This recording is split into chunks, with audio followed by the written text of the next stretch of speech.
Chapter 792. So what if she's pretty? No matter how pretty she is, what she does isn't pretty at all. A girl curled her lips in disdain and rolled her eyes. It's a good thing she transferred away. If she didn't, the whole class would be in a mess. The 3 dormitories of the science class 1 were full. There were only 6 girls in each dormitory, so there was a total of 18 girls. None of them had a good relationship with Yi Ying. No one was reluctant to see her leave. I really couldn't tell that she was this kind of person. She even dared to talk back to the teacher. It's fine if she left. The things she does really make people feel uncomfortable. She likes to wrongly accuse people. I went home yesterday and told my mom. The students who were gathered around gradually dispersed. They spoke softly, as if they had sent away a troublesome person. Not only did the students feel relieved, even the teacher felt relieved. It's good to go to another school. A new environment is a new starting point. I wish you good results in your new school. In the face of the silent student, Teacher Tong just smiled. You are a smart student. I believe that everything will get better. Not every student was incorrigible. Yi Ying's performance in the first semester of high school was indeed excellent. Hopefully, without Yi Qian's influence, she could return to her good performance in the first year of high school. Sun Dongqing, who had accompanied her daughter here, pulled a smile on her round face. She said coldly, "A teacher is a teacher. You can say high-sounding words as soon as you open your mouth. My daughter will naturally get better. How can she not get better without a biased teacher like you?" If a student's words and actions had a chance to change, but as an adult and a student's parent, then the atmosphere in the family was bad. A student's growth could not be separated from their family. With such a mother by her side, Teacher Tong shook her head secretly and maintained her smile. She replied calmly, "We teachers treat all students equally. If any parent thinks that I'm inappropriate in my work or biased in your child's education, you're welcome to point it out." After teaching for so many years, Teacher Tong naturally would not give Sun Dongqing a chance to make a scene. After saying that calmly, she looked at Yi Ying with a smile and let the girl who was no longer her student speak. How could Yi Ying say anything? She smiled coldly and said, "I still have to rush to class in the province's second high school. I'll have the opportunity to listen to Teacher Tong's teachings. Goodbye, Teacher Tong." Compared to Sun Dongqing as a daughter, Yi Ying's words were more artistic. Even if this kind of student transferred to a good school, with such an indiscriminate mother by his side, it would be difficult for him to become a great talent, but he could still become a small talent. Compared to Yi Qian, Yi Ying paled in comparison. The mother and daughter walked out of the teacher's office. Yi Ying's face was gloomy. She was no longer as arrogant as before. "Mom, let's wait for Dad in the car." She didn't want to stay in this place any longer. "What are we waiting for in the car? Your father has the car keys. Let's go straight to the principal's office to look for him." Sun Dongqing, who had never thought that her daughter had done anything wrong, could not feel Yi Ying's awkwardness at school. She smiled and said, "Mom is happy that you don't have to suffer from your own class teacher's anger."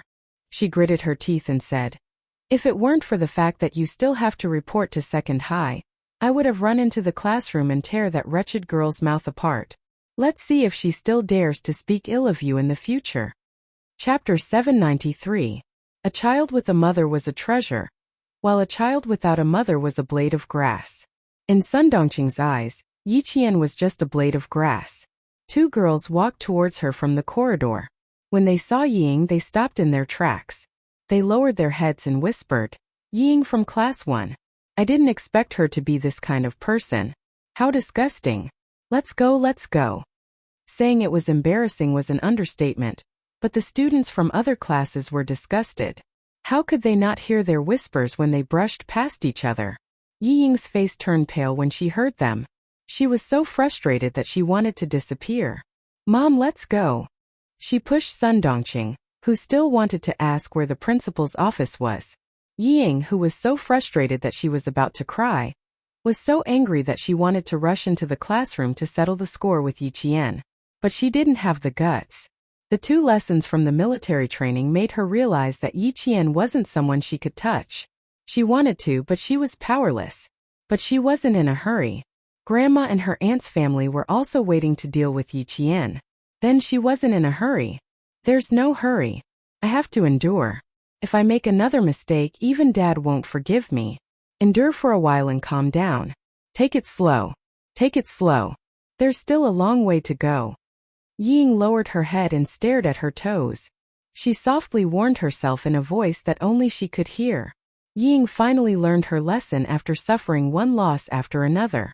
She temporarily suppressed her impulses and didn't run to the classroom to cause a ruckus. Sun Dongqing saw her daughter walking down the stairs and cursing Yi Qian. Damn girl, you're getting bolder and bolder. She hurriedly chased after her. In the principal's office, Principal Chow directly rejected Yi Jifan's request. He said calmly, "It's the morning self-study period. The students have already started class. Our school prohibits students from running out during class. Please forgive us.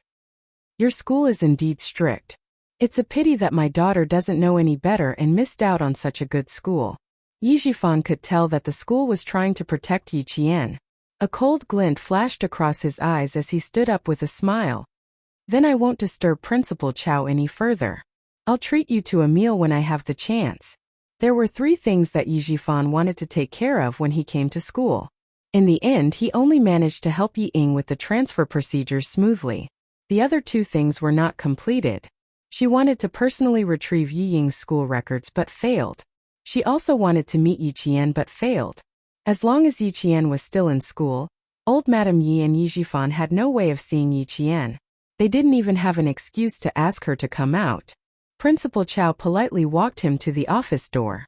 "Mr. Yi, you're too polite. You're doing this for the children, but our school is doing this for the students. Since the students can no longer study well in school, we can only ask the parents to worry about them. We will pay more attention to the child's growth. Principal Chow, please stay. I won't disturb you any further." They were both polite and courteous. Yi Jifan left the office with a smile on his face, maintaining the modesty of a government official. As soon as they left the school gate, Yi Jifan's face darkened. He left with the mother and daughter who were waiting for him. "Ying, this is your last chance. I don't want to go to the provincial second high school just to clean up your mess. I hope to hear good news about you in school. This is my last and only request for you." The family of 3 left in a hurry. They didn't notice a second-year girl hiding behind a camphor tree. It was only when they left the school gate that she came out. Chapter 794. Oh my God. I'm happy to hear such good news so early in the morning. Even if I get punished for being late, I'm still happy. And Jessin giggled as she dashed back to the classroom like a gust of wind. At this time, the morning self-study session had already started 5 minutes ago. The second-year Class 1 students were late to copy the text 5 times as punishment. After the morning self-study session, and Jessin, who had to copy the text as punishment, took her notebook and sat at the same table as Yi Qian. While she was busy copying the text, she could also join in the discussion about Yi Ying's transfer. "Aren't I late? I happened to see Yi Ying walking with her parents. She walked so fast as if she had wheels on her feet." She wrote quickly and did not forget to laugh. Evil people get their just desserts. Serves her right. So that's what happened. She's too bold. She even wronged her own instructor. She deserves to be expelled. She really deserves it. The second-year Class 1 has sent away a plague. Most of the students thought so. Those who had been in the same class as Yi Ying in the first year wanted to say something, but their voices were weak and could not compete with Tao Tao's criticism. After a few words they stopped. She had already left. There was nothing left to say. At this time, Yi Ying appeared in the second-year class of the province's second high school. Because of her excellent grades, she was naturally assigned to the experimental class. After the morning self-study session, by the time the first class started, all the second-year classes knew about Yi Ying's transfer. Even her disrespect to Teacher Tong was spread. Yao Jing knew that Yi Ying would transfer schools, but she did not expect her transfer to be so fast. She looked for Luo Ran, who also knew about the news, 10 minutes after class ended. "You'd better not stand up for her. She's gaining momentum. Even if you stand up for her now, you won't gain anything." Yao Jing looked at Luo Ran, who was so angry that his face was contorted. She calmly analyzed. "Also, I need to tell you that Yi Qian might have some martial arts skills. I didn't see it during the target practice session, But all the second-year Class 1 students said that Yi Qian is good. Think about it. Do you think you can defeat someone like him with your fists alone? This was not good news. If she did not tell Luo Ran in advance, she was afraid that he would go after Yi Qian in a fit of anger. It wasn't because of Luo Ran that he reminded him, but because he thought that he needed to use the people in society that Luo Ran knew to stand up for him. Don't worry, I'm not going to look for her now. Next Friday I have a duel with Yi Qian. When Luo Ran returned home, he was also severely taught a lesson. Even his pocket money was confiscated. He also had to shrink his neck and live his life. Yao Jing looked at him in disbelief, but when she heard that he was going to have a duel with Yi Qian next Friday, her eyes lit up. That's fine. We have to behave ourselves for the next half a month. Don't let anything happen in school. After that he continued, what about Yang Heng? You haven't made up with him yet? For the sake of Yi Qian, was there a need to go over and apologize? Yang Heng was not petty. Bah. At first, Luo Ran was still considering whether he should reconcile with Yang Heng. Now that he was asked to take the initiative to apologize, Luo Ran immediately turned hostile and shouted in a rough voice, I fucking broke up with him a long time ago. It was impossible for them to reconcile. Fine. Why do you care so much? Go to class. He was truly a piece of mud that couldn't be supported. A real man should know when to yield and when to stand tall. He didn't even know that. Yao Jing, who had finished criticizing him in her heart, glared at him. She did not try to persuade him anymore. She turned and walked towards the classroom. After taking 2 steps, Yao Jing counted on her fingers. Next Friday. Wasn't it Yang Heng's birthday? Chapter 795. Then she would have to think about what gift to give him. It was his 18th birthday, so she had to make it special. She wondered if Uncle Yang and Auntie Yang would consider holding a birthday party for Yang Heng. After all, it was his 18th birthday. They would probably do it, right? To hold a birthday party, she would have to buy a gown and do her hair. She still wanted to give Yang Heng a gift. Yang Heng had already arranged to meet Yi Qian at noon. At noon, Yi Qian met Yang Heng on the school's rooftop after lunch. The weather had turned cold. Standing on the rooftop, they felt the cool breeze of autumn. Yang Heng arrived about 5 minutes early. When he saw Yi Qian, his handsome and clean face broke into a smile. This place is not bad. You can see the river. You really know how to find a place to hide. I haven't been to the rooftop of a school building. Yi Qian walked to his side and looked over at the same spot. She saw the river flowing to the end. She handed over the portrait in her hand. I'll have to trouble you with this, but please keep it a secret for me. In 1997, the public security system was still being improved. Not all wanted criminals and fugitives had portraits. Sometimes, even if there were, it was only in the local public security system. It was not in the national public security system. Yang Heng took the portrait and looked at it. He praised. I didn't see it last time. This time I got what I wanted. It's really good. It's at a professional level. When did you learn this? Do you still have time to learn? This question was a bit sharp. Yi Qian raised her eyebrows and chuckled. This is called talent. Sometimes you don't have to put in a lot of effort to learn. When you want to draw, you can draw it. It's my birthday next Friday. Come to my 18th birthday party tonight. Yi Qian was still thinking about how to explain, but Yang Heng's focus was not on how she could draw, but on inviting her to his birthday party. Yi Jian was stunned when she heard that he was inviting her to his 18th birthday party. My 18th birthday party? I'm going? In her previous life, Yi Qian had never attended anyone's birthday banquet. She lived such a life and didn't want to disturb others' peace. She was afraid that Yi Ying would vent her anger on others because of her. Therefore, not only did she not attend a birthday party in her previous life, she did not even have a single good friend.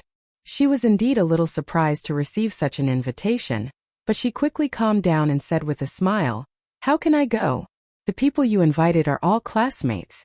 I'll go over now. My classmates have been encouraging me to invite you. There are a few darts enthusiasts in my class. They know that you're good at shooting, so they want to see if you know how to play darts. The reason was very good, and it was a real reason. Seeing her so surprised, Yang Heng's clean face showed a little embarrassment. It's a little sudden. I also plucked up the courage to say it in one breath. I'm afraid that I won't have the courage to say it later. It's not sudden. I'm just a little surprised. If that's the case, I'll definitely be there on time. Yi Qian didn't refuse. She wanted to live a real happy high school life that she had never experienced in her previous life. She didn't think she could refuse a normal social life. Once rejection became a habit, she would lose not only fun, but also friends. After getting a response, Yang Heng returned to the classroom. Several boys in the class surrounded him. How was it? Did you agree? Hey, hurry up and say it. Chapter 796. I scared her. Yang Heng deliberately sighed to whet the appetite of the boys who were good at darts. I'm also quite embarrassed myself. The boys thought that they had lost their chance and shouted in unison. Fuck, even a handsome guy can't do it. Where's the pretty girl in our class? Let's invite the pretty girl to play. Yi Qian's seniors were all curious about her. She didn't even study in high school, yet she could get into a second-tier university just by taking a test. She was like a genius. Yang Heng teased them, then slowly smiled and said that Yi Qian had agreed to participate. The boys immediately put their arms around Yang Heng's neck and said, Are you kidding us? You're asking for a beating. Not long after, the boys started laughing and playing around. School was a place where there were only worries about studying. Aside from that, all that was left was happiness and happiness. Yi Qian missed out on such a simple school life in her previous life, but she would not miss it again in this life. Yang Heng held a birthday party for his birthday. Other than his classmates, he also invited the students from the same basketball team as him. As for Luo Ran, when he heard that Yang Heng had invited his teammates, he threw the basketball in his hand to the ground and left. What's this? Isn't it just an 18th birthday party? What's so great about it? When I'm 18, we'll all go to the Caesar Grand Hotel. As soon as he left the basketball court, Luo Ran snorted with a gloomy face. I'll deal with you sooner or later. His bad relationship with Yang Heng was not a secret in school. When Yi Qian heard the boys from her class talking about it, she couldn't help but frown. Luo Ran liked to play dirty, so Yang Heng had to be careful.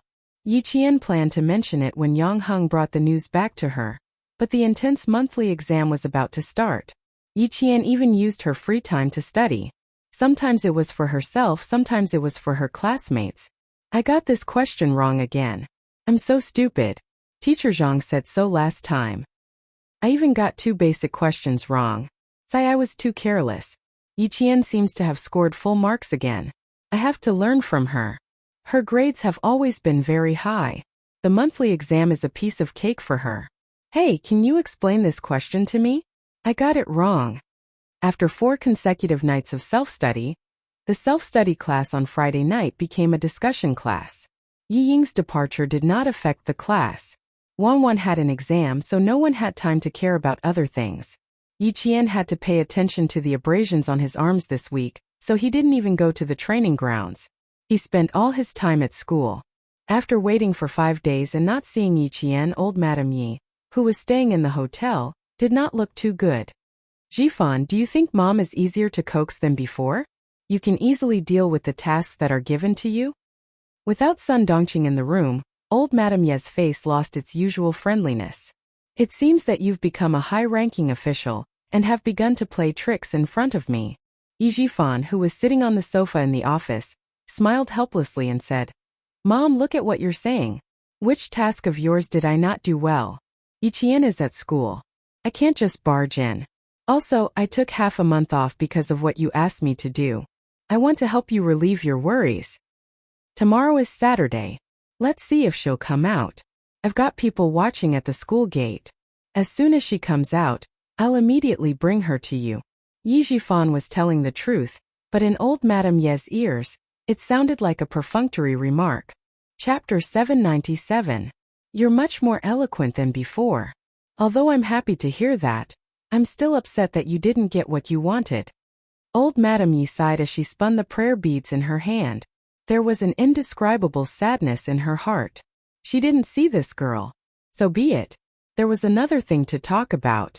Old Madame Yi spun the prayer beads in her hand faster as she thought about it. Old Madame Yi had the habit of chanting Buddhist scriptures in the morning. She spun the prayer beads in her hand once before putting them back on her wrist. She picked up the black tea that Yi Zhixiang had brewed for her and said, "Your sister's tea skills have improved. The tea leaves are of high quality. You can try it. If you like it, you can take 2 bottles back and keep it for yourself. It's not bad to give it away."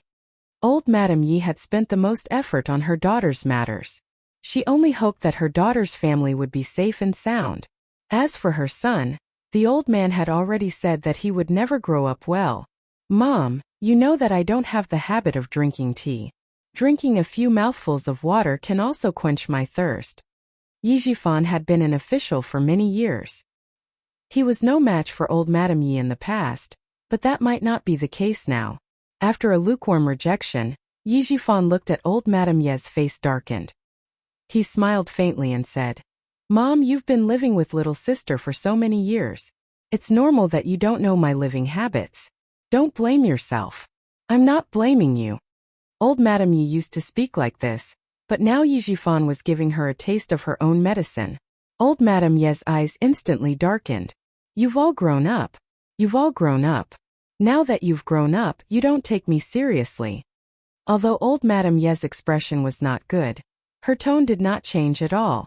Her voice was so old that it sounded a little bleak. "For your sister's sake and your 2 nephews' sake, think of a way to use some connections to get rid of your brother-in-law's identity. You should try your best to get this done. Your brother-in-law's identity isn't very good now. It wasn't easy for our family to have you as an official. Mom hopes that our family will be safe and sound. Money is not a problem. It's fine as long as it can be solved." Just as Yi Zhifan had guessed last night, old Madame Yi had brought her daughter's family back to solve Sun Yaozu's identity as a fugitive. She wanted to use Yi Zhifan's connections to try. It would be a good thing if it succeeded, but if it didn't, it wouldn't affect anything. At most, he would let his daughter and son-in-law go abroad to avoid it. Now that he had money in his hands, it was easy to get things done. Hearing this, Yi Zhifan threw the teacup in his hand onto the coffee table and sneered, "Mom, you're really considerate of Zhixiang's family. Using my future in exchange for Sun Yaozu's identity? Mom, are you still treating me like a fool? You're almost 40 years old. Why are you still so impatient? When did I ever want to gamble with your future? It's just that since you've been promoted so quickly, you should have some backing. That's why I wanted to see if you had any ideas." His impatience made old Madame Yi feel even more relieved. Since he dared to give her such a cold shoulder, it seemed like he really did have a powerful backing. Yi Zhifan's expression was not just cold. He said directly, "Then I can only tell you that I really don't have any ideas. Changing the identity of a fugitive just like that? You're really daring. All these years, I'm used to spending money to settle things. The older I get, the more I don't know how to restrain myself." Chapter 798. As he spoke, he stood up. His eyelids drooped lightly as he looked coldly at the old lady. "I still have some matters to attend to in the afternoon, so I can't accompany you anymore. Goodbye." A trace of coldness flashed through old Madame Ye's cloudy eyes. The nerves on her orange peel-like old face twitched slightly. Her double chin also trembled. This time old Madame Yi was really angry. "Stop right there." She stood up as well and coldly looked at this son that she had only brought back from the outside and lied to old Man Yi that she had carried for 10 months. She said in a low voice, "You don't have the right to shout and wrangle in front of me. If it weren't for me, who knows where you would still be a beggar right now." Old Man Yi had already said that before. Since he wasn't her biological son, she naturally wouldn't be able to raise him well. In return, Yi Zhifan smiled coldly. "You don't have to worry about whether or not I'll be a beggar somewhere. That's right, I'm not related to you by blood, but I'm related to the Yi family by blood. Otherwise, how could Dad not have realized that I wasn't his son at all back then? In the past, you could use the fact that I'm not your son to threaten me because I had to go through a background check. But now, do you think it's still okay?" Since he had already torn down the last piece of cloth, Yi Zhifan didn't want to give her any face. "I treat you as my mother, so you're still my mother. If I don't acknowledge you and want to look for my biological mother, you can't do anything to me. Mom, you're old. You're almost 70 years old. How can you still be so lawless outside? Follow little sister and enjoy your old age. You should stay out of the affairs of your children and grandchildren. It seems that you don't want the jade pendant I gave you." Old Madame Yi, who was so angry that her heart ached, took out her trump card and coldly threatened, "This is the jade pendant that Sun Xueqing gave to Yi Qian. As an uncle, how can you be so shameless to hide it? This unfilial thing. Was this how he repaid her, his mother, by raising him? She wasn't his biological mother, but she had at least fed him and raised him." Yi Jifan, who had already guessed what would happen last night, would not be threatened by her. With a faint smile, he looked at the angry old lady and slowly said, "Mom, you really don't have to worry. Little sister took away sister-in-law's pitiful pension. At least that girl Yi Qian knows that I took this jade pendant. I forgot to tell you that Yi Qian still remembers when she was 3 years old. Do you think she remembers that you and Xiaomei received the pension from eldest sister-in-law?" Yi Jifan had thought it through last night. Now that the identity of the person behind Yi Qian was still unknown, it would be unwise to confront her again. In that case, their family could only bear with it and wait for his position to be completely stabilized. Their daughter Ying would also be able to make a move against Yi Qian. The jade pendant would allow him to have a meteoric rise in his career. Yi Qian would not be able to take it away from him. After speaking, Yi Jifan tidied his clothes and didn't forget to tell old Madame Yi, "Rest well." Only then did he leave. This time, old Madame Yi was defeated by the son she had brought in. She thought that she had everything under control, but she didn't know that Yi Jifan used to be a wolf in sheep's clothing. Now that he had a certain status, he didn't need to be afraid of old Madame Yi anymore. If old Madame Yi still wanted to use him to settle the matter with her biological daughter, Yi Zhixiang's family, then she had no choice but to swallow her anger. In terms of scheming, Yi Jifan had reached his current position. How could he be worse than an old lady? Chapter 799. Old Madame Yi, who knew she was at a disadvantage, didn't say anything else. She watched as Yi Jifan left the room and slowly sat down on the sofa. After a long time, a cold smile appeared on her lips. "Very good, you do have some ability. Yao Zu's matter should be settled by him." The confrontation between the mother and son fell into the ears of Ho Zi's subordinates. They recorded the conversation on a tape and sent it to Ho Zi that night. Ho Zi wasn't interested in the family's secrets, but with this tape, she had an excuse to call Xia Yue. No matter how many things happened outside, it didn't affect Yi Jian at school. After 4 days, the gauze on her arm could finally be put aside. By next Friday, the graze of the stray bullet had completely healed, leaving only a scar the size of a 5 millimeters bullet. Yi Jian looked at the wound that she could see when she raised her hand. She thought of the fine scars on Xia Jinyuan's shoulders, arms, and chest. This time, she had another scar that represented glory. The first scar was the slightly large one on her lower back. It was the scar that scared Jessen when she took a shower. It was the scar from the fight with the mercenaries in the no man's land. It had been 2 weeks since the military training. The second and third year students had gradually gotten over the influence of the military training. They would only occasionally mention something about the military training. On the 20th of October, the weather was cold enough to wear 2 sets of clothes. Yi Qian's clothes were relatively simple except for the school uniform. It was still the school uniform. She didn't have much money to buy clothes, so 2 sets of school uniforms and 2 sets of camouflage uniforms were just right for training. After class on Friday, Yang Heng carried his backpack on one shoulder and stuck his hands in the pockets of his school uniform. The handsome and clean boy stood there like the sun. Even if his gaze was empty, it still attracted the attention of many girls. Yao Jing, Wang Dandan, and Lu Mei walked together. As they chatted and laughed, they saw Yang Heng standing at the school gate. Among the large group of students, the most eye-catching one was the tall and thin Yang Heng. He was easily spotted. "Is he waiting for me? You two go home first." I saw Yang Heng. Yao Jing, who was walking in the middle, let go of her friend's hands and skipped a step forward. She pointed to the figure at the school gate and said with a smile, "Yang Heng is waiting for me in front. I'm going to find him first." After Ying left, Yao Jing no longer hid her thoughts. Amidst her friend's laughter, Yao Jing practically skipped over. Yang Heng, who was originally standing at the school gate, had disappeared. In other words, he wasn't waiting for Yao Jing at all. It was just her wishful thinking. Yang Heng was waiting for Yi Qian. The whole class had already boarded the bus, except for Yi Qian. who had finished school a little later than them. I was really worried that you wouldn't come because you had something to do. Now that I've received you, I'm relieved. After receiving her, Yang Hung, whose footsteps were much lighter than before, laughed heartily. The few darts players in the car were even more nervous than me. They were even more afraid that you wouldn't be able to come at the last minute. The juniors in the first class all said that Yi Qian was a very busy person. Sometimes they couldn't find her even if they wanted to. Yi Qian's lips curled up slightly. Her beautiful face had a faint smile like a blooming flower. No, I won't change my mind easily unless I really have something to do. Have fun tonight. The birthday party is at the hotel that my aunt owns. You can sleep in the hotel. I've arranged a separate room for you. Chapter 800. It wasn't because Yi Qian didn't know her classmates, but because Yang Hung subconsciously felt that girls like Yi Qian valued personal privacy. Like himself, he lived in the same dormitory. Even though they were all boys in the same class, he rejected asking about their privacy.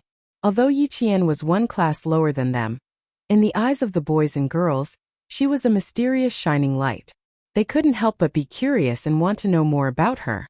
If they were to share a room because of their curiosity, Yi Qian wouldn't be able to sleep tonight. It was a very careful arrangement.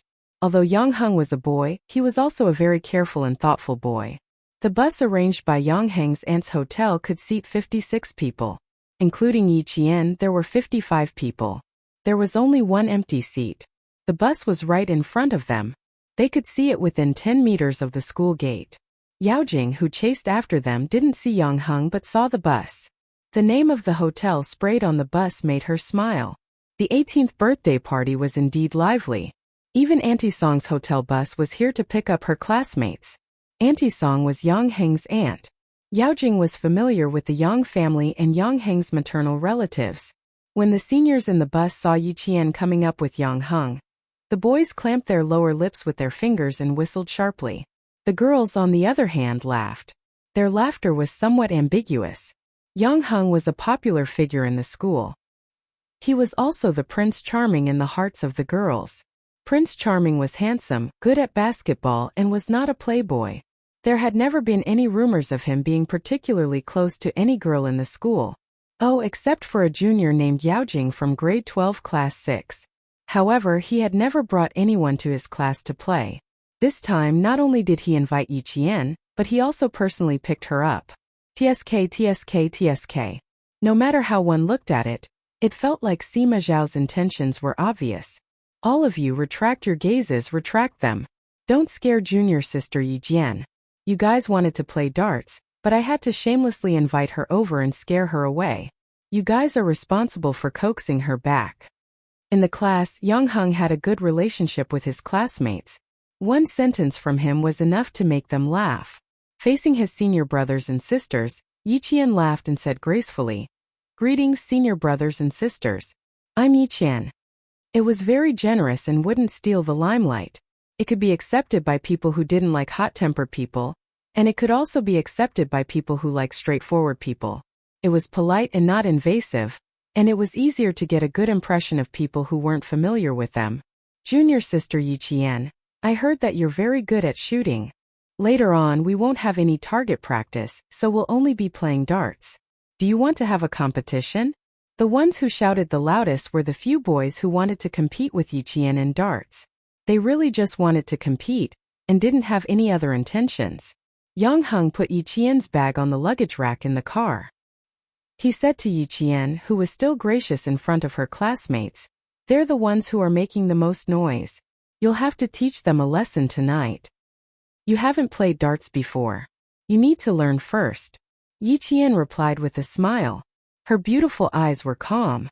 When she smiled, the girls closest to her couldn't help but look over. Chapter 801. The legendary genius shouldn't be difficult to get along with. Not only was she beautiful when she smiled, but she also made people feel comfortable. The boy laughed. It's fine. It's all the same. As long as you're accurate, there won't be a problem. Then I'll need senior to teach me first. I've never played before. Under Yang Heng's guidance, Yi Qian sat in the first row on the left by the window. She softly thanked him before sitting down. The boy behind her could only see the top of her head, but he still said excitedly, "No problem. I guarantee you'll be able to learn in one go." A girl sitting in the row behind the two of them stood up and snorted at the boys who were yelling, "You guys bully us girls with paper bombs every day in class. Tonight, we'll let our junior sister kill all of you." Then she said to Yi Qian in a friendly manner, "Junior Yi Qian, don't be afraid of them. We'll support you." The girl was a member of the publicity committee of grade 12. She had an apple-shaped face and a pair of dimples when she smiled, adding to her friendliness. "With the support of my seniors, even if I lose, I'll have to lose beautifully." Yi Qian's bright eyes softened as she looked at her senior. She pursed her lips and smiled. "Even if we lose beautifully, we'll still win. Yes, yes, yes. We'll win decisively and lose beautifully." The car became lively. The driver was about to close the door when a petite figure rushed out from the side and slammed her hands on the slowly closing door. "There's still someone who hasn't gotten in yet. Why are you driving?" Fearing that the driver would open the door in fright, he held back his anger and said stiffly, "Fellow student, if something happens to you, how can we, the drivers, bear the responsibility?" The girl jumped into the car briskly and sat beside the driver. The students in the front seat recognized the girl and their eyes fell on Yang Heng, who was sitting on the right side of the car. It was Yao Jing from grade 12 class 6. Everyone in their class knew this junior sister of theirs. Yang Heng stood up and frowned. "Why aren't you home yet?" "Auntie Song, the car from the hotel is already here. Why would I go home?" Yao Jing climbed up the car ladder with her head raised. She smiled at Yang Heng, who was leaning out to look at her. "I'll follow you." When she stood up and saw who was sitting next to Yang Heng, Yao Jing's gaze, which was originally smiling, suddenly became extremely sharp. It was more like the thorns on a cactus, shooting densely at Yi Jian. Her smile froze on her face. For a moment, Yao Jing couldn't maintain her composure, revealing a gloomy expression. Yi Qian. Yi Qian was also in the car. "Are you kidding me? What was she doing here, sitting with Yang Heng?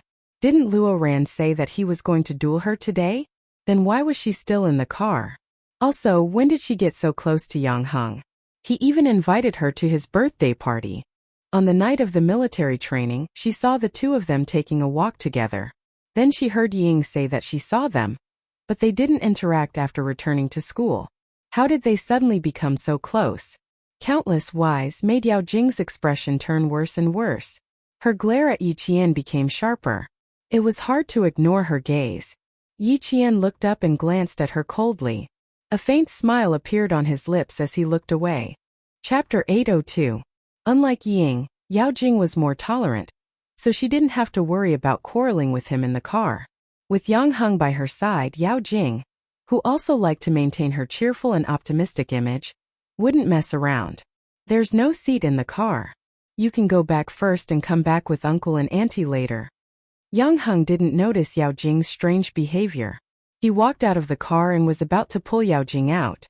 "This is the car for my classmate. You can come back later." Yao Jing gently but firmly shook off Yang Heng's hand. She looked at him with a half-smile and said, "What's wrong? Is it not convenient for me to get in the car? Dandan and Lemay have gone back. I don't want to go back alone. You can sit in the lower seat.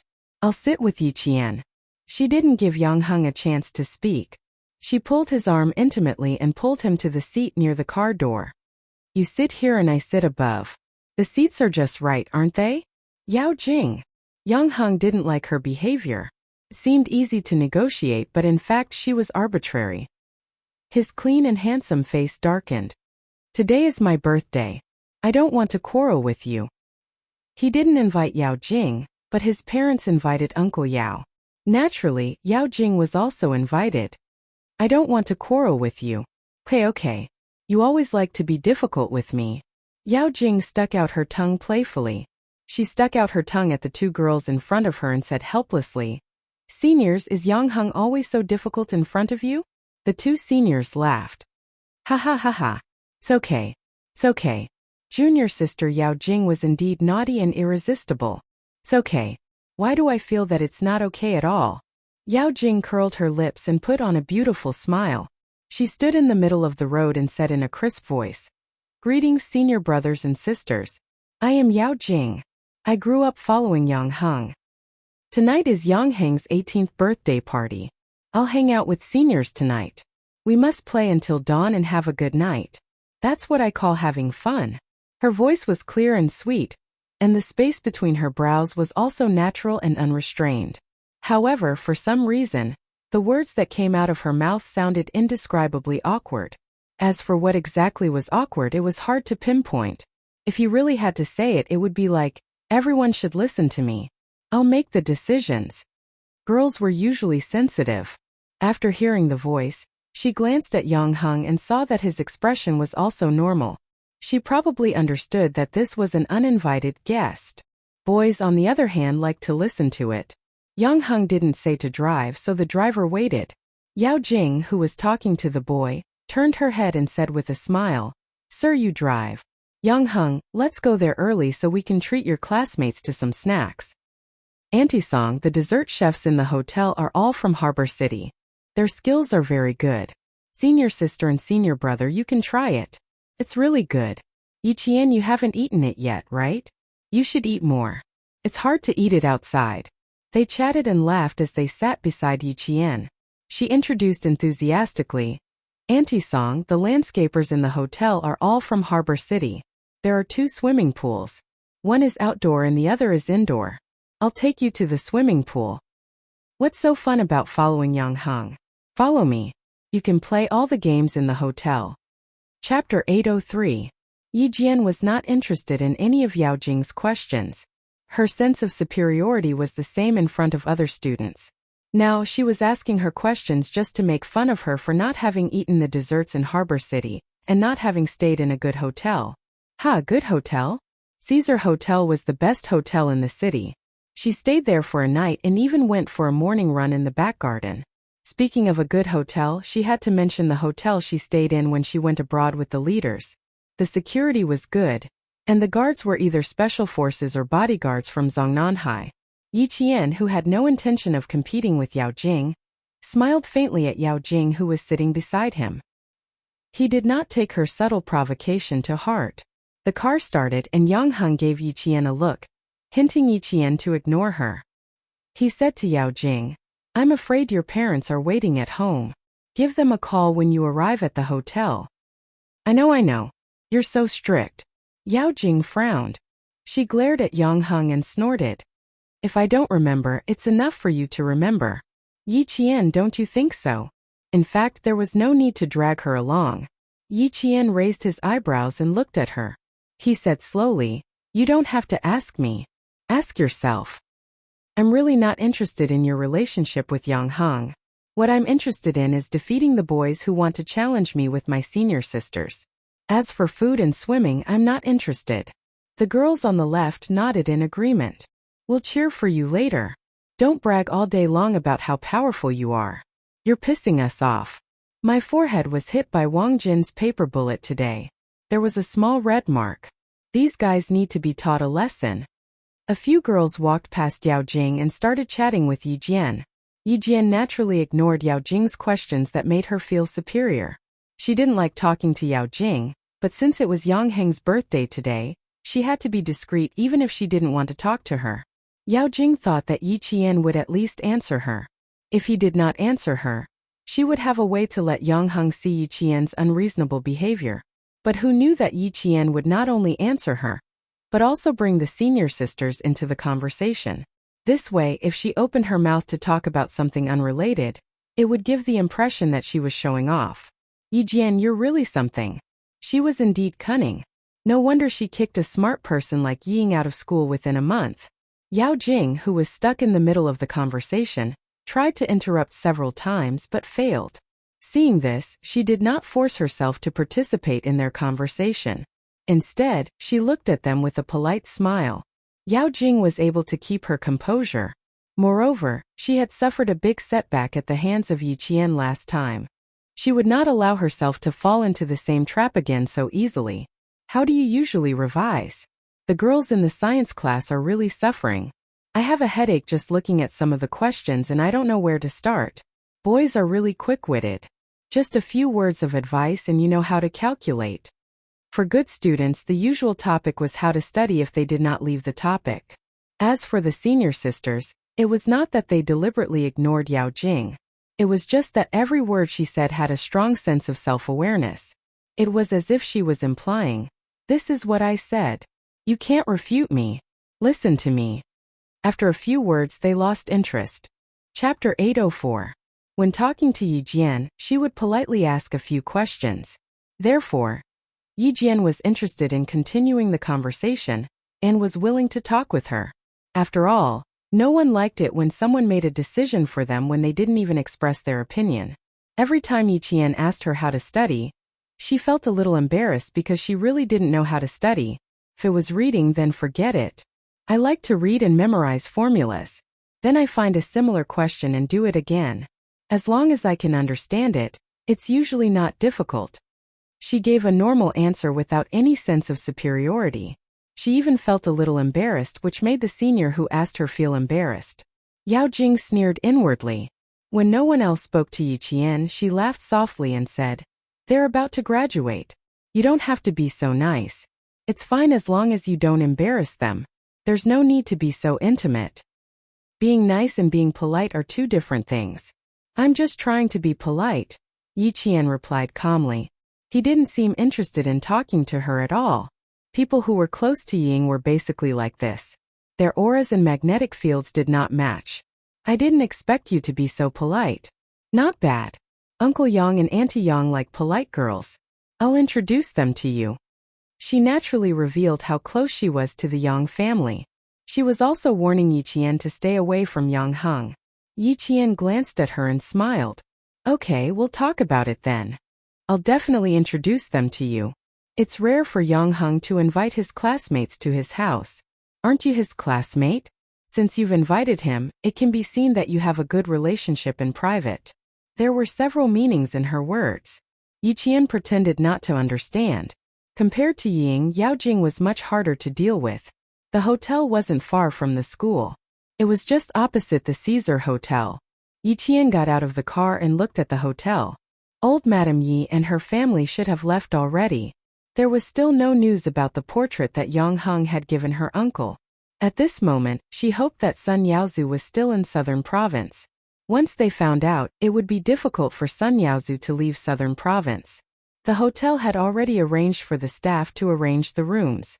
One by one they collected their keys and put their school bags back in their rooms. After resting for a while, they went to the hotel to have a buffet and then had some entertainment. "Why don't I have a room? Yang Heng, you are so biased. I don't plan to go home tonight." "No, you have to book a room for me." All the students had a room card except for Yao Jing, who did not have one. She took the registration book from the receptionist. Since she was facing the receptionist, she didn't have to worry about being seen. Her gaze swept down coldly. When she saw Yi Qian's name, a dark haze flashed across her eyes. Yi Qian has a room to herself. Then there's no need to get a new room. It's pretty good for us two girls to stay together. As long as they could see the name of the person who checked in, Yang Heng would take the registration book away before they could see the room number. Looking at her, Yang Heng said in a cold voice, "If you continue to pester me like this, it will be really ugly." Yao Jing listened carefully. "I will never have anything to do with you. I know what happened in middle school. I just didn't want to say it out of respect for Uncle Yao and Auntie Yao. Yao Jing, you're on your own." Chapter 805. Yao Jing's face turned pale for a moment, and there was even panic in her eyes. He knew that she liked him, and he knew all along that she liked him. He obviously knew, but he pretended not to know. Too much, too much. Yao Jing's fingertips trembled slightly as she raised her head. Her smile was a little forced. "Yang Heng, you really don't leave me any face. In any case, I'm still a girl. Even though we've known each other for so many years, you still make me feel awkward. Alright, since you don't like me pestering you, then I'll respect your wishes. However, pestering and liking have to be separate. So easy to talk to all of a sudden?" Yang Heng looked at her suspiciously and pursed his lips. "Our families have known each other for so long, and both of our parents have been friends for decades. It's best not to embarrass both of our parents. Do you think I don't know what's important?" Hugging her bag to her chest, Yao Jing's face flushed red as she glared at him. Okay, I know. You're in your third year of high school, and your studies are more important. You can't fall in love early. I know.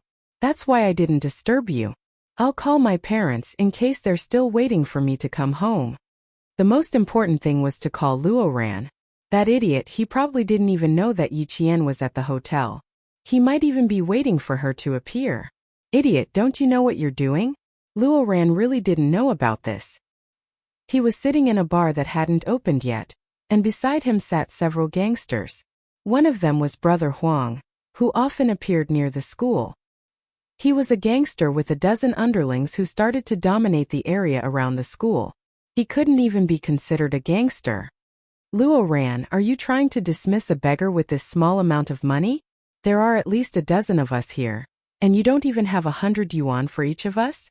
Brother Huang was holding a cigarette in his hand, and at the same time, he was also holding the money. After counting it, he was a little unhappy. You're the son of a big boss, how can you take out such a small amount of money? It wasn't easy for this kid to take out money, so how could he not take it out? He said that he didn't like the money, but he had no intention of letting go of the money in his hand. Luo Ran replied angrily, forget it if you can't do it. I'll fucking find someone else. Do we need more than 10 of you to teach a little girl a lesson? Brother Huang, are you fucking treating me as a money tree? He really did scold her. Even though Brother Huang felt uncomfortable, he had to bear with it. He laughed and said, she's just a little girl. Fine, let's teach her a lesson.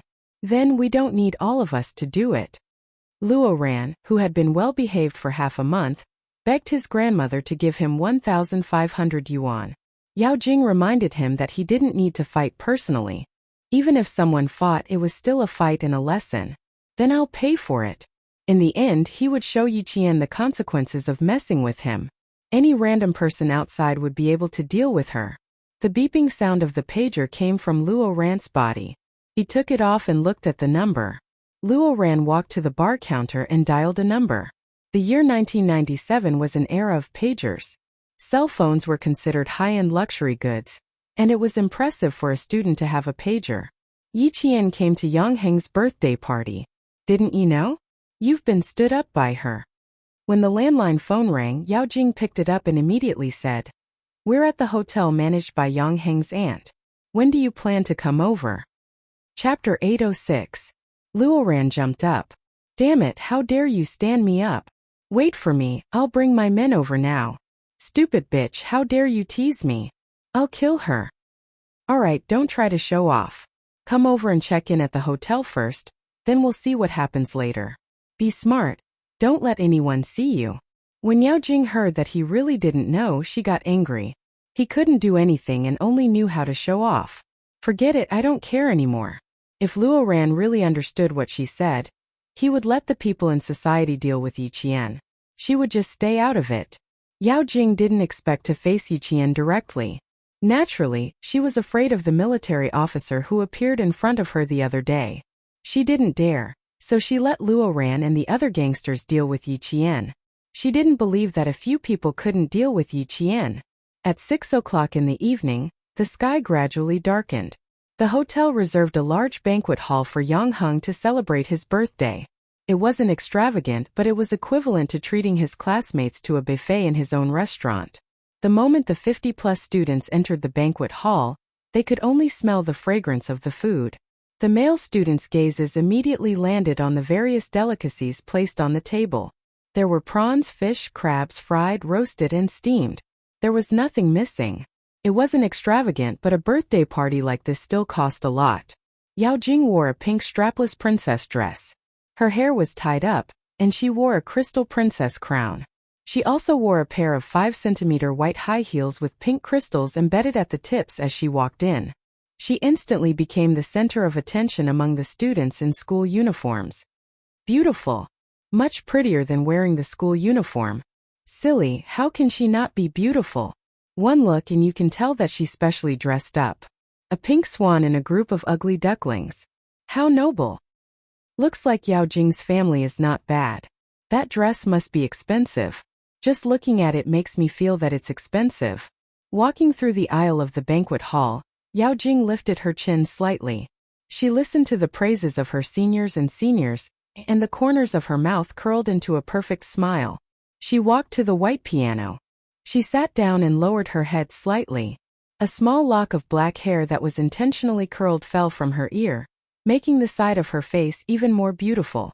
Her slender fingers gently rested on the white piano keys. After a while, beautiful piano music flowed out. It was a song that everyone was familiar with. To Alice. The familiar piano music started Yang Heng's birthday party. Yang Heng's parents also appeared during the piano piece, and Yang Heng, who was standing beside his parents, wore a black suit. The tailoring of the suit accentuated the young man's thin figure, and the clean aura he exuded was overwhelming. The young man was like a piece of jade, attracting the attention of many people. The meal was divided into 2 banquet halls, one for the adults and the other for the students. This was a deliberate arrangement so that the students would not feel restrained. When Father Yang and Mother Yang walked to the main stage, Yao Jing stopped playing and stood beside Director Yang. Yang Heng stood beside Mother Yang. When the students below the stage saw this, they seemed to understand something. Both of them stood beside Yang Heng's parents so naturally. Wasn't this like a future daughter-in-law? No one noticed that Mother Yang frowned slightly when Yao Jing suddenly stood up. However, she quickly concealed it and did not let the group of children see it. Chapter 807. I'm Yang Heng's father. I'm very happy that all of you are here to attend Yang Heng's 18th birthday party. Yang Heng's father was a bureau chief, so he spoke in a dignified manner. He was both a leader and a loving father. During the speech, Yang Heng's mother asked her son softly, "Who is Yiqian? Point her out to me." "She's at the back.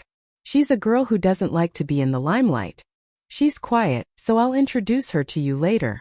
Yang Heng couldn't help but laugh when he saw that his mother still wanted to meet Yiqian. "I really don't have anything going on with her. We're just friends who think alike. Don't misunderstand." Yang Heng's mother pursed her lips and smiled. "With Jing around, you won't even have the chance to create a puppy love story. You're wise." Yang Heng smiled. He knew that Yao Jing had made his mother unhappy, so he coaxed her softly. "Don't be so calculative with her. Just mention it to Uncle Yao later." Yang Heng's mother still had a smile on her face, but her tone was cold. "Your Uncle Yao's family is probably happy to see this. Just now during the party, he intentionally or unintentionally revealed that you're close with Jing. What's there to be angry about? Boys are said to be romantic, but girls are said to have no self-respect. I'm not close to Yao Jing, but after some time, those who pay attention to our family will be able to tell." Yang Heng's mother came from a scholarly family, so she was a stickler for rules. She wasn't happy with Yao Jing's behavior. In junior high, Yao Jing forced a girl to drop out of school. There were rumors that it was related to Yang Heng, so Yang Heng's mother did a private investigation and found the girl. She confirmed that she was indeed related to Yang Heng. However, because the girl attended a school party with Yang Heng, Yao Jing held a grudge against her. After that, Yang Heng's mother had a knot in her heart. She reminded Yang Heng to keep a distance from Yao Jing. At the same time, she even moved her family away to avoid trouble. The Yang family didn't express their attitude, and the Yao family didn't say anything either. They just got along like this, so they thought that the two families would continue to get along well. The mother and son spoke softly. Chief Yang didn't talk for too long. It was only a matter of 2 minutes before he passed the topic to Mother Yang. Mother Yang's words were gentle and clear. She could be compared to an announcer. She said simply and happily, "It's fine as long as you have fun. You're an adult after 18 years old. As parents, we can't control you like children. Have fun today. If you need anything, you can look for me and the staff at any time." The parents' open-minded attitude made the students who came to the birthday party relax. When Yang Heng spoke, he was even more straightforward. "Eat and drink well. Sleep well at night. Also, the brothers in our class who want to play darts with Yiqian, you guys need to eat more. Only then will you have the strength to play against Yiqian." The smile on Yao Jing's face deepened. So Yiqian was invited here to compete with her senior brothers. Yang Heng did not specially invite him. That's more like it. Otherwise, she would have talked to Auntie Song tonight and let her and Yiqian have to bear the consequences. The buffet was a relaxing meal. As they ate, they watched the programs organized by the third grade students. Yang Heng's birthday party wasn't a high-class event. but it was exceptionally lively. Chapter 808. Mom, this is Yiqian. She's famous in our school, a genius. During the meal, Yang Heng brought Mother Yang to Yiqian's table and introduced her to the girls. She represented our country in the World Mathematical Olympiad in the second year of junior high. She was still in junior high at that time. She was involved in advanced mathematics in university and won an individual gold medal for our country. Hearing this, the smile on Mother Yang's face deepened. This little girl also looked fresh and refreshing. Wearing the school uniform, she exuded a temperament like a winter plum blossom. When she smiled, the corners of her mouth were slightly pursed. Not to mention her grades, just looking at her was pleasing to the eye. Good, good, good. You went abroad to win glory. You're really a good girl and a good student. Your parents must be proud of you. Mother Yang praised her sincerely. She didn't know that the girl's parents were absent. Yang Heng couldn't stop her in time. The girls sitting at the same table looked a little awkward. They all looked at Yiqian. Without parents, no matter how good the child was, they couldn't see it. Yiqian knew that Mother Yang didn't mean it. He smiled calmly and naturally. Thank you, Auntie. Yang Heng is the same. He's very good in school and is a role model for us. The girls heaved a sigh of relief. Yang Heng also heaved a sigh of relief. Even if the topic of parents' absence was unintentional, it was still a sad thing. He gently winked at Yiqian to express his gratitude. He said to Mother Yang, Mom, now that you've met Yiqian, can we go to the adults' banquet hall? If I don't go and see Grandpa, Grandma, Grandpa, and Grandma, the 4 elders will say that I'm playful. You're just celebrating your 18th birthday. Why do I feel like you're an adult now? You're starting to think for the elders. Mother Yang teased her son. She looked proud and said to the girl sitting with Yiqian, Come and play at Auntie's house when you're free. It's big and quiet. Auntie welcomes all of you. Yao Jing walked over and overheard the conversation. Since Yiqian was standing beside Mama Yang, she assumed that the conversation was directed at Yiqian. She clenched her fists and walked over in a ladylike manner. Auntie, I'll accompany you to the hall next door. I can also help Yang Heng drink a little. I just saw some people from Uncle's unit. They will definitely let Yang Heng drink. As she spoke, she wrinkled her nose and pouted. Yang Heng's alcohol tolerance is too low. He can't even drink as much as me. Mother Yang wouldn't show anything in front of her son's classmates, but she still had to keep a distance. You little girl, why are you drinking like an adult? Just have fun here. The boys on the stage are doing a good job. It's really nice to watch. Yiqian raised his eyebrows slightly. So that's why. No wonder she didn't dare to reveal that she liked Yang Heng. It was because of Mother Yang. The 4 boys on the main stage were performing a street dance. This was a dance that had just spread to the country. Very few people knew how to dance. Now there were 4 boys performing at once and they danced quite well. Yiqian watched with great interest. She didn't even notice when Yao Jing had left. When the dance was over, 2 hotel staff carried 3 wooden racks for darts onto the stage. They then placed the 18-inch darts plate on the racks. The audience immediately applauded. Come. Let's invite our junior Yiqian up. 5 boys gracefully jumped onto the main stage.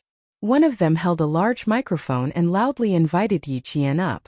Students, let's give her a round of applause. Chapter 809. Junior Yiqian, you can do it. You can do it. Wang Jin, don't be so smug. Junior Yiqian is very strong. The one holding the microphone was called Wang Jin, a professional darts player. Rumor has it that he's even participated in competitions before. Amidst the applause, Yiqian calmly walked up the stage with a confident smile. Looking at the red, black, and white-colored darts board, the center point was the smallest circle, then the center point was the smallest circle. Then the center point would expand to a total of 5 circles, with the numbers 1 to 20 on the edge. Yiqian looked at the darts board. She's never played before, so she could only guess how the score would be calculated. Darts emerged in England in the 15th century. In the 30s, darts became more and more professional, appearing in professional associations and competitions. The few of us were led by me, and we played together for a few years. Wang Jingxian introduced the origin of darts. It was obvious that he respected this sport very much. The points area, double area, triple area. outer circle center, and inner circle center were all introduced in great detail. Since this was related to the score, it's only natural to go into detail. You're saying that the innermost dot is not the highest score, and the highest score is in the triple zone of the inner iron ball's 20 points? Yi Jian realized that her guess was wrong after listening to Zhang Xian's explanation. Wang Jin nodded with a smile. Those who haven't played darts before all think the center point is the highest score. In fact, the true highest score is in the triple area of the inner circle. The spectating students all let out a long "oh" sound. Not only did Yi Qian not know this, many of the students didn't know either.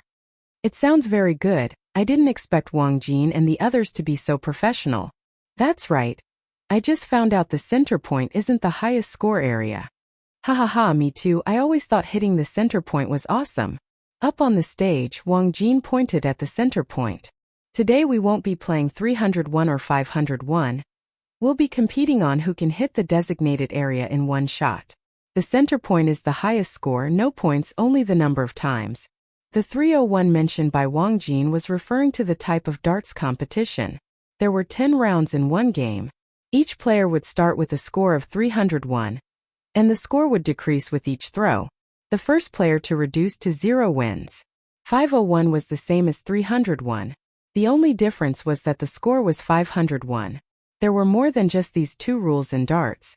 Wang Jin couldn't explain them all, and the students below the stage wouldn't be interested.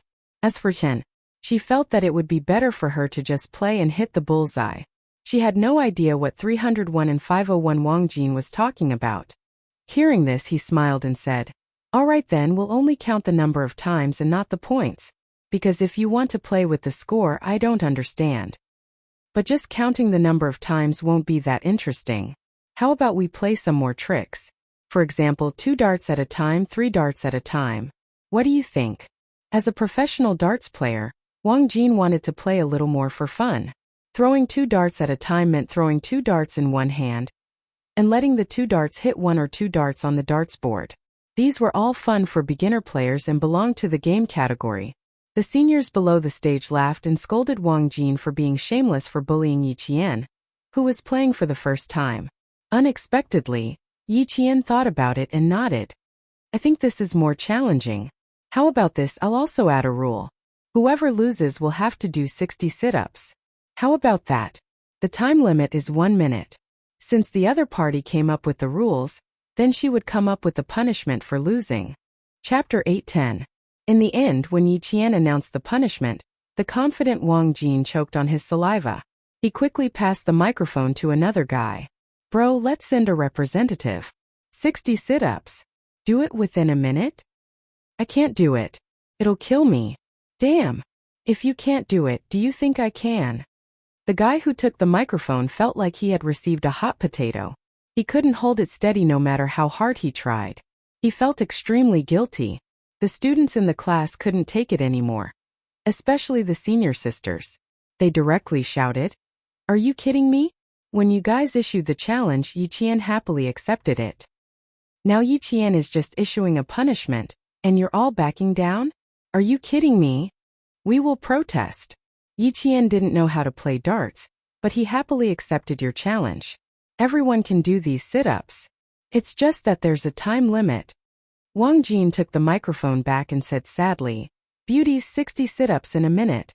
Yes, we can do it, but the time limit is the main point. The main point isn't that we can't do it, the main point is that there's a time limit." Oh, so that's how it is. Is it very difficult to do it?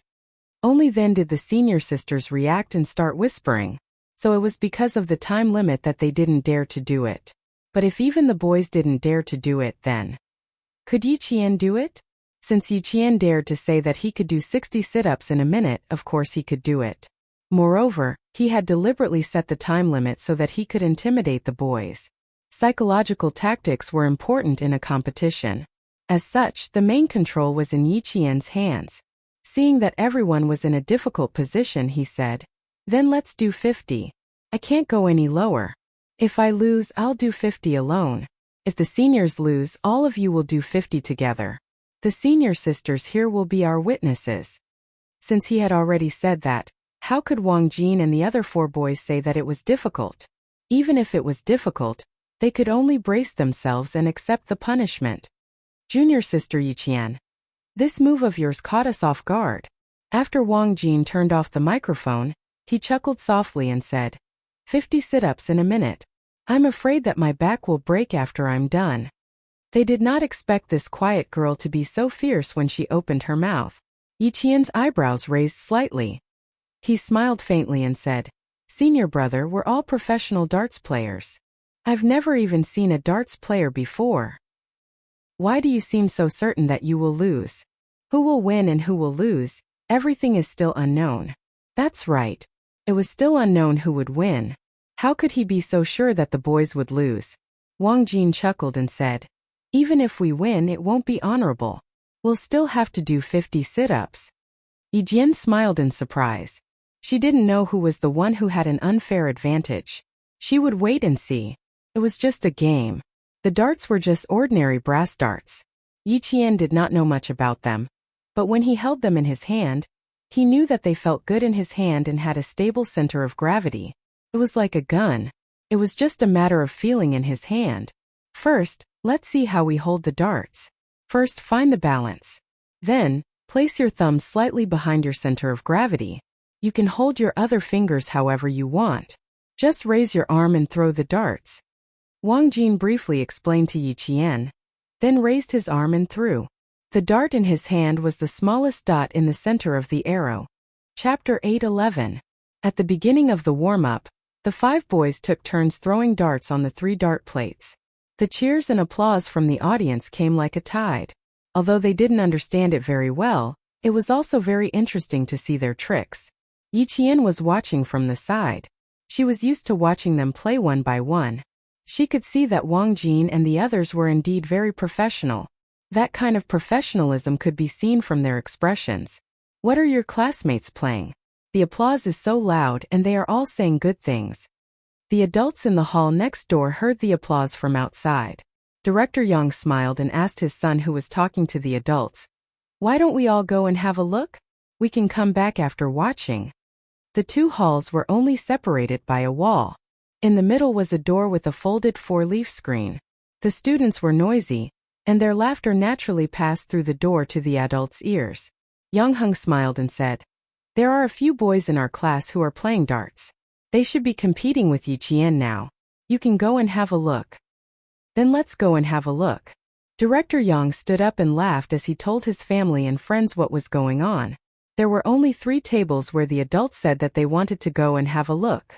A woman in a dark suit who looked very professional said, It is said that there are a group of people in Heng Heng's class who are good at literature and martial arts. Let's go and have a look and broaden our horizons. Auntie Song, you are making fun of us students. What else can broaden your horizons? Yao Jing, who had been accompanying the adults, stood up and smiled playfully. Later on, you will be able to see if you don't feel bored. Yang Heng's mother didn't like to hear this. She said to her sister, Jing, sometimes your words are quite disappointing. Heng Heng's classmates specially came over to celebrate his birthday.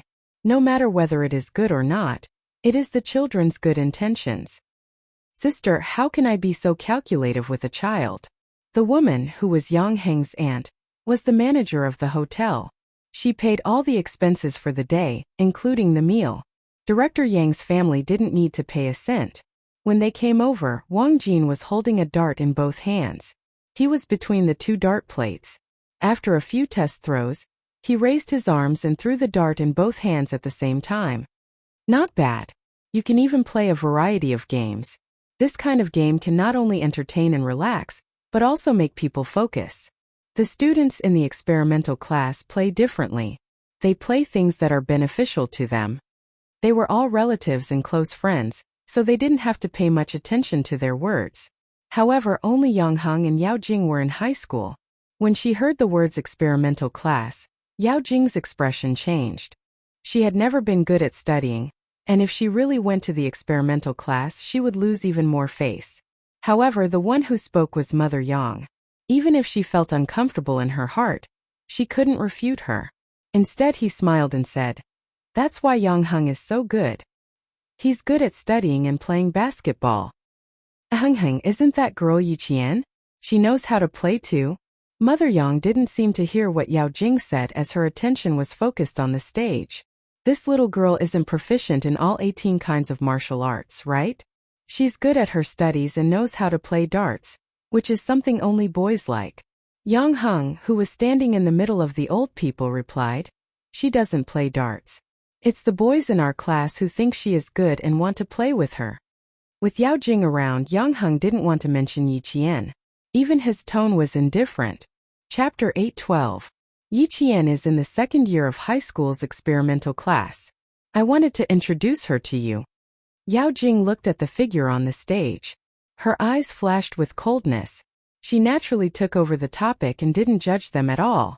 She said softly to Mother Yang, "Auntie, don't you think it's weird for a girl to play with a boy's game?" Mother Yao heard this and patted her daughter's head. "You think it's weird? You're different. Why are you learning to play basketball? This is a sport for boys. If you learn it, your dad and I will think it's weird." Mother Yao and Deputy Bureau Chief Yao, who had seen Yi Qian before, recognized her. Now that she was an alumnus invited by Yang Heng, no matter how weird it was, their daughter shouldn't say it out loud. They knew that their daughter had been feeling wrong since that incident, but they couldn't help it. Who told their daughter to kick an iron plate? Deputy Bureau Chief Yao also pretended to be angry. "You like to meddle in other people's business. Yi Qian is the daughter of a martyr. How can a child without parents compare to you? Who grew up in a honey jar? If she wasn't stronger, how could she get to where she is today? Learn from others. Don't make me and your mom worry all day long." The two families stood together and could hear each other's words. Mother Yang's heart was not calm at this moment. Yi Qian was the daughter of a martyr. Her parents were no longer alive. She just said to the child, "Your parents must be proud of you." Didn't she hurt the poor child? If the Yao family didn't say it, she wouldn't have known. Because from Yi Qian's face, she couldn't see the cowardice of not having parents or the frivolity of an uneducated child. He gave her the feeling that he was steady and had his own opinions. After the game, she must apologize in person. She couldn't think that it was just an unintentional action and just let it go. Yao Jing, who let her parents take turns to scold her, kept acting like a spoiled child. Yi Qian stood 37 meters away and picked up a dart with one hand. In his mind, he recalled how they played darts just now. The tip of the dart needs to be slightly pointed upwards to stabilize the dart. That's right, the best way to play with darts is to hold the dart with 3 fingers. In that case, she would also try to hold the dart with 3 fingers. As for the principle, she would only know the difference between holding the dart with 3 fingers and holding it with multiple fingers after throwing the dart. "Yi Qian, come on, come on. Come on, come on. Defeat them." The applause and cheers were extraordinarily loud. Yi Qian smiled and turned around to give them an okay sign. Her eyes were as clear as water. When she looked back and smiled, her beautiful face was like a magnolia with multiple petals. She was so clean that even adults would find her beautiful. This child was extraordinarily beautiful. Yang Heng's Aunt Chief Song exclaimed, "Clean, really clean. Such a beautiful child is so clean. She looks so much better than the celebrities on TV." The moment the dart was thrown, Yi Qian understood why Wang Jin had 3 fingers, while the other 4 boys had multiple fingers. Multiple fingers allowed for better control when accelerating, but it would be difficult to release the dart. Naturally, the fingers would be slower. On the other hand, 3 fingers allowed for unstable acceleration, but released the dart quickly. If this was a competition, this was equivalent to buying time for oneself. The tip of the dart did not hit the smallest dot, but it was still pretty good. It hit the second dot. 1, 2, 3, 4, 5. Ah, it didn't drop, it didn't drop. Yi Qian, come on, come on.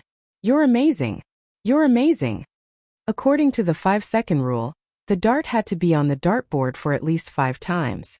If it dropped, it would be considered a loss. Chapter 8:13. The girls cheered loudly as if they had seen hope. Wang Jin and the others looked at each other. Was this luck or skill? Did he hit it as soon as he went up?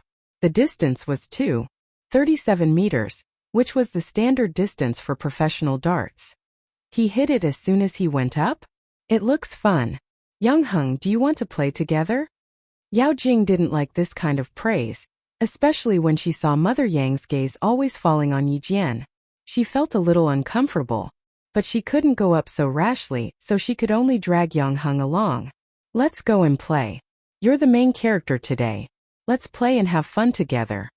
Yao Jing, who was wearing a pink princess dress, stood in the chandelier and acted coquettishly. Not only was she cute, but she was also a little naive. If you don't go up, then it'll be boring. She couldn't let Yi Qian take all the limelight. Yang Hung looked at her coldly and said, "If you want to go up and play, then go. See, there are already a few girls up there." It turned out that when the girls saw Yi Qian hit it in one throw, they thought it wouldn't be difficult and wanted to give it a try.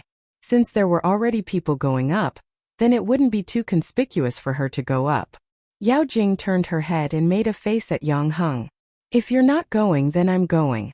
It's not easy to have so many classmates play together. If I don't join, then it'll be disappointing." Because of Yang Hung, the possessive Yao Jing treated Yi Qian as her love rival. How could she let her love rival steal the limelight? On the stage, Yi Qian stood at the starting point where Wang Jin and the others threw their darts. After throwing the first dart, the girls saw hope and waited for the boys to do 50 sit-ups. "Junior Yi Qian, you're not teasing us, right? We all think you've played before." Wang Jin, who pulled the dart out of the plate, was a little uncertain. The tip of the dart was deeply embedded in the plate. When he threw the dart, his finger movements were the same as his own. No matter how he looked at it, it seemed like he had played darts before. Yi Qian took the dart from him again. Faced with his uncertainty, he pursed his lips and smiled. "I never tease people. I only tell them the truth. Indeed, I haven't played it before, but I saw you guys play it just now and it felt quite good."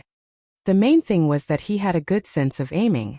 As long as he controlled his arm strength and mastered the essentials of throwing darts, there wouldn't be much of a problem.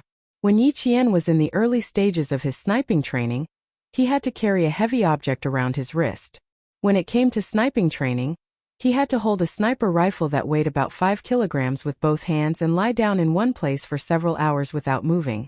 His control over his arm strength had long been trained, and his focus and aim were even better. Xia Jinyuan was racing on a rainy night. Even at such a high speed, she was able to hit the target. Coupled with her superb memory, she was able to copy the key points of Wang Jin's movements and achieve the result just now.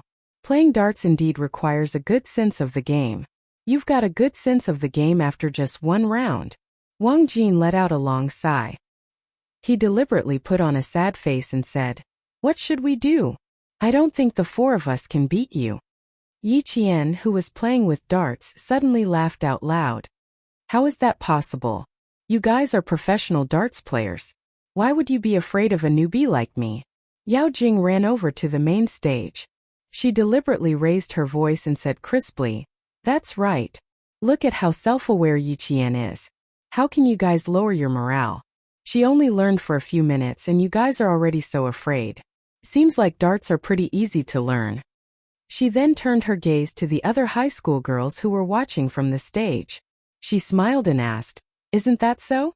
Seniors, do you guys also think that it's pretty easy to learn?" When it came to things like this, Yao Jing would always find a scapegoat. If she wasn't confident, she would let others try first so that she wouldn't embarrass herself. "Yeah, we also think it's pretty easy, so we came to try. But we don't want to compete. We just think it's fun." The high school girls giggled. They just wanted to have some fun. They didn't have any intention of suppressing Yi Qian. They then said, "Junior Yi Qian, don't worry about us. Hurry up and practice. The game will start in 5 minutes. Do your best. We have high hopes for you." "Do your best, Yi Qian. I have high hopes for you too." Yao Jing playfully winked at Yi Qian. She walked over to the darts board and took out a dart. She weighed it in her hand. Her eyes flickered as she glanced at Yi Qian. She smiled and said, "It seems pretty easy. Why don't I give it a try too? Seniors, come and teach me. I'll learn seriously." "We can't do it. Let them teach you." The game hadn't started yet, so it was still okay to have some fun. The seniors pushed a boy over and smiled. "Go, go, go. Teach Junior Yao Jing. There's only a few minutes left. Who knows, you might be able to teach an expert." The boy was shy, but he still walked over.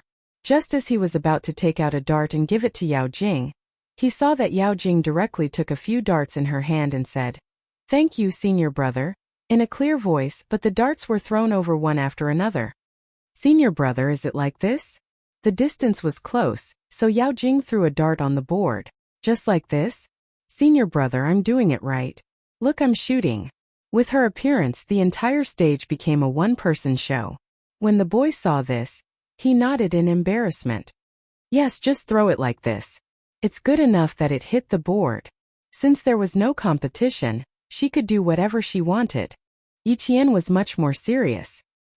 He listened attentively to Wang Jin's explanation. Your arm strength seems to be pretty good.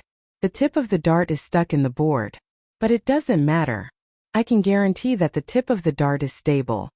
After dinner, the hotel staff quickly cleaned up the entire banquet hall and replaced it with fruits, snacks, and sweets, so that the spectating students could continue eating and watching.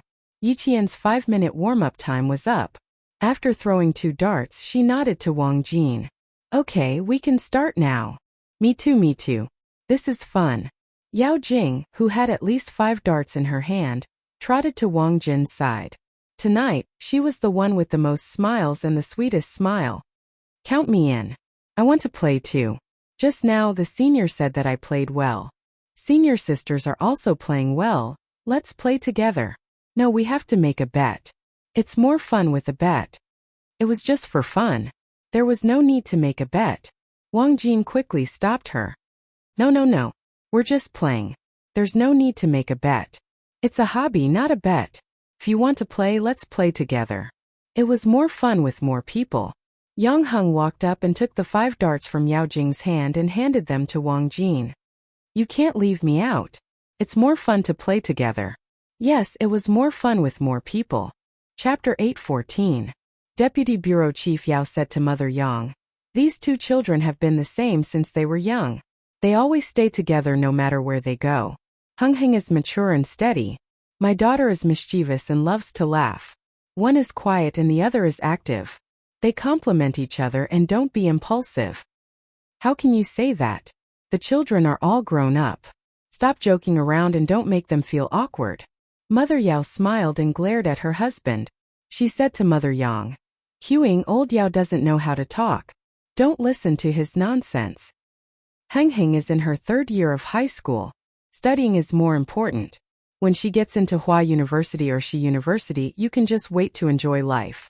In this day and age, no matter what kind of parents, as long as they send their children to school, they all want their children to get into a good school. Only then will their family have hope.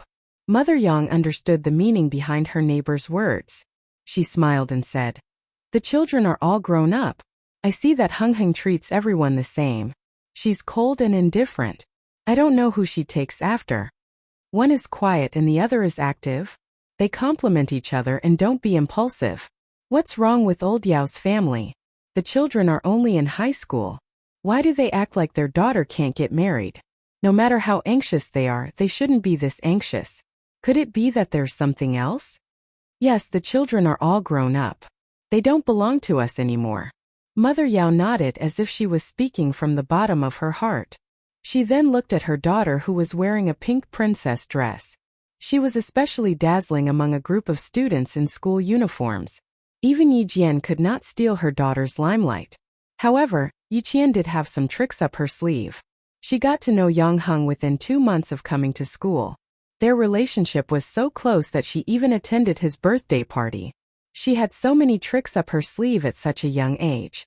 She was able to make Jing Jing suffer in her hands without saying a word. Mother Yao's gaze slit past Yi Qian's face. Her thoughts weren't just a little bit. Although the Yang family didn't interfere with Yang Heng's friends outside, Yi Qian, who didn't have any family background, would have some prejudice. So, either she came here on her own accord or Yang Heng played with her. Maybe they were just ordinary friends. She had to take a closer look to see how Yang Heng treated Yi Qian. She also had to see if Yi Qian harbored any ill intentions towards Yang Heng.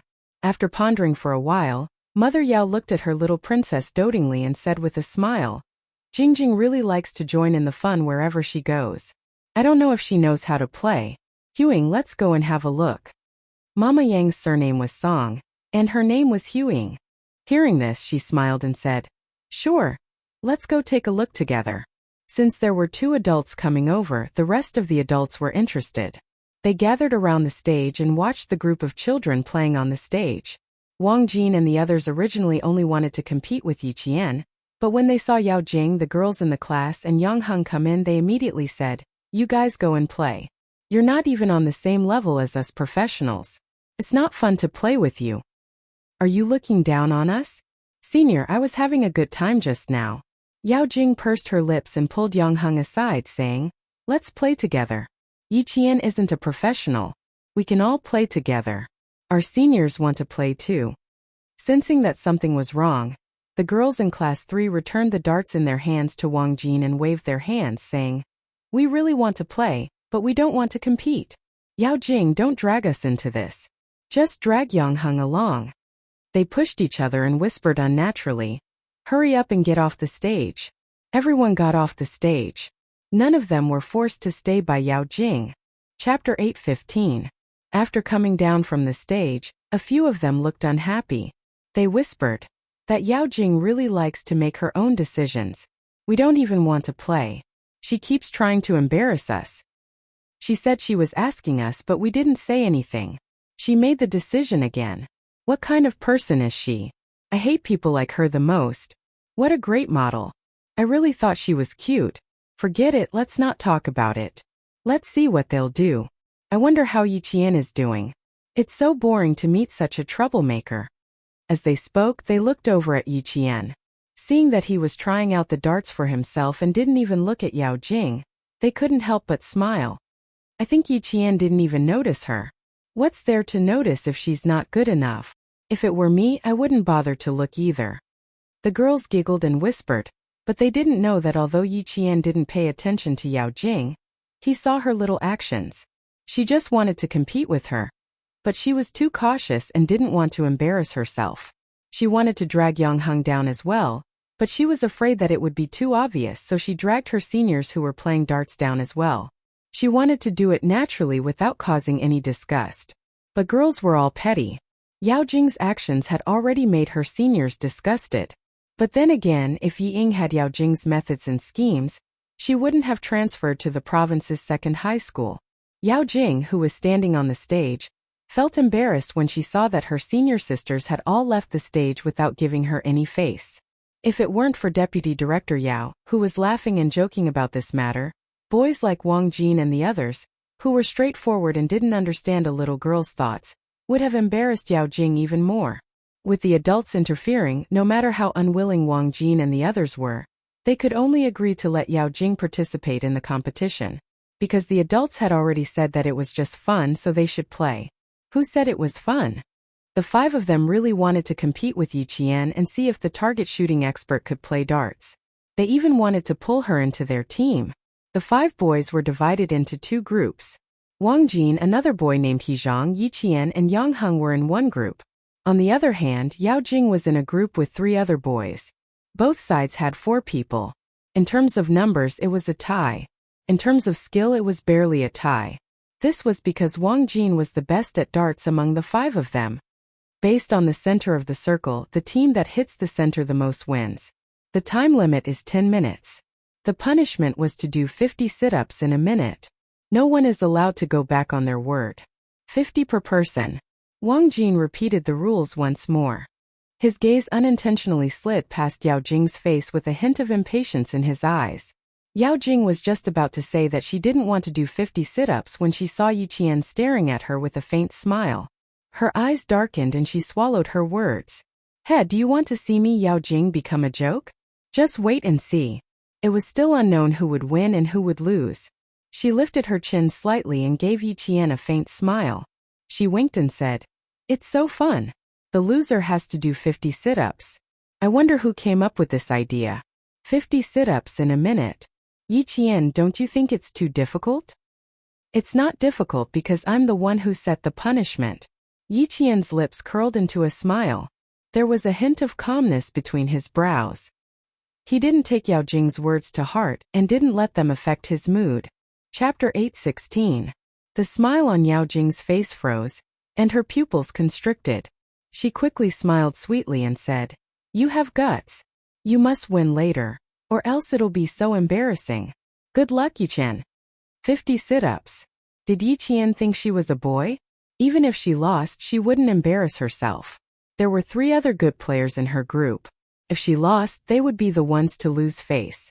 Sneering inwardly, Yao Jing adjusted her breathing and looked at the dartboard in front of her. She thought about how she had thrown 5 or 6 darts without any problems. Her eyes flashed with confidence, and the corners of her mouth curled up. Then let's see how good Yichen is. Both groups get ready. 10 minutes start. The boy in charge of counting the time shouted. The first player, Wang Jin, stood at 2:37 meters and threw. The other group also stood at 2:37 meters and threw. 2 brass darts were thrown, and they hit the smallest circle in the middle at almost the same time. Good, good, good. The adults watching below the stage all applauded. Not bad, he really had some skills. Both teams won the first round, and the audience applauded. Some people cheered for this group while others cheered for the next group. With a good start, the members of both groups had smiles on their faces. Don't take the darts, I'll do it. The boy in the second position reminded the player in front of him that a circle could hit 2 or 3 darts. After the first position threw, he immediately let the next player take over. This saved him the time to take the darts so he could try to get more darts. Yang Heng, who was standing beside Yichen, laughed and said, I'm a little nervous. Don't blame me if I miss. Why aren't you nervous when playing basketball? Yichen only had time to reply before it was her turn. She and Yao Jing were both in the third position. The dart on the dartboard was taken down by the second member. Yichen immediately stood at the 2:37-meter point and raised her hand with the dart tip slightly upward. Holding the dart with 3 fingers, she leaned slightly to one side and raised her arm to throw the dart. She accurately aimed at the center point and threw the dart lightly. Just as she threw the dart, she suddenly saw Yao Jing, who was supposed to be throwing darts with her, run less than a meter away and throw the dart easily. I said it was easy. See, didn't I hit it? Yao Jing pulled the dart out of the circle, turned around and smiled brightly. You don't even dare to play such a simple game. I haven't learned from Yichen and I hit the circle. The situation was not just a little bit awkward, but she had also run so close to the dart. She must be here to cause trouble. The 3 boys in Yao Jing's group were dumbfounded. Running so close to her to throw the darts, was she really dumb, or was she pretending to be dumb? She couldn't be here to make others laugh, right? The applause did not stop because of Yao Jing. It was all for Yichen, especially the girls. Their voices were so loud that the boys beside them had to cover their ears. Yichen, you can do it, you can do it. Come on, punish them with 50 sit-ups. No one paid attention to Yao Jing, and no one reminded her if she was wrong. Now that it was Yang Heng's turn, everyone's eyes were glued to him, afraid that they would miss the best moment. Yang Heng was the 4th player. Yichen dodged, and he immediately threw the dart. The dart fell to the ground, and the students in the class laughed. Our slam dunk master is good at basketball. Even the teacher said it was good. Forget about the darts. Chapter 8:17. I'm not good enough. I'm just giving it a try. Yang Heng stood on the stage with a handsome smile. I'm just here to make up the numbers. I'm not competing. Yang Heng wasn't angry at the students teasing. He didn't know how to throw darts, but he saw Yao Jing causing trouble on the stage. He had no choice but to go on stage and suppress her to prevent her from being too arrogant. From the beginning, she had been targeting Yichen. She thought she had done it flawlessly, but in reality, anyone who paid a little attention could see that she was targeting Yichen. If even Wang Jin could see it, how could the other students not see it? He knew Yao Jing very well. When she realized that she was the one who had embarrassed herself, and Yichen had won all the way, she would hate Yichen even more. Then she would be more careful and target Yichen even more. She would only have scruples if he stood on the stage to keep her in check. Yang Heng's self-teasing made the students of grade 12 class 1 laugh. Even though he had lost openly and honestly. It made it even more obvious that he was a true boy. Holding a dart in her hand, Yao Jing, who was standing in the trajectory of the dart, didn't react in time. She stood still and blocked the dartboard, successfully slowing down the 4th dart thrower in her group. Not only did she make a fool of herself, she also made a fool of her teammates. The boy was anxious and shouted at Yao Jing, who had just realized something was wrong. Why are you still smiling like an idiot? Go away. I can catch up. You're standing in the wrong place. Invalid throw. Standing in the wrong place? Invalid throw? How is that possible? She didn't throw the dart directly at the dartboard. Instead, she stood at a certain distance before throwing the dart. But they said that she was standing in the wrong place. Then, Yao Jing's expression became awkward. Then she was really standing in the wrong place. Suddenly, Yao Jing realized that she had made a very serious mistake. First, the applause just now wasn't for her, but for Yi Qian, who was throwing darts with her. The boy who was standing at the fourth position tried to catch up with Yao Jing, but it was difficult for him to do so after Yao Jing's stroke. Fuck, quick, the three of us and the three of them. Let's see if we can even it out. Wang Jin is faster, Yi Qian is a little slower. If we hold on, we'll be even. She didn't know how to throw, yet she pretended to be very good at it. We were tricked by her. Soon it was King Gold again. Fuck. Yi Qian didn't even take off his darts. The three boys did not lower their voices when they spoke. When the enthusiasm of the entire competition was raised, how could they notice that they had to lower their voices? Right now, he only wanted to win.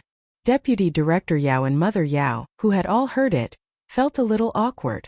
No matter how awkward it was, both husband and wife had the ability to turn the situation around. Mother Yao sighed and helplessly said to Mother Yang, "This girl is making trouble again.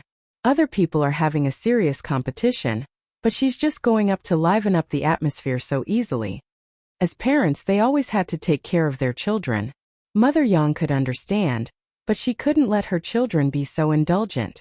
When it was time to say something, she still had to say something. Mother Yang, who didn't want to be upset at her son's birthday party, also smiled and said, "Little Jing has been like this since she was young. You'll get used to it." Deputy Director Yao also tried to smooth things over for his daughter. Jing, this child is making trouble. She doesn't treat this as a competition at all. Her heart isn't ordinary. Others treat it as a competition, but she treats it as having fun. Chapter 8:18. Old Yao, your words have a double meaning. Ha ha ha, if you don't treat the competition as a competition, then you're being narrow-minded? Director Yang laughed and joked. Let the children play around. Old Yao, you're an adult. Why are you getting involved? Deputy Director Yao laughed as well. Yes. Let the children play around. We adults will just watch. But my little girl Jing, she's going to throw a tantrum with me when she gets home. We have to let Hung persuade her. She doesn't listen to us. She only listens to Hung. Her rebellious period is here. We can only persuade her. Director Yang clapped his hands and stared intently at the stage. He was very interested in what Deputy Director Yao said, and he didn't deny it. At this time, Yao Jing was so embarrassed that she bit her lips. She really didn't know that there was a distance between the darts. No one told her. She thought that she just had to find the right distance to throw the darts. Yao Jing didn't run away from reality. Instead, she openly admitted her mistake. I'm sorry. I thought I could just stand anywhere and throw. I'll pay attention this round. Admitting her mistake resolved the awkwardness and made her team members look better. It's okay. You can just stand at 37 meters and throw. The boys in the same group didn't say much. Since the girl admitted her mistake, then forget it. Anyway, it was just a game. Admitting her mistake was more acceptable than hiding it. In this aspect, Yao Jing was much better than Ying. Yi Qian's group had already thrown 2 rounds. In both rounds, Yi Qian hit the center circle. Wang Jin's heart trembled as he watched. He was really good. He didn't miss on his first try. Unfortunately, it was a 2-group competition. It would be more interesting if it was an individual competition. Yao Jing, don't go the wrong way. The second round was Yao Jing's turn. The boy beside her quickly reminded her, afraid that she would run to a distance less than 50 centimeters away from the darts board again. That wasn't throwing, that was stabbing. Stabbing the dart directly was as easy as raising your hand. A distance of 37 meters wasn't a short distance. Yao Jing stood at the distance and tried several times to throw the dart toward the center circle, but she still couldn't throw it. So far, how did Yi Qian do it? Quick, quick. It was Yiqian again. They're all in the third round. Hurry up and throw it. Who cares if it hits or not? You have to make room for me. The guy behind Yao Jing urged. If the front didn't throw the darts, the team members at the back could only wait and waste time. If Yao Jing didn't care whether she could hit the target or not, she would have done it long ago. But because she wanted to hit the target, she kept trying. She turned her head and saw Yiqian maintaining a slightly tilted posture as he threw the ball over effortlessly. Yao Jing heard another round of cheers and thunderous applause from the audience. She pursed her lips and felt very uncomfortable. She only knew how difficult it was after trying to hit 37 meters. It was difficult for her to even hit the dartboard, let alone hit the center circle. No, I have to learn from her posture first. Maybe I'll be lucky and hit the target. Yao Jing didn't care about the urging of the guy behind her. She imitated Yiqian's posture and threw the dart. The dart tip was at least a meter away from the target. It didn't even touch the darts and fell to the ground. Chapter 8:19.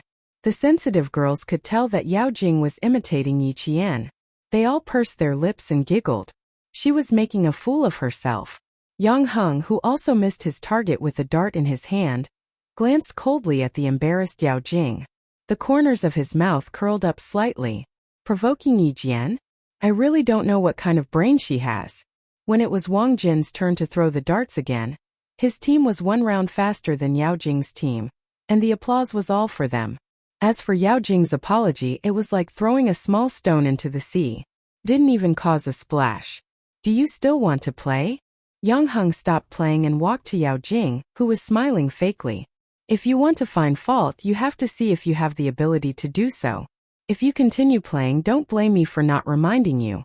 You'll be the one making a fool of yourself. Yao Jing knew that she would be the one making a fool of herself if she continued playing.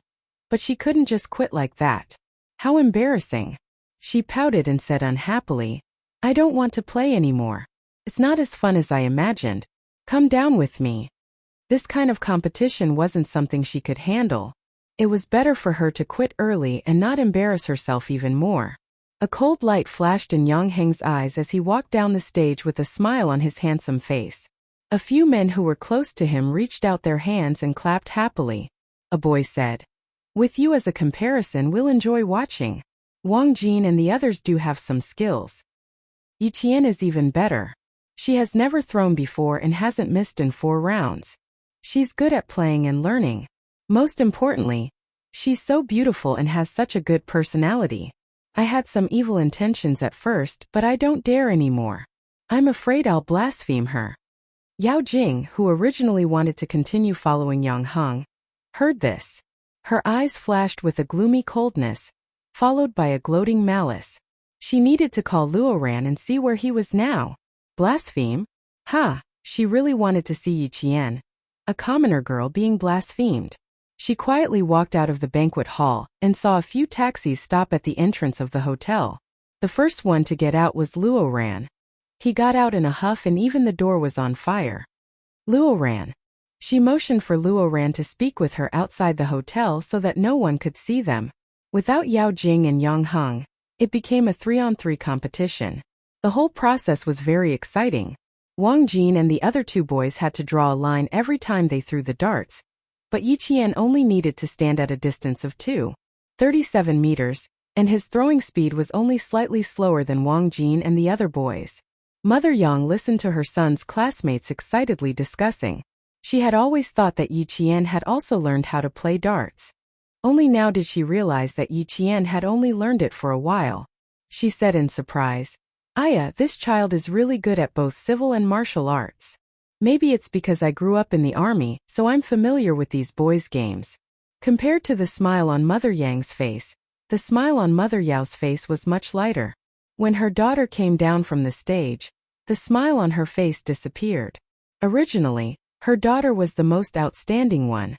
Who would have thought that she would be suppressed by Yiqian again, and successfully attract the attention of the Yang family? Her methods were so high that it made her an adult tremble. She said, It's not good for a girl to be too outstanding. For families like yours and mine, the most important thing is character. Chapter 8:20. Mother Yang glanced at her former neighbor and frowned slightly. Was she telling her that Yiqian's character wasn't good? Over the years, she didn't like Jing's overbearing personality, so she didn't interact much with the Yao family. She didn't expect the old neighbor to have changed so much. She even liked to gossip behind her back. Her own child was excellent, but other children were also excellent. How could she say that other children's character wasn't good? She didn't have the grace and tolerance that an adult should have. I think they're all good. Those who can go to the experimental class and represent the country can't be too bad. Mother Yang said faintly and clapped with a smile. The 10 minutes of competition on the stage had already ended. Mother Yao's expression stiffened. Her old neighbor meant that those who could go to the experimental class and represent the country were good children, but those who didn't go to the experimental class and didn't go abroad to compete weren't good children. Why did it sound like she was talking about Jing? Mother Yao, who felt uncomfortable in her heart, wanted to say a few more words. However, when she saw Mother Yang's elegant expression, smiling and applauding for the wonderful performance on the stage, she frowned and thought to herself, Huiying seems to treat Yijian differently. Mother Yao adjusted her expression and clapped with a smile. She didn't want to affect the relationship between the old neighbors. No matter what, her family had a good relationship with the Yang family. As long as Jing and Yang Heng continued their relationship, it wouldn't be difficult for the two families to become in-laws. How could the picky Mother Yang take a fancy to a girl who had suddenly appeared out of nowhere? For Yiqian, she didn't care about other people's opinions when she was reborn. Especially for an adult like Mother Yao who was picky about other people's children, she wouldn't care. Yiqian's team will definitely win. She only missed twice. Forget it. I think the two teams are about the same, but Li Qian's team is 2 rounds slower than Yiqian's team. It's a bit difficult to win. While the students were discussing, Yiqian's team did indeed win after calculating the center circle of the two teams. Based on the individual probability of hitting the center circle, Yijian only hit 2 fewer center circles than Wang Jin, which was the same as the other 4 boys. After careful calculation, the boys still lost. I can't believe this is your first time playing. How can the 5 of us believe such a high hit rate? Wang Jin and the other 4 looked at Yiqian's individual score, and were all in disbelief. Only 2 points less than Wang Jin. They had been practicing for a long time, but they were defeated by Yiqian so easily. They couldn't accept it, and at the same time, their fighting spirit was ignited. Why don't we play with 2 darts and 3 darts again? Wang Jin's interest was piqued. He was reluctant to let go of his opponent. Yiqian didn't want to play anymore. He smiled and said, I've never played darts before, but I like to play with a slingshot. It's the same hit rate. I just need to find the feeling. I can still throw a center circle. I'm afraid I won't be able to do it if I play a bigger one. How could Yiqian, who was more thoughtful than the boys, agree? After all, it was Yang Heng's birthday party. It was Yang Heng's main venue. They played darts for the students to have fun, not for the guests to play. Chapter 8:21. Moreover, it was enough to play 1 round of this kind of competition. There was really no point in continuing to play. She said, Don't use your ultimate moves. I was sweating just now. If we continue, I can't. My legs are a little weak. Yijian never thought that showing weakness was a sign of cowardice. She was confident, and there was no sign of cowardice between her eyebrows. If they continued to play, it was hard to tell who would win and who would lose. 2 darts at once, 3 darts at once. She didn't know if it was 2 consecutive darts, but the targets were similar. When she was training in the desert, Uncle Jen would throw 2 objects at the same time, and they would fly over together with the sand. She had to hit both objects at once to pass the test. If it was similar, she was confident that she could beat the boys. However, there was no need to continue. Enough was enough. At this point, the girls were waiting for the boys to start doing sit-ups. Wang Jin and the other 4 reacted quickly and said, If you're willing to bet, you're willing to lose. 50 sit-ups. Come, let's do it together. They finished the 50 sit-ups happily and ended the competition perfectly. Yang Heng, who was standing next to Director Yang, smiled and said, Dad, what do you think? I told you she's good at this. It's her first time and she's already so good. I'm so happy to have a friend like her. Oh, just a friend? No other thoughts? Director Yang smiled and teased his son. I think this girl is very charming. Are you sure you just want to be a friend? Yang Heng also smiled as he looked at his father who was teasing him. He said frankly, "It's because she's very charming and I know very well what I'm capable of. That's why we're only suitable to be friends, and only friends." He wasn't belittling himself, but sometimes you have to know your limits. If you know you can't do something, then don't force it. Moreover, what's wrong with being friends? Being friends means you don't have to worry about your friend being taken away by others. Director Yang smiled in relief at his son's thoughtfulness. Yiqian was indeed a good girl. Because she was too good. He knew his son couldn't control such a girl. Now that he didn't need to remind them, the problem didn't exist. How could Director Yang not be gratified? Yang Heng laughed and said, "Also, I dare say that if we continue to play, she may not lose. Now that you've said you don't want to play anymore, you're able to pick up and let go. You're even bolder than the boys." He is indeed very courageous.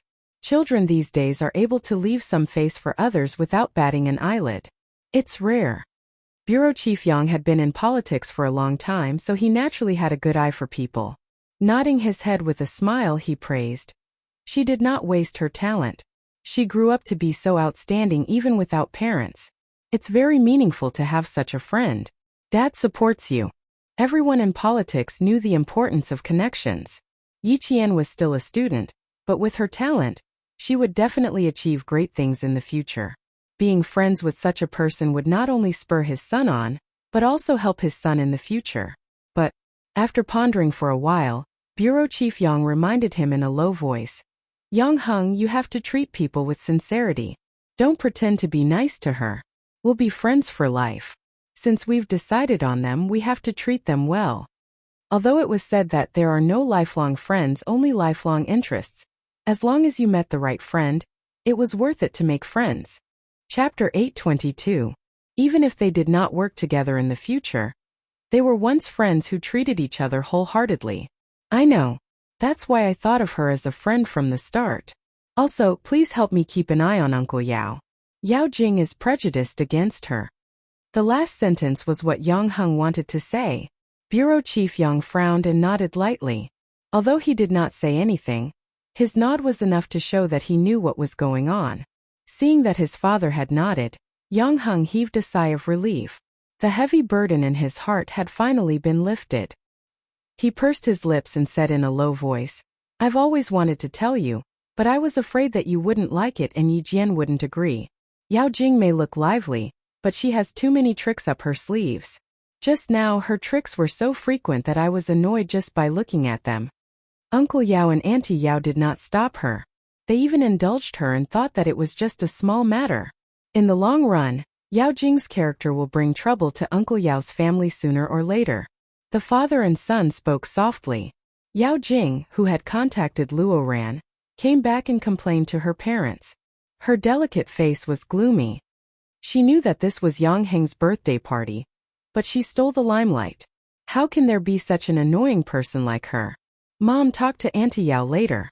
Don't let her be deceived by her appearance. That's enough. You were in the wrong just now, and you still have the nerve to criticize others. Keep your head up and your chest out. Don't shrink your neck. Father Yao criticized in a low voice. Yiqian is very outstanding. You have to admit that. You have to understand that you are not as good as others. Look at her. She fought against 5 people alone, and she didn't panic at all. She even forced the 5 boys to sweat. If you don't want your limelight to be stolen, you have to have the ability to steal the limelight from others. If it were you with your character, you would definitely follow up the victory and make yourself look good. But look at her. She knows when to stop. Not only did she take care of the boys' faces, but she also won their respect. Moreover, this is Yang Heng's birthday party. He is the main character. Mother Yao was not Sun Dongqing. She had to teach her child when she made a mistake, and did not know how to behave properly. She also criticized with a sullen face. You didn't even know how to read people's faces. What I taught you, where did it all go? Also, your dad and I have warned you not to go against Yi Jian. And you? You think you're the host today just because your Uncle Yang and Auntie Yang smiled at you? You're stealing the limelight. Even I'm embarrassed. Apologize to your Uncle Yang and Auntie later. Children can be immature, but they must know how to admit their mistakes. Calm as. The couple was not in the mood to watch anymore. They discussed in secret. At 9:30 p.m., a huge birthday cake was pushed up. The applause of the whole class did not stop. The candles were lit, and the entire banquet hall was brightly lit. Only a few small lights were left on. In the faint candlelight, a happy birthday song was played. Chapter 8:23. Yi Qian looked at the clock on the wall. It was almost time to leave. Today was the day she decided to meet Luo Ran. Now she was going to meet him at the back alley of the bar. In the cheerful birthday song, Yi Jian accurately walked to Wang Jin's side and said softly, "I have something to do. I'll be back later." "Okay, I'll leave you a big piece of cake to smear on Yang Heng's face." Wang Jin didn't know that Yi Qian was going to fight. He thought she would be back later. He didn't ask for more details. He was thinking about how to sneak up on Yang Heng. He didn't even notice when Yi Qian left. When Yi Qian left, she took 10 darts with her because she realized they were pretty good as weapons. When the lights came on and the cake was cut, no one ate it. Everyone was playing with the cake. Yang Heng was the worst. His clean and handsome face even had eyelashes. Yi Qian left? Did she say where she was going? Why didn't you wait for me to come back? When Yang Heng heard Wang Jin's message, he frowned so hard that a piece of cream almost fell off. After asking, he realized that he had misspoken, so he patted Wang Jin's shoulder. "I'm sorry, I was a little impatient," Wang Jin quickly said. It's okay. I know. A girl said she was going to leave for a while. I didn't ask. She said she would be back later." He didn't know how late she would be back. How long would she be gone for? Yi Qian didn't say, so no one knew when she would be back. Yang Heng tried to recall Yi Qian's expression tonight. No matter how hard he tried, he couldn't find anything wrong with Yi Qian. He was playing darts happily and laughing happily. He didn't even take Yao Jing's provocation seriously. Every time he would hit back with 4 ounces of jacks, causing Yao Jing to be in a disadvantageous position. If she didn't leave because she was unhappy, then it was very likely she left for personal reasons. She left? Does no one know why she left? When Mama Yang heard about it, she frowned slightly and said to her husband, "Old Yang, do you think that child saw that Jing was deliberately looking for trouble and left because she felt uncomfortable?" As he spoke, he paused and sighed. "I also said something I shouldn't have said. I don't know if that child is feeling uncomfortable in his heart." She repeated what she had said unintentionally. Yang Heng immediately said, "Mom, don't worry about this. She won't take it to heart. If he still hasn't returned by the time the event ends, I'll go look for him." He shouldn't have gone too far. Perhaps he really did have some urgent matters to attend to. I think that child knows his limits. You two don't have to worry. If he doesn't come back in half an hour, I'll send someone to check. Chief Yang trusted Yi Qian quite a lot. She was a young girl who could help the police solve big cases. She was a very meticulous child. Under normal circumstances, she would not put herself in danger. He believed that she really did leave because of an urgent matter and not because she was unhappy. The city before 10 o'clock was not as lively as it would be 10 years later. At this time there were fewer cars and people. When you walked to the side of the road, the speed of the passing cars was twice as fast as it was during the day. Yi Qian walked out of the hotel at a leisurely pace. There were a few people following behind her. Chapter 8:24. It was late at night, and a single girl was followed by a few unidentified men. Anyone who saw this would feel that something was wrong. When Yi Qian came out of the banquet hall, she saw a few men sitting on the sofa in the hotel lobby.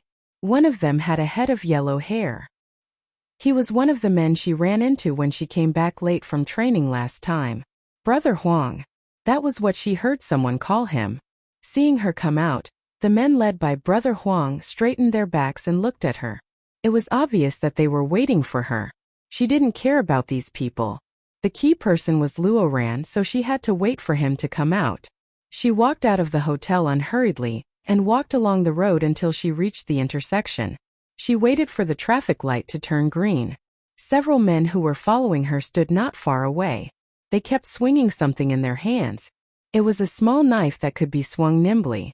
A black car gradually came to a stop as the traffic light turned green. Yi Qian crossed the road as the traffic light turned green, and arrived at the Caesar Hotel on the opposite side of the road. "Third master, look," the driver said softly. "It's the girl who left with Miss Xia last time. She's going to the wasteland where we're going to build the club. There are two groups of people following her." Ho Zi, who had just finished a business meeting and was a little drunk, narrowed his eyes and looked at the few people following her. He said calmly, "These people aren't enough to be her appetizers. Send a few of them to keep an eye on her. If there's anything, help her clean up the scene. Don't leave any traces." Not only was the little girl good at fighting, but she was also good with guns. It was a pity that he had never seen her before. It was all from their school. Even Commander-in-Chief Xia didn't stop her. As long as nothing happened in the future, it wouldn't be a problem for her to become Family Xia's daughter-in-law. Since that was the case, he would naturally take care of her as much as he could. Besides, he wanted the little girl to call him Brother Z. She even called him Brother Z. How could he just stand by and watch? The car drove directly to the entrance of the hotel. The doorman recognized that it was his boss' car. He immediately opened the door and waited for his boss to come out. The lobby manager quickly walked from the lobby to the revolving door and waited for Ho Zi to come in before saying softly, "Third master, we have an important guest on the 23rd floor." He softly said a name, but before he could finish his sentence, a tall figure appeared outside the revolving door. "I don't know when he left. He's behind you now." After the lobby manager finished speaking, he folded his hands in front of his lower abdomen and retreated to the side. Ho Zi turned around and suppressed the smell of alcohol in his stomach. Looking at the man who came in, Dan Feng's eyes were full of smiles. The smile on his handsome face came from the bottom of his heart. Even though there was a hint of vicissitudes in the corners of his eyes, it didn't affect his handsomeness at all. No wonder Yiwei said that Nan Province has become your second home. You come back here every few days and spend your pitiful holidays on dating. Be careful that the old lady at home will be angry. He joked. Gradually, there was a hint of sadness in his eyes. He raised his hand and directly hooked the shoulder of the man who was admiring his drunkenness with interest. Even his happy smile had a hint of sadness. "Your sister has something to do. Help me persuade her. Today she suddenly said that she wants to break up with me. I'm fucking dumbfounded." "Break up? Fuck. She's the only woman I've had for 17 years. Why should she break up with me?" Chapter 825. I support my sister's decision to break up with you. My sister's first love is back. He's also single and a world-class architect. He's not any worse than you, Brother Z. Xia Jinyuan smiled faintly. He went to the school to look for Yi Qian but couldn't contact Yi Qian.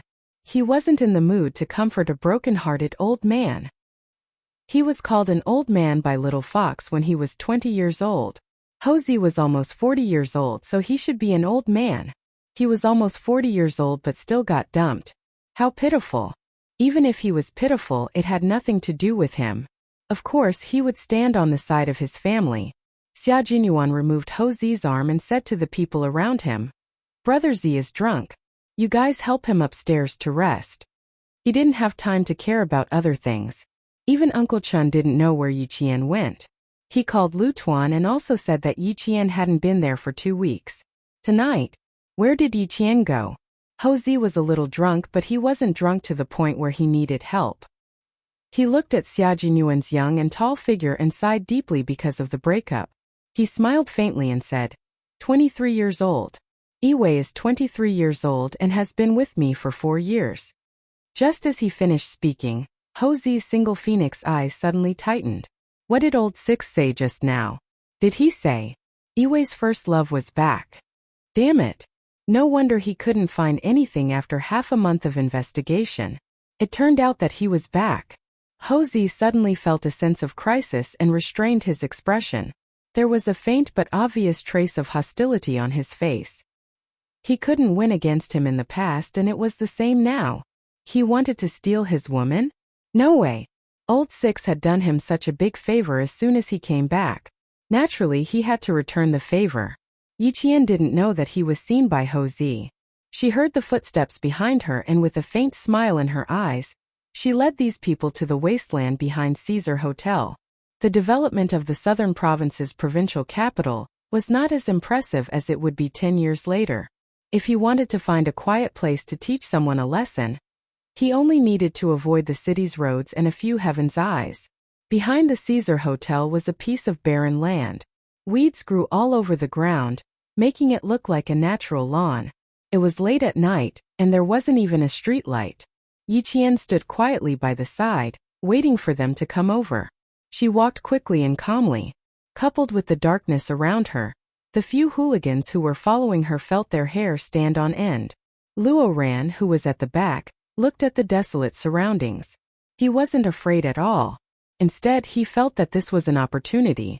Luo Ran, who had followed them all the way from the hotel, no longer hid at the back. He quickly caught up with Brother Huang in front of him and said fiercely, "No one will know even if you destroy the body in a place like this. She led us here in the middle of the night. You must teach this woman a lesson." Damn it, I can finally vent my anger.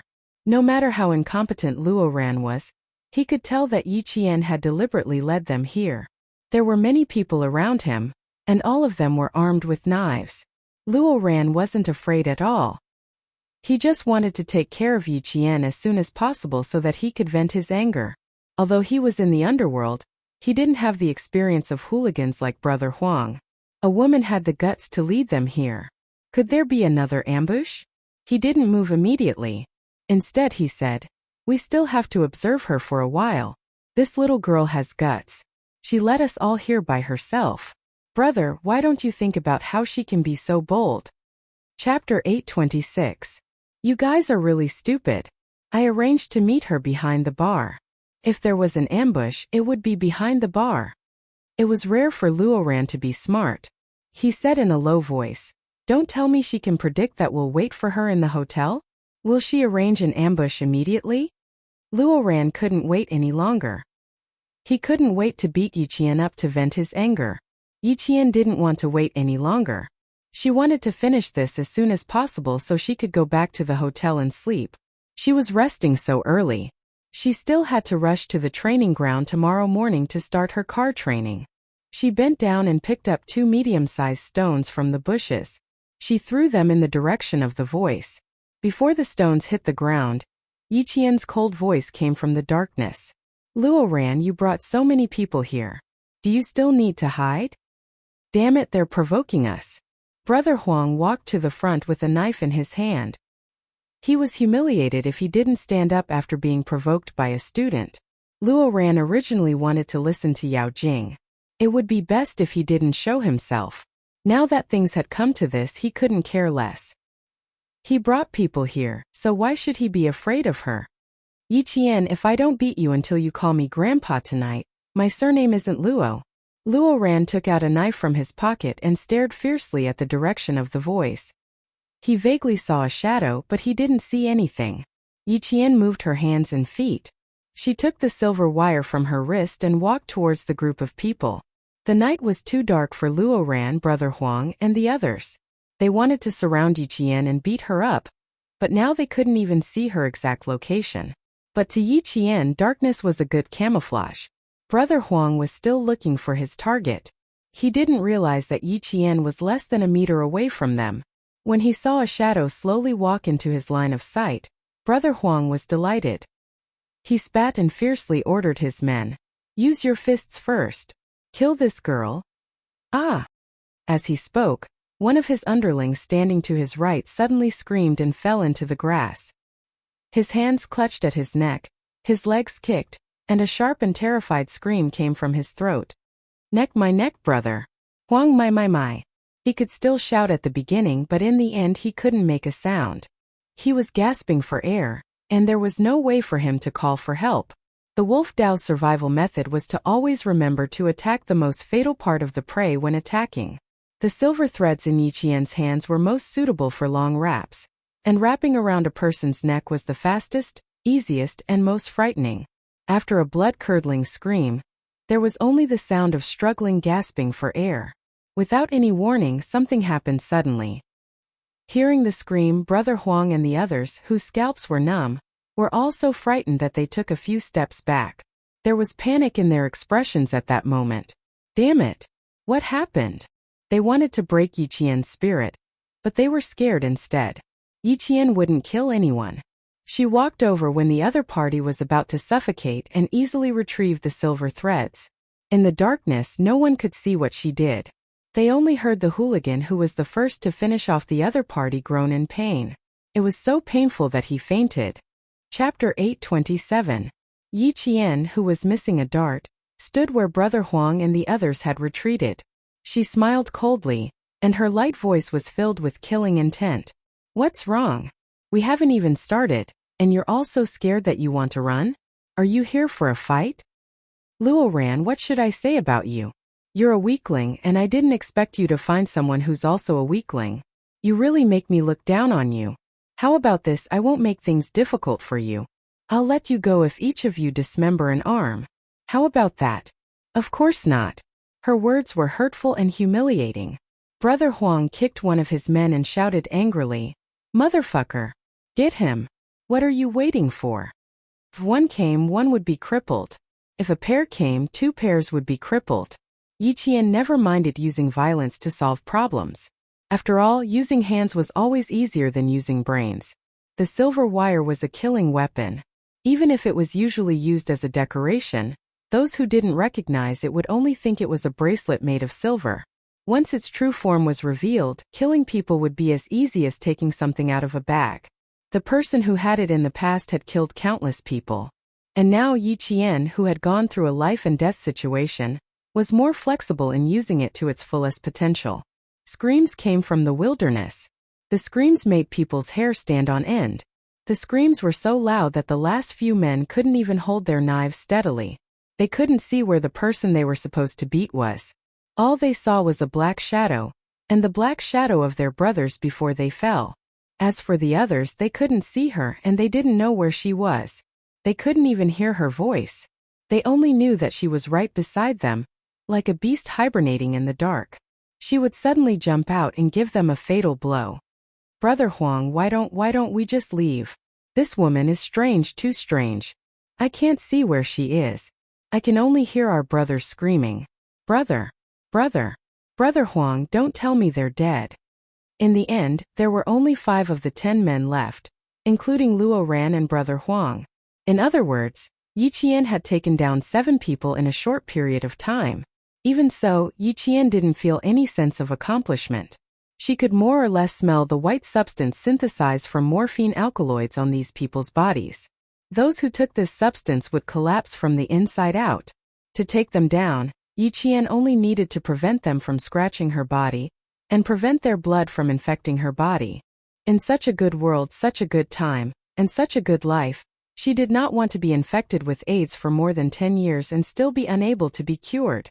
As long as one of the people who ingested harmful substances got sick, and someone else used the needle he used, the chances of getting sick were quite high.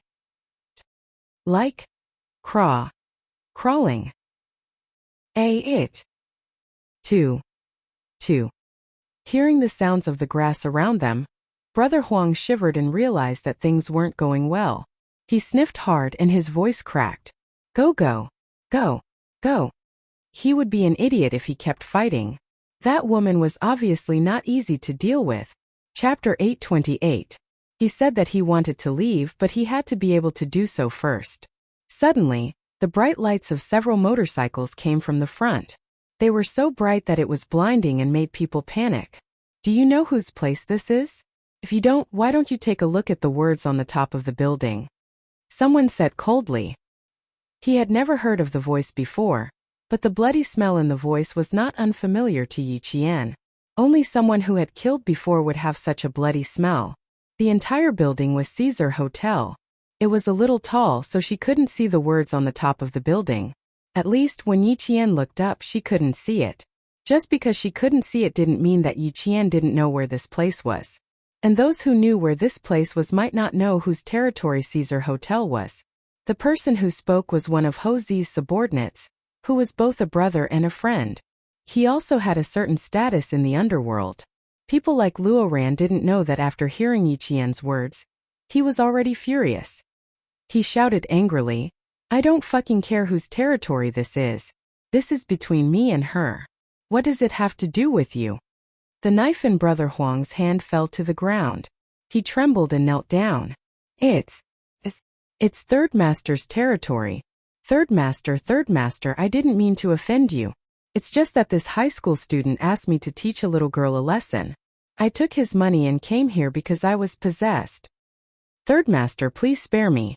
Third Master, please spare me. Third Master, please raise your hand and let me go. Third Master, please spare me. Third Master, please spare me. The light was too strong. It shone on Brother Huang and the other hooligans, who were half squinting.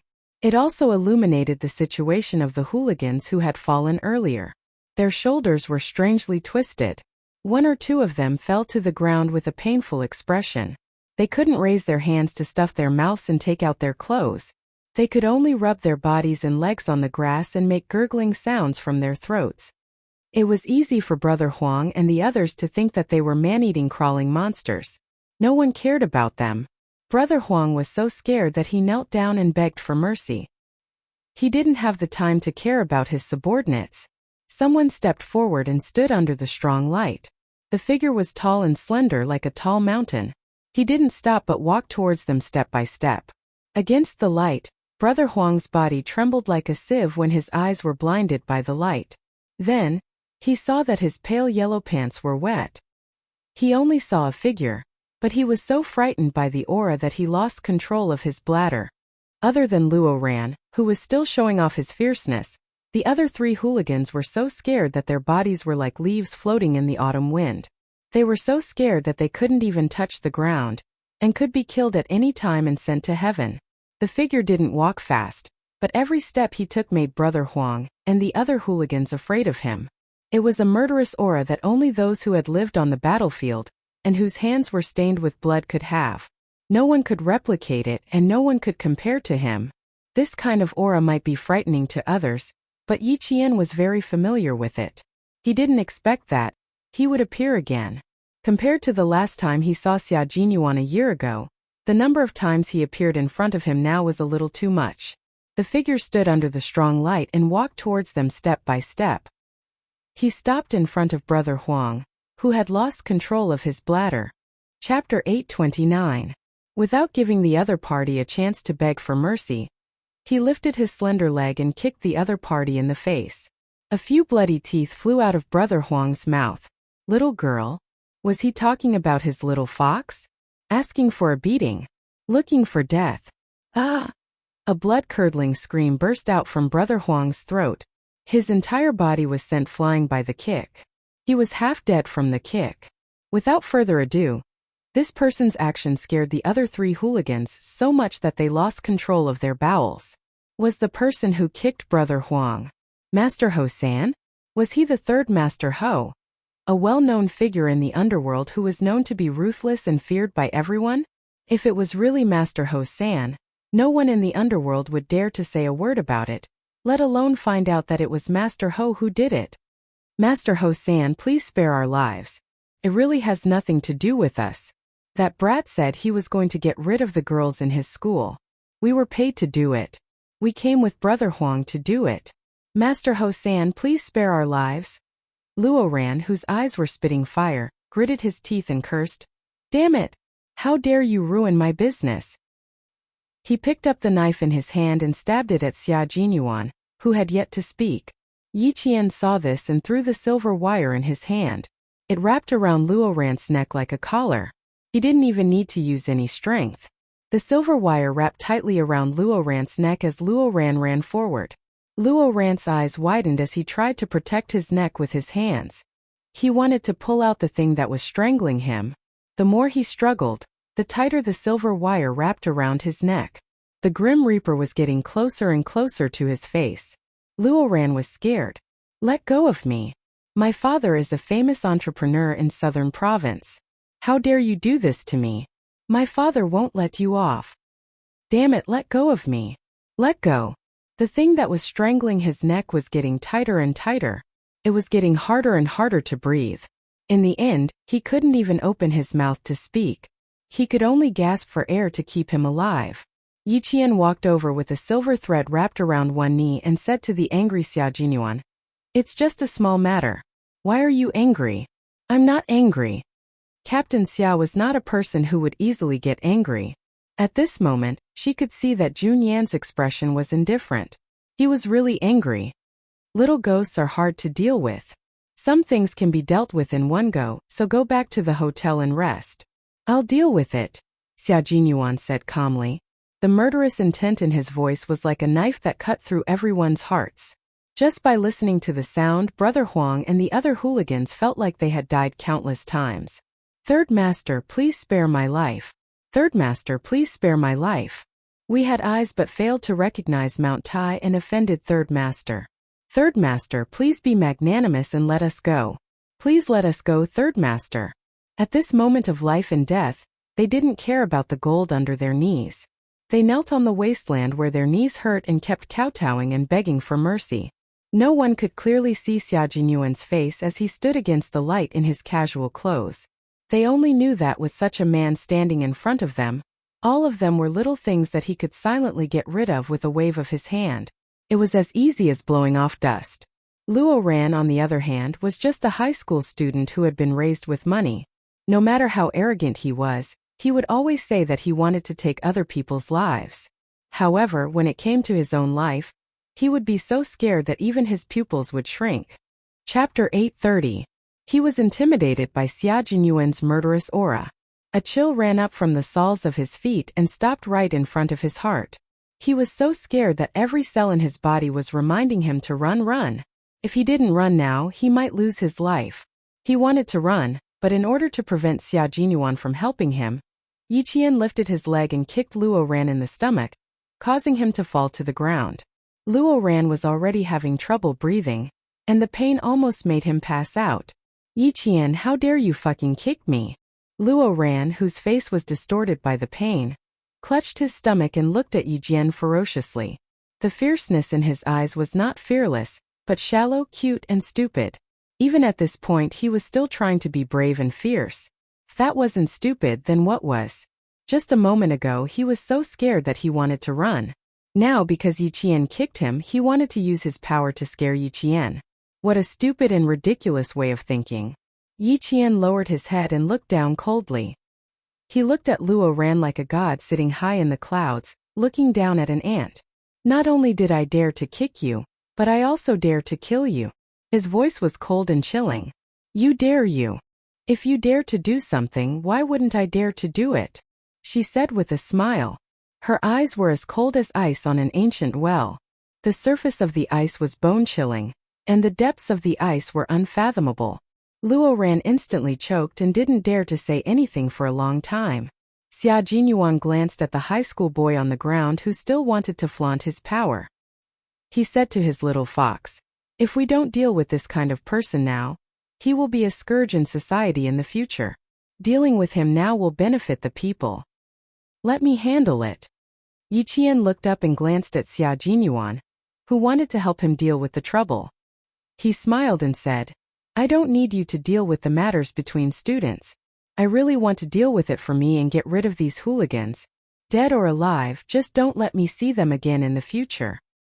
Her casual tone made Brother Huang and the others understand that they had begged the wrong person. They should have begged this young lady instead. Unfortunately, it was too late. Xia Jinyuan was really angry. How could he let them go? The man's thin lips curled up slightly, and he nodded with a smile. He only said one word, okay. He raised his hand, and 4 men with nothing in their hands got off the motorcycle. They walked over to the gangsters who were trembling with fear. Brother Huang, who was kicked in the face and almost lost his life, screamed and begged for mercy. Third Master, we won't do it again. We won't do it again. Please, Third Master, please let me go. Please, I beg you. His muffled voice was full of fear, and this fear of his life coming to an end infected Luo Ran. This arrogant boy in front of Yi Qian was so scared that his face turned pale. When Yi Qian heard Xia Jinyuan say, okay, he smiled and loosened the silver thread in his hand. If he really strangled Luo Ran to death, then it would not be worth it. Yi Jian turned around and stared at Luo Ran condescendingly. In the strong light, Yi Jian's usually gentle face was cold and hard. There was no emotion, only indifference. That kind of indifference made Luo Ran's heart tremble. He saw that she did not care about her own life. He saw that in her eyes, it was as if killing him was just a matter of raising her hand. He also saw that the thing that was strangling his neck was a thin thread that seemed to be made of silver. And this thread was particularly familiar to him. It was the silver item that Yi Jian wore on her left hand. Chapter 831. This was a weapon that could kill people. She casually carried a weapon that could kill people. Luo Ran looked like he had admitted defeat, but his mouth was still stubborn. He met Yi Qian's eyes and said in a trembling voice, "Yi Qian, I'm warning you. My dad is rich. If you're afraid of killing me, my dad won't let you off." Yes. His family was rich. Rich people were the boss. Even the school couldn't do anything about him, let alone Yi Qian. With that thought, Luo Ran's arrogance gradually returned. He tried to stand up and glared at Yi Qian. His voice grew fiercer and fiercer. "Let go of me if you know what's good for you. Otherwise, my dad will teach you a lesson tomorrow. If I can kill you, I naturally have the ability to prevent your dad from finding out that it was me. Luo Ran, you have to realize that your life is now in my hands, not your dad's." Yi Qian spoke calmly with a faint smile on his face. His words carried a hint of killing intent. It easily frightened Luo Ran. His face was full of horror. The silver thread in his hand tightened. Luo Ran, who had just escaped from suffocation, once again experienced death. Through his enlarged eyes, he saw Yi Qian's smile deepen. At the same time, his killing intent deepened. Do you know why beasts like to bite the neck? It's because the neck is the most vulnerable part. Biting off the cervical vertebrae will kill the prey. Biting off the aorta will also kill the prey. Biting off the windpipe will also kill the prey. Luo Ran, who was so scared that he broke out in a cold sweat, shook his head violently. He refused to listen to the bloodthirsty voice. "Yi Qian, you can't kill me. I'm a student and you're a student too. You can't kill me. You can't." "Why can't I? Just now you said you wanted to kill me. You who can't kill said you wanted to kill me. I have the ability to kill and can easily get rid of you. Why can't I kill you? Look around you." The first 7 hooligans who rushed out, which one of them didn't have a knife in their hand? Take a good look. Where are their hands now? Take a good look and you'll know if I have the ability to kill you or not. Yi Qian grabbed Luo Ran by the collar and dragged him to the front of a few thugs who were lying on the ground and whimpering. He lifted his leg and hooked the right arm of one of the thugs that was clasped behind his back. It was soft as if it had no bones, and it was hooked out by Yi Qian's leg. The moment he did, Luo Ran saw the strangely twisted right arm. He saw a small knife piercing through the gangster's palm. It went in from the back of his palm and came out from the center of his palm. Blood was still flowing along the tip of the knife. The drops of blood caused Luo Ran to scream in horror. He wanted to retreat, but Yi Qian pressed him to his knees. He looked closely at his palm that had been pierced by the knife. No, I don't want to. I don't want to. Let go of me. Let go of me." He wanted to retreat, but Yi Qian wanted him to clearly understand that if he wanted to fight with her, the consequences would be very tragic. He even called the people of the underworld over. If he didn't bleed them and dye them with some color, then it would be a waste of Luo Ran's efforts. 7 people, 14 arms, 2 joints from the elbow to the shoulder. I unloaded one in a straight line and the other in a reverse direction. Then I stabbed the knife into the right palm where they threatened me with the knife. Before I came out, I brought a small weapon with me. It was convenient to use, so I stabbed it into their left hand. Chapter 832. His voice was very soft, even fainter than the wind, but every word carried a thick stench of blood. Very, very heavy. So heavy that when Luo Ran saw the dart in the gangster's left hand, he was so scared that all the muscles in his body spasmed. A knife in the right hand and a dart in the left. TSK. It really hurts. But I don't want to hear them scream in pain. So I stuffed their mouths with their own clothes. The whole process didn't take much time. Yi Qian smiled as she spoke. Her expression was calm, but the words she said were hair-raising, making Luo Ran feel despair. I didn't even need much time to take care of 7 people. Taking care of you, I think. Her gaze fell on Luo Ran's neck, and her smile deepened. It will only take about 2 minutes. Don't you think so? Yes, she wasn't wrong at all. If Yi Qian wanted to kill him now, it would be a piece of cake. At this moment, Luo Ran regretted it so much that his intestines turned green. In the face of life and death, his past arrogance and smugness were nothing. They were just for show. They couldn't protect his life. I was wrong. Yi Qian, let me go. I was wrong. He begged for mercy. His throat was itching to cough, but his survival instinct kept him begging Yi Qian to let him go. Luo Ran, who used to be so arrogant that he didn't even look at the ground, who used money to solve every problem, fell hard this time. He fell so hard that it left him with a lifelong psychological shadow. He begged for mercy so quickly, but Yi Qian wouldn't let him go so easily. She raised her eyebrows slightly. Such a fatal place that needs to be protected is entangled by the treasure in my hand. I'll have to use my strength slowly. First I'll break your throat, then your aorta, then your cervical vertebra, and then your entire head. Her voice was soft and gentle. As Yi Qian tightened the silver wire in her hand, Luo Ran, who had failed to beg for mercy, screamed, "Help! Help! Help!" If he could even make a sound, then he would have to use a bit more strength. The silver thread in his hand tightened a little to ensure that he could breathe, but also to make him more afraid. Stop shouting. It's useless. No matter how rich your father is, he can't save your life immediately. By the time he finds out that he needs to save your life, it's a pity that you're already dead. Yi Qian spoke slowly. From his actions and words, he did not show any mercy to Luo Ran. She could easily take Luo Ran's life, but she could not really do it. Right now, Luo Ran was just a student who spoke arrogantly and acted arrogantly. However, he was not the enemy she wanted to deal with. He was just a high school student that she needed to teach a lesson to. She needed to teach him a lesson that he would never forget. From now on, he would be obedient whenever he saw her and just take a detour whenever he saw her. Luo Ran's 4 limbs were struggling. Although he could no longer speak, his throat was still letting out muffled and terrified cries for mercy. "Let me go. Help, help!" His fluttering hands clung tightly to the dry grass that had withered in autumn. He broke a few strands, but he continued to hold on until he had no more strength.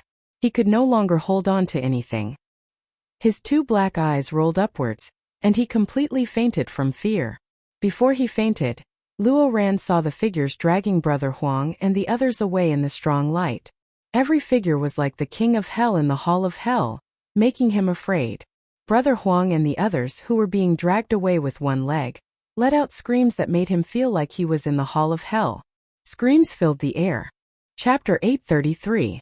Brother Huang and the other hooligans were dragged by Ho Zi and the others. Their backs and heads had been cut by the stones on the ground, and they were screaming in pain. As for Luo Ran, who had fainted, he was naturally picked up by Boss Luo himself. In the end, Yi Qian put away the silver wire. However, the frightened Luo Ran did not know that the reason he could not make a sound was because he was scared, and not because he was unable to make a sound because of the silver wire in Yi Qian's hand. Fainting from fear was the result Yi Qian wanted. He wrapped the silver wire back into his arm bit by bit and looked at Luo Ran, who was lying on the ground like a dead fish. He sneered. "How dare you talk about killing people when you have so little courage? I really don't know where you get your confidence from. You can only blame yourself for being so easy to talk to and giving people the wrong impression that you're easy to bully." Xia Jinyuan rubbed his forehead gently when he saw that she had scared a boy unconscious. He said helplessly, "Usually, all you have to do is show a little bit of ruthlessness and you'll definitely be the #1 bully in school." Little Fox had always been an obedient girl in front of her classmates. She was easy to talk to, modest and polite. This was why she gave people the wrong impression that she was easy to bully. Yi Qian blinked and shook his head. With a serious expression he said, "That won't do.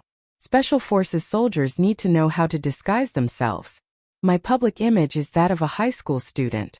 How can I do something that will ruin my own image in school? If he goes back to school and tells everyone about what happened tonight, it will also ruin your image as a good student." As Xia Jinyuan spoke, he waved one hand behind his back and the silent motorcycles all started moving.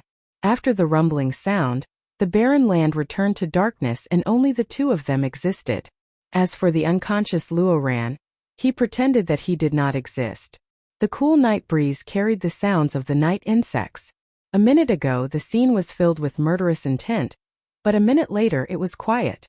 As the night breeze blew, it was as if nothing had happened. Yi Qian walked towards the road step by step. His voice was as calm as water as he replied calmly, "No, he won't dare to say it out loud. He definitely won't say anything bad about me in school." "Why?" Xia Jinyuan took a few steps forward and held her hand accurately and naturally. He asked with a smile, "I heard it just now.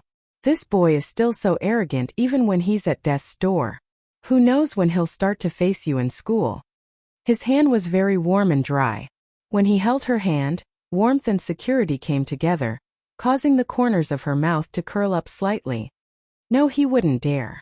He wouldn't dare. He repeated his words and said it with certainty. He was confident and certain. Xia Jinyuan's hand was very soft, as if he could hurt her bones if he used a little more force. He kept holding her hand and smiled faintly. "What do you mean? I think he has guts." "He doesn't have the guts. Trust me, after tonight, he will be completely honest in front of me." Yi Qian returned his grip. His hand was slender and strong, full of strength. "I just told him that he was someone who didn't have the ability to kill, yet he went around saying that he wanted to kill. For someone like me who has the ability to kill, killing him would be a piece of cake. That's why he's afraid. He's afraid that I'll really kill him. As for guts, he really doesn't have the guts. A person who doesn't have the ability but is arrogant is usually very timid. A person who has the ability but is arrogant is usually only arrogant when they kill." Chapter 834. He is the former, and I am the latter. If Luo Ran was arrogant because he had no ability, he was naturally timid. If Yi Qian had the ability but was not arrogant, he was naturally daring because he was skilled. It was just that she usually hid it well, and would not let others find out that she had the ability to kill. This explanation made Xia Jinyuan laugh. Indeed, people who had the ability to kill, such as himself and his comrades, usually hid their ability to kill and did not want others to find out. Those who kept saying, "I'm going to kill someone, I'm going to kill someone, I'm going to kill someone, I'm going to kill someone, I'm going to kill someone, I'm going to kill someone, I'm going to kill someone, I'm going to kill someone, I'm going to kill someone." The little fox who belongs to the latter category seems to be very afraid of me taking action. "Okay, your reason has convinced me. Why did she say so much?" She just wanted to stop him from taking action. She also wanted to tell him that although the boy was bad, he was not as bad as the hooligans who were sent out to deal with him. Once he was taught a lesson, there was no need for people from the underworld to deal with him. There was another important reason why Yi Qian liked to talk to Xia Jinyuan. She did not need to say too much because he could always understand her. Brother Huang was from the underworld. Fighting, robbing, and bullying students were common occurrences. She would not stop him from letting people from the underworld teach him a lesson. However, Luo Ran was different. He was a high school student from the province. If Xia Jinyuan were to take action, it would not be appropriate. He was a soldier, while Luo Ran was a problematic student. There was a huge gap between their statuses. Regardless of whether Luo Ran was a problematic student or not, as long as Xia Jinyuan took action, if there were any mistakes in the future, it would become a criticism that could not be washed away. It was more appropriate for her, who was also a student, to take action. Moreover, the people who appeared tonight were all Hozi's people. She did not trust them. Stopping Xia Jinyuan from taking action was the only thought in her mind at that time. It did not take too long to walk from the wasteland to the main road. A few minutes later, the two of them were standing under the misty streetlights. Yi Qian pointed at the Venus Hotel across the road and said with a smile, "Captain Xia, you can't continue dragging me along. I have to go back to this hotel. Tonight is a senior brother's birthday party. Help me book a room in the Venus Hotel opposite the Caesar Hotel. I have to go there now." Xia Jinyuan raised his eyebrows. "No wonder I couldn't find you at school. Uncle Chun said he didn't see you either. So you came here to play. If you don't mind, can I accompany you?" "I don't mind, but I'm afraid that Captain Xia will mind." Yi Qian's smile had a hint of mockery, and even his gaze had a hint of meaning. "There are dozens of students playing inside. Xia Jinyuan is an adult, so I'm afraid you'll feel awkward if you come over to play with a bunch of students." What a little fox. She used another way to say that he was old and old. Captain Xia, who was not discouraged, straightened his clothes and smiled slightly. He said elegantly and reservedly, "Will my appearance steal the limelight of the host? Think so. After all, I was born with a handsome face that even a little fox would occasionally be entranced by. If I really went with you, I'm afraid the host tonight will be embarrassed." She had her normal social activities. As long as there was no danger, he had no right to interfere. No matter how much he liked her, he still needed to set her free. Especially when the little fox in front of him did not like to be restrained and only wanted to fly alone. Chapter 835. That's indeed possible, so all the more reason I can't take you there. Yi Qian raised her hand to let go of their tightly clasped hands. Standing in the dim light, she smiled gently and said, "Can you let go now? I have to go back to the hotel." Xia Jinyuan narrowed his deep eyes slightly.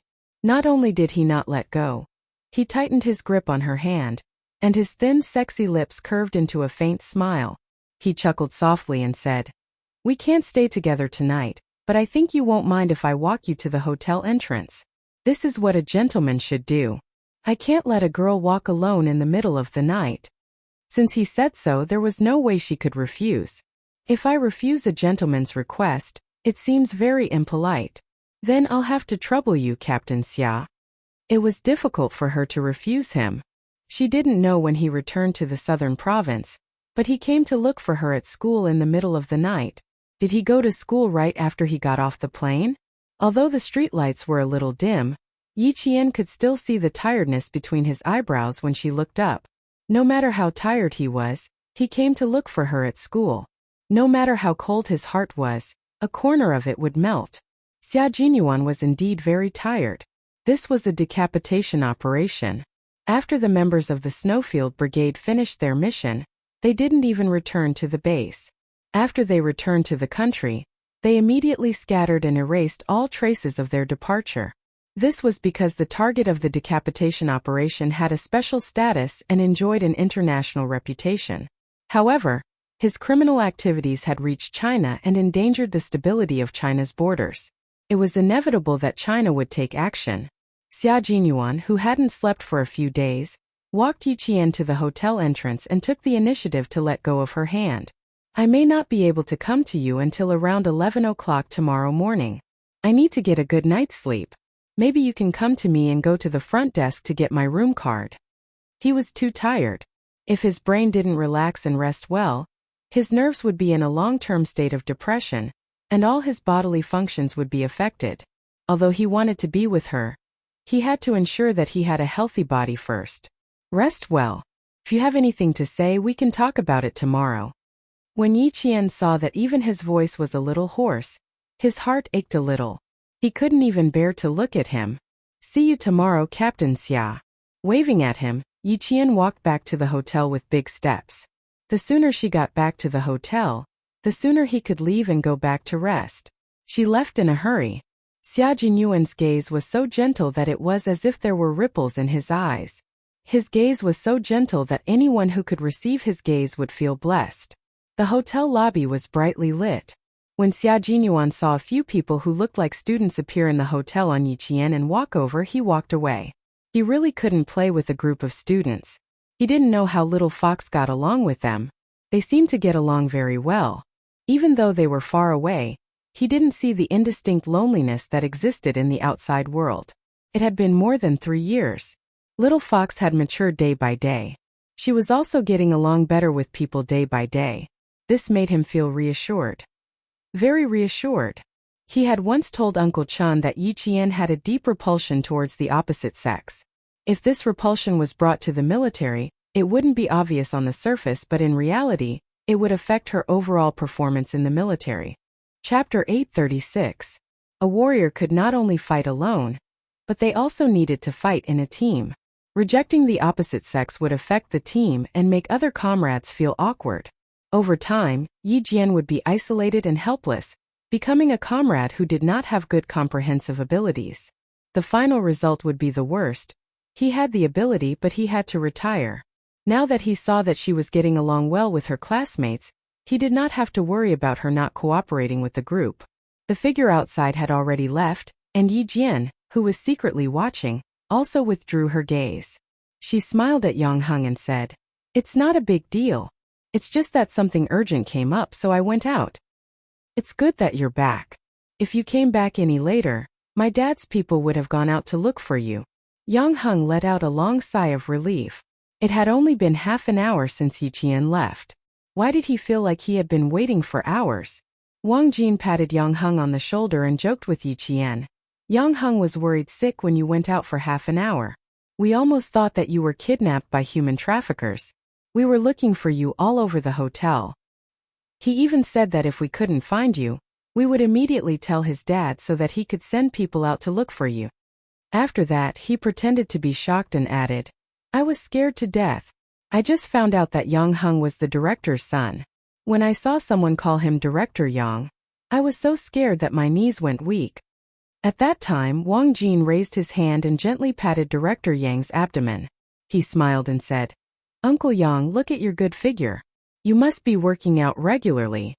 In the end, someone came over and respectfully called him Director Yang. He was scared out of his wits. Yi Qian laughed. "What are you afraid of? Director Yang is Director Yang. Yang Heng is Yang Heng. You don't look for Director Yang often." He then said to Yang Heng, "I'm sorry. I didn't expect to cause you trouble. Don't be so polite. I definitely wouldn't be worried if you went out for a while in school. But I brought you here today, so I have to be responsible for the safety of you girls. No matter who leaves early, I will be worried." Yang Heng glanced at Wang Jin, who was trying to sound flirtatious, and explained to Yi Qian, "I treat everyone equally. Don't misunderstand." Wang Jin laughed out loud when he heard that. He was not the only one who laughed out loud. The other boys who were standing by the side also laughed out loud. "Yang Heng, oh Yang Heng, don't you know that the more you explain, the worse it gets?" As Wang Jin spoke, he wiped a piece of cream off the cake in his hand and suddenly reached out to wipe Yi Qian's face. The change only took half a second. Wang Jin's screams could be heard from the hotel lobby. "Fuck, it hurts, it hurts. My hand is broken, my hand is broken. Fuck." The laughter of the other boys stopped abruptly as if they had been strangled. They stared at Wang Jin's arm that was twisted so much that the back of his hand was twisted backwards. They couldn't help but touch their own arms. Although he didn't twist them, it still hurt a lot. Looking at Yi Qian, who was holding onto his arm, the boys took a small step back. Previously, Yang Heng had said that if a girl went out in the middle of the night, wouldn't it be dangerous if she bumped into hooligans? Yes, it was dangerous. But they guessed that it was the hooligans who were in danger, and not in. At this moment, Wang Jin's right hand that was trying to attack Yi Qian with the cream was being twisted backwards. At the same time that his arm was twisted, his acne-covered face was also twisted in pain. Chapter 837. It was really dangerous. Who would have thought that applying cream would be so dangerous? Did Wang Jin's arm get dislocated? Yi Jian withdrew her hand quickly. She immediately withdrew her hand when she realized what was going on. However, Wang Jin still felt the pain. She patted Wang Jin's hand awkwardly and said softly, Sorry. I was a little too nervous and accidentally made a move. It's not dislocated, just a little bit of pain. It'll be fine soon, it'll be fine soon. Why don't you shake your arm? Or move it a little. If it's really dislocated, I'll fix it for you immediately." Wang Jin was shocked. "Junior sister, if it's really dislocated, I'll go to the hospital immediately." Ouch, don't tell me it's really dislocated." Seeing Wang Jin's face contorted in pain, Yi Qian was so embarrassed that even her white jade-like face was flushed red. She had indeed overreacted, mainly because Wang Jin had suddenly attacked her face, and she had subconsciously reacted. This was a subconscious reaction. The hand's reaction was faster than the brain's reaction, and by the time she realized something was wrong, she had already twisted his entire right arm. She had acted so quickly that even someone like Yang Heng, who had some martial arts skills, couldn't react in time, let alone Wang Jin. "It's probably not dislocated. I didn't use too much strength and I loosened it quickly, it's probably not dislocated." Knowing that she was in the wrong, Yi Qian explained in a low voice. It was her fault, so how could she still be confident? "Junior sister Yi Qian, what kind of martial arts are you practicing?" My arm isn't crippled, is it? Wang Jin, who didn't dare to raise his arm at all, said in pain. His voice was miserable. I was just applying cream on your face, but you acted so quickly and ruthlessly. It hurts, it really hurts. It was obvious that it was very painful, but his emotions were still stable and he wasn't angry. Seeing that he wasn't angry, Yi Qian sighed in relief. I'm sorry. I learned some self-defense skills, and everyone in class knows that I'm not used to sudden physical contact. It's mainly because I know that sometimes my reflexes can be too fast and accidentally hurt others. Yang Heng knew that she didn't like to have physical contact with people. Her explanation also cleared up the doubts in Yang Heng's heart. No wonder her reaction was a little cold when he wanted to pat her shoulder when they first met at the convenience store. It turned out that there was such a relationship. Women's self-defense? It should be to guard against wolves. I'm so unlucky. I don't have the heart of a wolf, but I'm being treated like a wolf. Wang Jin was indeed not angry. What was there to be angry about? Yi Qian did not do it on purpose. It did not matter if he did not apologize. The boys next to him patted their chests and put their palms together. They said to Wang Jin, who had sacrificed himself for everyone, Brother, we will thank you. Otherwise, I don't know how many arms will hurt tonight. I can't thank you enough. If your arms really break, we'll feed you for breakfast, lunch, and dinner next week. So close, so close. Wang Jin had risked his life. They were just laughing and talking about how they had to put more cream on Yi Qian when they saw her later. Now there was no need. They didn't dare. Yi Qian's awkwardness dissipated a lot when he joked about the pain. I've learned my lesson tonight. I'll be more careful next time. I definitely won't let you suffer like this again. I'll learn my lesson too. Next time I'll only talk to you and won't touch you. Wang Jin didn't dare to move his arm. He said to Yang Heng, Come on, brother, help me lift my arm. Chapter 838. Yang Heng gently touched Wang Jin's arm and carefully held his wrist. He used his eyes to ask Yi Jian if he could lift it up. Seeing Yi Qian nod, he slowly lifted Wang Jin's arm. As he did so, he asked softly, How is it? Do you feel anything else? Is it painful? Is it bone pain? Or muscle pain? Don't move, don't move. Let me rest, let me rest. Wang Jin felt pain in his shoulder. He moved slightly and smiled. My shoulder joint is not dislocated and my arm is fine. It's just pain. I think it's a muscle sprain. I've never had a muscle sprain before. Now I know what it feels like. It doesn't feel good, especially. We agreed to fight together, but I ended up fighting alone. You guys are too disloyal. Yao Jing walked out of the banquet hall and happened to hear Wang Jin's words. Her eyes lit up as she looked carefully at the boy who spoke, seeing him holding his arm in pain and saying, We agreed to fight together. Yao Jing raised her eyebrows slightly. She immediately scanned the hall and saw that Luo Ran and the others were not there. Only Yang Heng and a few other boys were surrounding Yi Qian. Yao Jing smiled coldly. It seemed that Luo Ran and Yi Qian had indeed fought tonight. Just as she thought about it, her heart skipped a beat and her expression changed. She jogged over and grabbed Yang Heng's arm, asking anxiously, How are you? Are you hurt? Yi Qian's gaze suddenly turned cold and landed on Yao Jing's face. She seemed to think that Yang Heng had gone to fight. His clear eyes narrowed slightly and he immediately took the initiative to speak. Other than Wang Jin, everyone else is fine. Yang Heng's skills are good, so it's impossible for him to be hurt. How do you know he's not hurt? Some injuries are more serious than external injuries. Yao Jing's voice suddenly became extremely sharp. She glanced at Yi Jian with a fierce gaze. Don't act like you know everything all the time. If Yang Heng is hurt, I won't let you off. Wang Jin and the other boys were all confused. Why were they so confused when they heard that? Yang Heng, who could tell that something was wrong, said to Wang Jin and the others who didn't understand at all, Go back to your room and take a shower first. Remember to come down and sing a song later.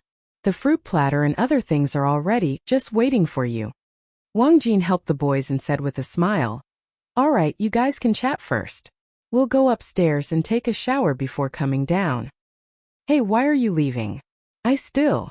Yao Jing tried to persuade them to stay. She wanted to call Uncle Yang and Auntie Song over. As soon as the boys left, Yi Qian's expression turned cold.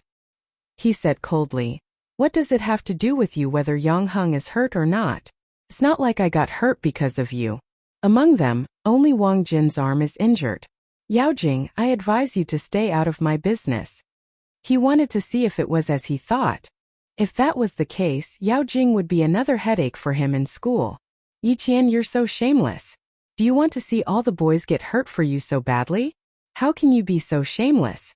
Does it feel good to let the boys stand up for you? You provoke someone you shouldn't have and even pushed Yang Heng out. You're so disgusting.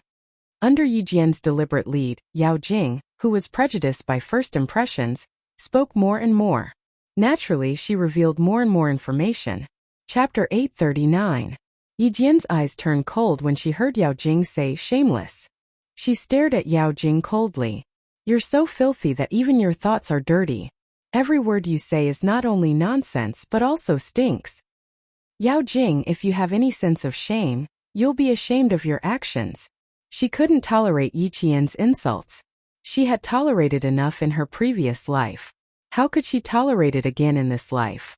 Being scolded in front of Yang Heng made her so angry that her lungs were about to explode. Just as Yao Jing was about to retort, she saw Yang Heng looking at her coldly from the corner of her eye.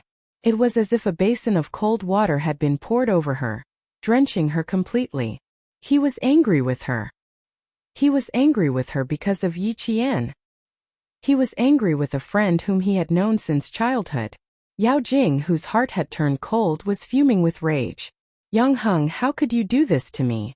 How could you do this to me? Yang Heng's handsome face was covered in dark clouds. He looked coldly at the girl who had said that she was thinking for him, but had slandered Yi Qian under the guise of caring for him. Not only was there coldness in his eyes, there was also deep disgust. Yao Jing wasn't an honest and upright person. Her behavior alone made him feel even more ashamed. I'm friends with Yi Qian. Since someone is making things difficult for him, what's wrong with me stepping in? He didn't know what Yao Jing knew, but judging from what Yi Qian had said, Yao Jing had done something very sinister tonight. As for what it was, he could only slowly tempt her to say it herself.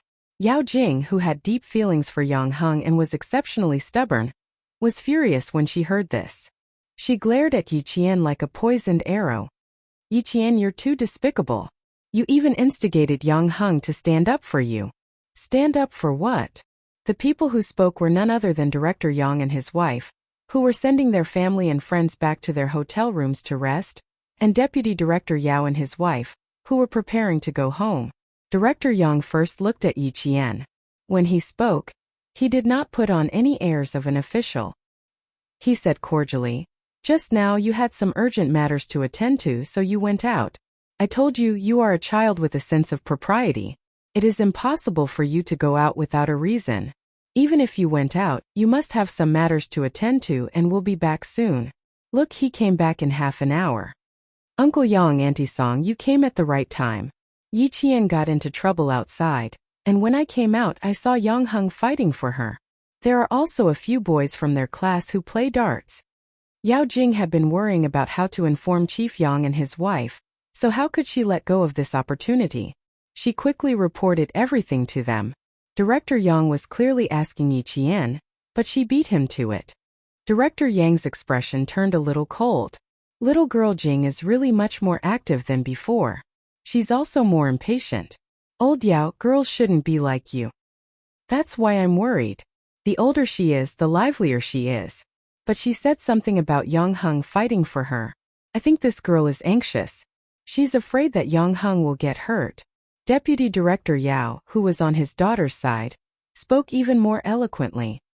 His daughter didn't follow the rules and interrupted others, so he made it sound like his daughter was worried about Yang Heng and was impolite in the heat of the moment. In other words, she wouldn't usually act like this. She would only act impolitely when it came to Yang Heng. Chapter 840. Director Yang, who still had a smile on his face, said coldly, Come on, Jing, tell me what's going on. Uncle, I don't know what happened. I only heard that it was because of Yi Qian. They fought for her. I saw that one of the boys' arms was injured. I was afraid that Yang Heng would be injured, so I came to ask. Yao Jing was indeed smart. She didn't insist that Yi Qian asked Yang Heng to fight. When she saw the adults, she always prefaced it with, I saw it when I came out. This sentence meant, I saw it but I don't know. She didn't know, which meant that she wasn't sure. If she was wrong, it was because she only saw it and didn't know. Yi Jian's lips curled into a smile. Yao Jing was such a scheming person. Whenever there was a problem, the first thing she would think of was to push the blame onto others so as to clear her own name. She also loved to talk with two sides. She said one thing at the beginning, but after meeting different people she said another thing. This kind of person could be said to be tactful, but in fact she lacked sincerity. She didn't even have the essence of sincerity. So what if she was tactful? Others weren't fools. Couldn't they see it? Mother Yang was more and more displeased with Yao Jing's way of handling things.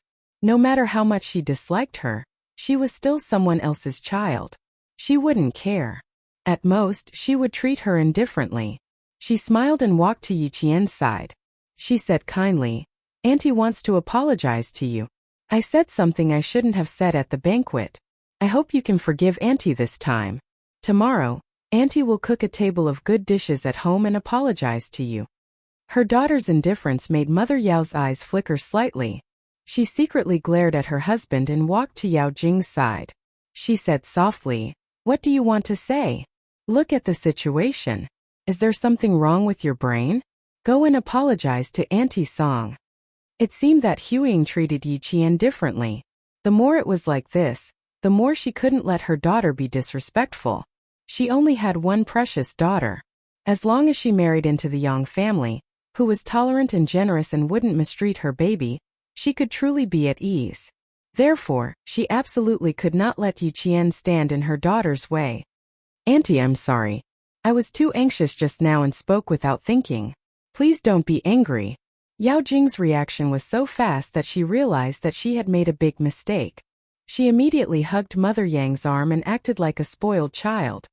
Auntie Song, can you forgive me? I was really anxious. I was afraid that Yang Heng would get hurt. Mother Yang wouldn't do anything to a child. She smiled and said, Jing girl, Auntie is talking to Yi Qian. If you interrupt, Yi Qian will also be unhappy. Be good and go home with your parents. It's getting late. Rest early. Hearing this, Yi Qian immediately shot a glance at Yang Heng, who was suspicious of Yao Jing. He wanted him to make Yao Jing stay for the time being. Mom, Yao Jing said that I was fighting for Yi Qian. I haven't asked her how she found out. Even without Yi Qian's signal, Yang Heng would let Yao Jing stay. He hadn't asked clearly, so how could he let her go? Yi Qian also said to Mother Yang, Auntie, I'm not unhappy. We just talked to Yao Jing about something. If it's convenient, you can listen. If it's not convenient, you can go back to your room and rest. I promise that, Yang Heng, and I won't do anything that will make you worry. Chapter 841. Seeing Yi Qian's calm expression and not afraid of what her daughter had said, Mother Yao's heart sank. Her many years of experience in politics made her have a vague premonition that if she continued, it would be very bad for her daughter. With such a premonition, she made a prompt decision and said, In my opinion, it's not a big deal. Maybe it's just a quarrel between children. Jing, why are you butting into other people's business? Your Auntie Song and Uncle Yang know how to deal with it. Quick, say goodbye to them. We have to go home. Last time at school, the couple couldn't get off the stage. This time, they couldn't let a child do the same in front of Huiying and her husband. Mother Yao was afraid of Yi Qian. Deputy Bureau Chief Yao always listened to his wife on family matters. When he received the hint, he laughed and patted Bureau Chief Yang's shoulder. Boys are much more mischievous than girls. Ask them what happened. Jing won't say anything out of concern for Heng. It's getting late. Let's go home. Deputy Bureau Chief Yao, this matter has something to do with Yao Jing. It has nothing to do with Yang Heng, Yi Qian said calmly, but it made the Yao family's expressions change. Yao Jing stared at Yi Qian with a piercing gaze. What does it have to do with me? You caused Yang Heng to fight and you still have the face to say that? She even knew that she went out to fight. It seemed that Luo Ran didn't appear at the hotel because Luo Ran found out that she was here, but because Yao Jing tipped them off. Although he wasn't afraid of a snake that showed its fangs from time to time, it still affected his mood. Yi Qian narrowed his eyes and said guiltily, How did you know that we went out to fight? Now you know you're guilty? It's too late. You've messed with someone you shouldn't mess with.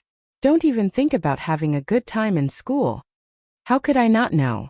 That senior brother Wang Jin already said it. Yao Jing sneered. Her gaze towards Yi Qian was filled with disgust. Senior brother Wang Jin said, "We clearly agreed to attack together, but in the end I'm the only one who's going.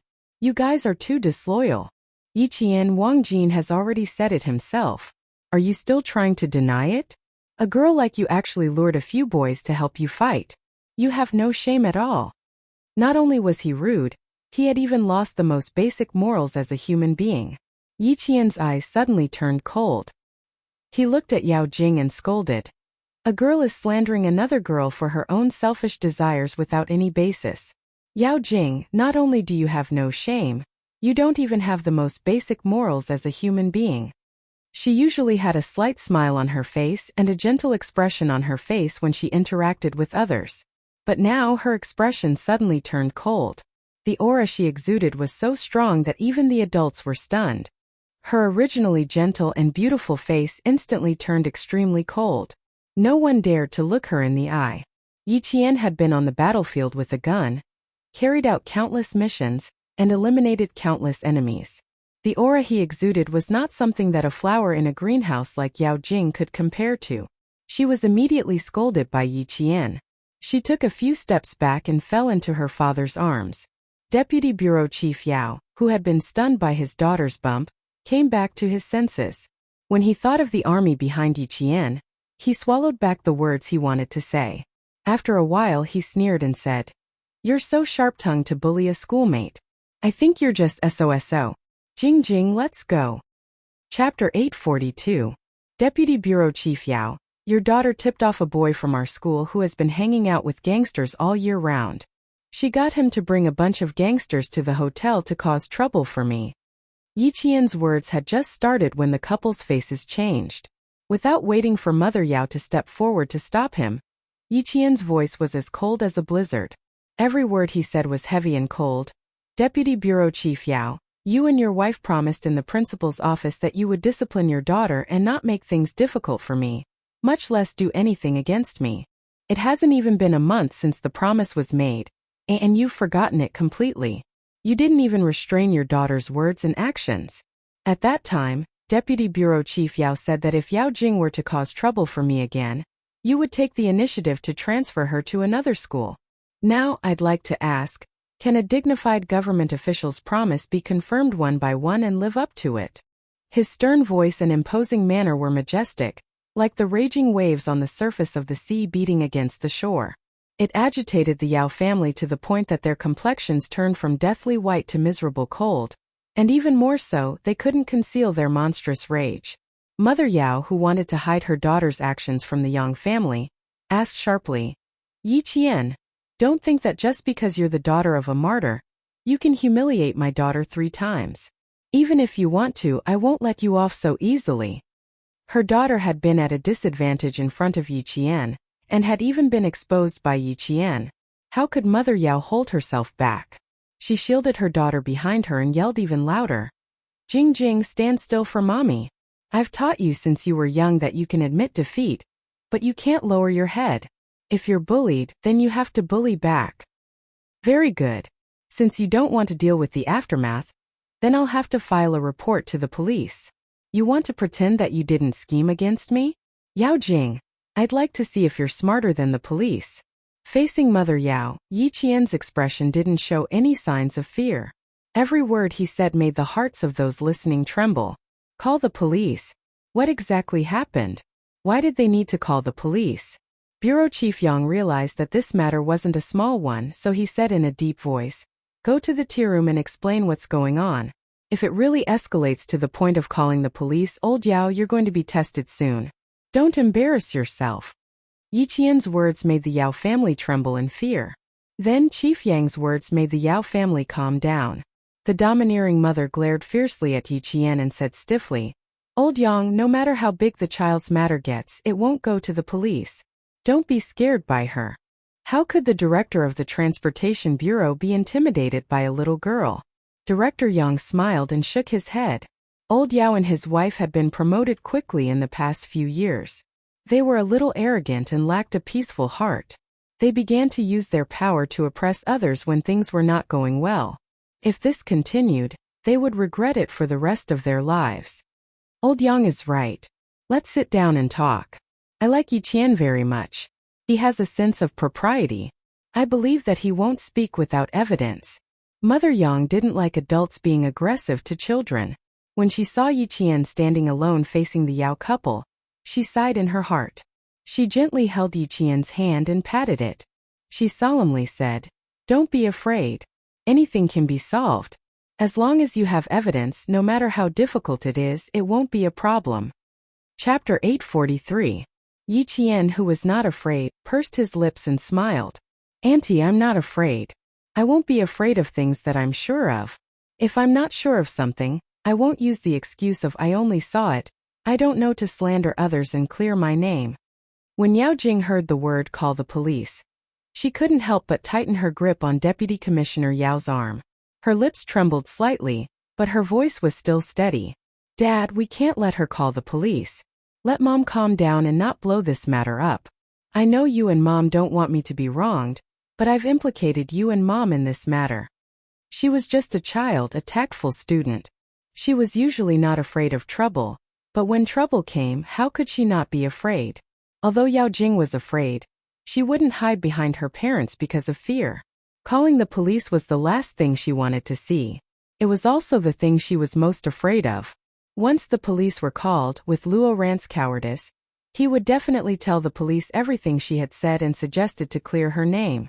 Even if Luo Ran wouldn't, his parents would find a way to make him say it. Hearing his daughter's words, Deputy Commissioner Yao's heart felt as if a huge rock had smashed into his chest. He couldn't help but close his eyes slightly. "You're too impatient, Jing Jing. Too impatient, too narrow-minded, too impatient for success." Yao Jing pursed her lips, her eyes filled with tears. "Dad, I didn't expect her to be so ruthless. She didn't give anyone a way out. I didn't expect it, I really didn't expect it." She really didn't expect Yi Qian to mention calling the police. She also didn't expect Uncle Yang and his family to stand by Yi Qian. Taking a deep breath, Yao Jing gently tugged at her mother. "Mom, don't say anything. Let me handle this. This matter is between Yi Qian and me. I can't let you be implicated. This is my own matter." Jing Jing. Mother Yao, who was originally full of confidence, suddenly heard her daughter's words. Her heart sank and tightened. "What are you hiding from us? It's the matter between Yi Qian and me that's hidden from you and Dad. Please calm down." After Yao Jing finished speaking, Mother Yao's heart ached and felt waves of bitterness. Her daughter was actually a sensible person. Unfortunately, her opponent was Yi Qian, a strong opponent. She didn't have the ability to deal with him. She didn't have the ability to defeat him. "Why did I know that you sent Yonghangs? Because I know that you and Luo Ran had a duel at the back alley behind the bar street." Yao Jing stood up and stood in front of Yi Jian. She straightened her back and said coldly, "Because I know. That's why I guessed that Yang Heng and the others went out to fight." Yi Jian smiled. No wonder. No wonder I was wondering why I saw Luo Ran appear in the hotel with more than 10 hooligans as soon as I walked out of the banquet hall. I didn't even have to rush over. Turns out that you were the one who tipped me off. I was wondering why you avoided me every time you saw me in school. It turns out that you were afraid that I would suspect you. What a pity, Yao Jing. You're so smart, but you still miscalculated. Yi Qian, don't try to quibble here. You dragged a group of boys out to fight. How shameless are you? Was Lash Jing going to insist that Heng Heng went out to fight in a gang fight? She was going to insist that Yi Qian provoked some shady people and even dragged Heng Heng into it as well? Chapter 844. Mother Yang's originally calm expression turned cold. Even her voice was filled with displeasure. Jing girl, you really have no evidence to back up your words. When you made a mistake in junior high school, I thought you were young and ignorant. Who would have thought that you're still in your second year of high school? Shu He, you know that I don't like adults interfering with children's matters. A few years ago, in order to let Jing girl study in peace, you pulled some strings to get the girl who hosted the program with Heng Heng kicked out of school. I didn't say anything, but that doesn't mean I didn't know. Shu He, Mother Yao's name. They're both students, but you clearly know that there are bad people in society who came to bully your students. Not only did you not tell the adults, but you were also afraid that they wouldn't spread the news. Jing girl. Auntie doesn't understand what intentions you have. You're actually this ruthless. It seems that fortunately, I came forward and sent that girl to the capital to study. If she were to study in the provincial capital, with Jing girl's ruthlessness, she would have killed her. When she was really angry, the words she said weren't so pleasant to hear. Huiying! Mother Yao screamed. She couldn't believe that her old neighbor would say such things about her daughter. When the junior high school incident was mentioned, the Yao family of 3 was shocked. Now that they heard Mother Yang say ruthless, the one who couldn't accept it the most was Yao Jing. She originally maintained a proud expression, but now her whole body was shaking a few times. Auntie Song, who liked her, actually said that she was ruthless. She even knew about the junior high school incident. How could it be? How did Auntie Song know? What about Yang Heng? Yang Heng? Yao Jing's pupils suddenly shrank. She looked up and stared at Yang Heng. She wanted to see a clue from his face, but she didn't dare to hear him say anything that would embarrass her even more. She just stared at him. Mother Yang had already moved her gaze away from Mother Yao. She had been holding Yi Qian's hand. From her behavior, it could be seen that she was standing on Yi Qian's side. Her behavior made Mother Yao's mouth burst with bitterness. It was as if she had eaten Chinese gold thread, but she couldn't say anything. Looking at Mother Yang, then looking at the indifferent bureau chief Yang, and finally seeing Yang Heng, Mother Yao's eyes flashed with splendor. That's right, as long as Yang Heng was with Jing Jing, everything would be fine. Heng, you grew up with Jing Jing. She's a soft-hearted child who cries when she sees others cry.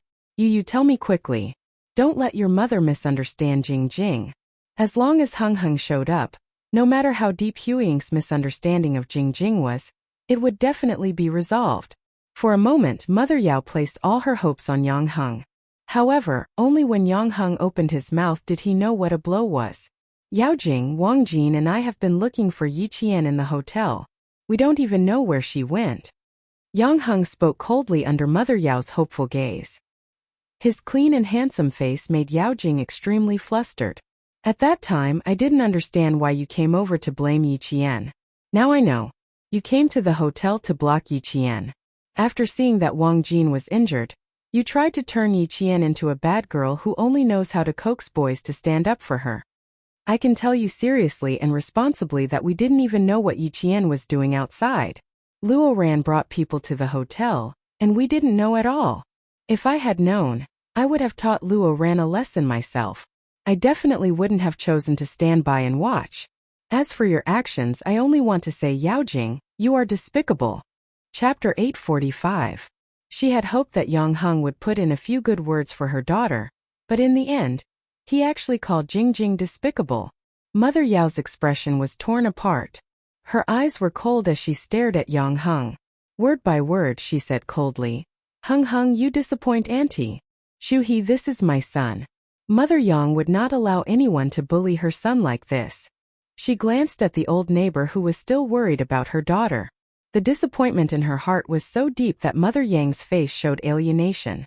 After Yang Heng finished speaking, Yao Jing felt as if she had been struck by lightning. Yang Heng said she was despicable.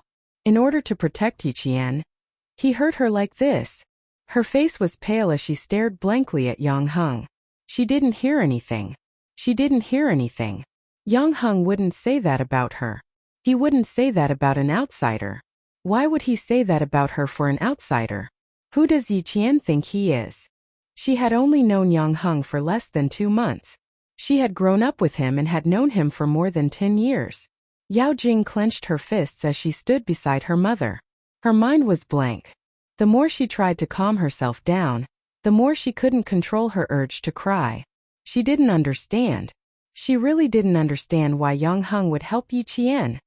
Why, Yang Heng, why are you doing this? Tears fell from her eyes. She had never shown weakness in front of others, but now she was crying because of the boy she liked. Moreover, she was crying in front of Yi Qian. Yi Qian, what bad things did Yi Qian say to Yang Heng to make him hate her so much? Was it because she secretly warned the students who tried to get close to Yang Heng? Was it because she had once begged her parents to kick out the girl who practiced her lines with Yang Hung every day, and chased Yang Hung out of school? Why didn't he say it before? Why didn't he stand up and say that he hated her? If you don't like it, why didn't you say it? Since you don't like it, why didn't you tell me yourself? At this time Yao Jing only wanted to ask Yang Hung why, but Yi Qian put it aside. Everything she did was for Yang Hung. Now that he said that, she was not reconciled. Mother Yao saw that her daughter's attention was on Yang Hung, but Yang Hung was helping Yi Qian to bully her daughter. She glared at Yi Qian anxiously and angrily. Yi Qian, what did you say about Yao Jing to Hung Hung? You're just a girl, but you're actually so vicious. For your own despicable motives, you didn't hesitate to abandon the most basic morals of a human to frame Yao Jing. Tell me now, Jingjing's father and I are listening. What do you want to achieve? What do you want? Tell us.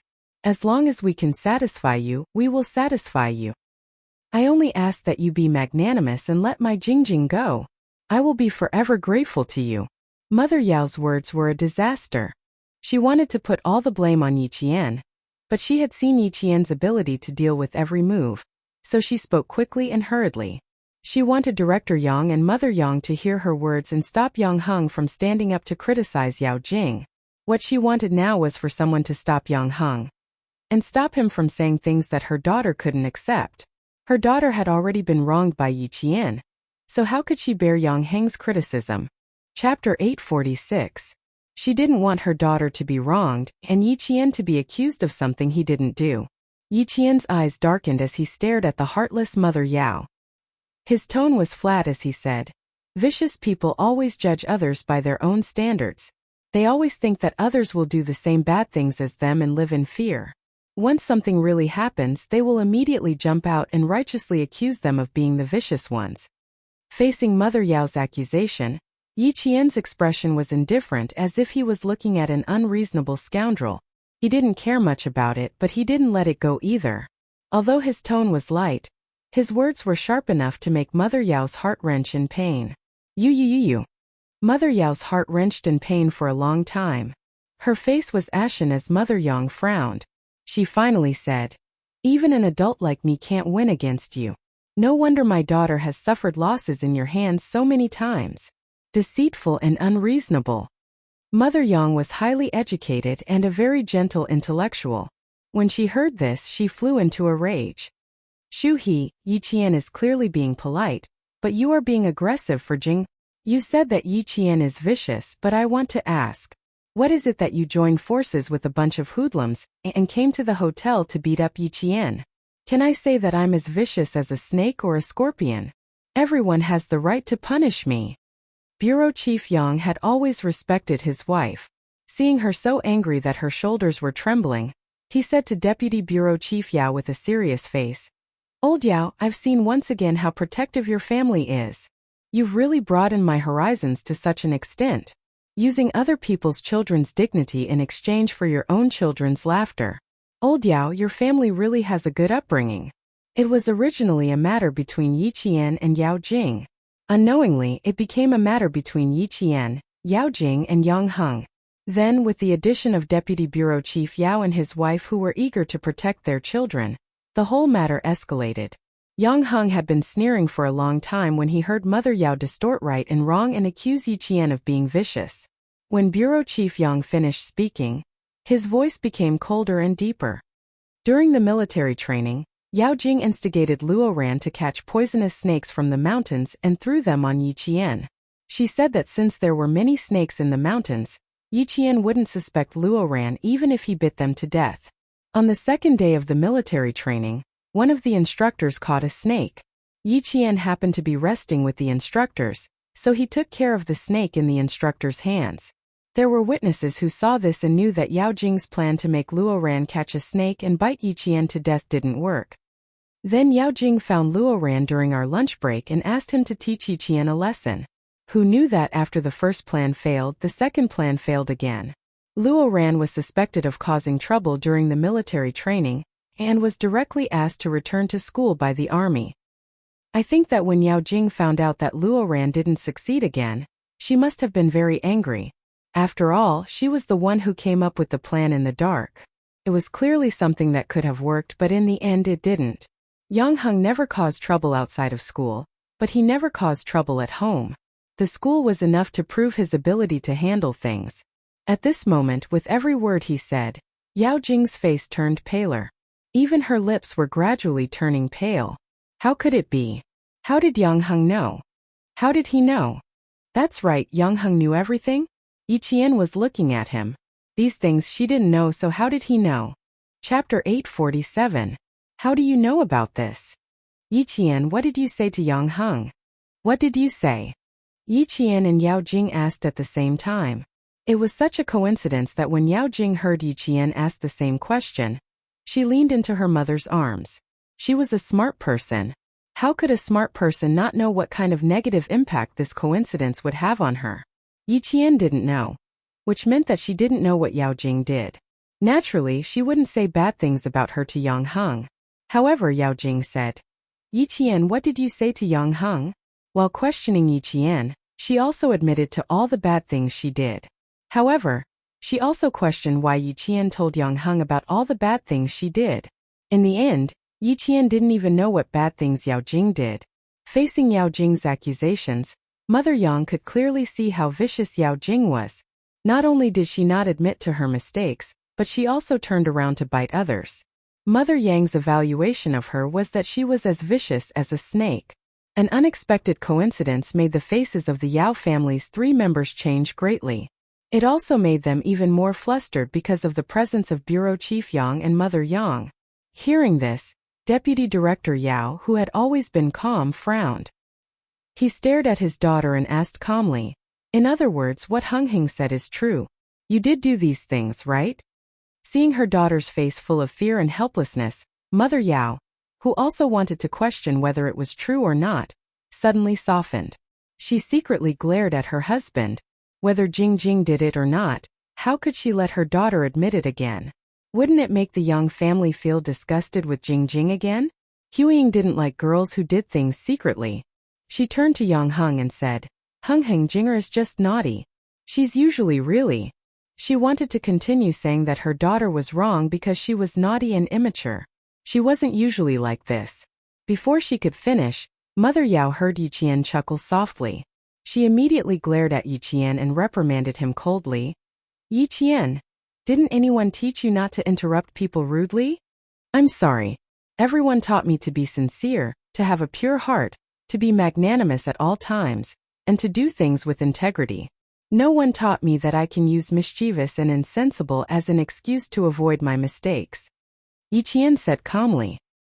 He was not worried that he would be scolded by Mother Yao for no reason.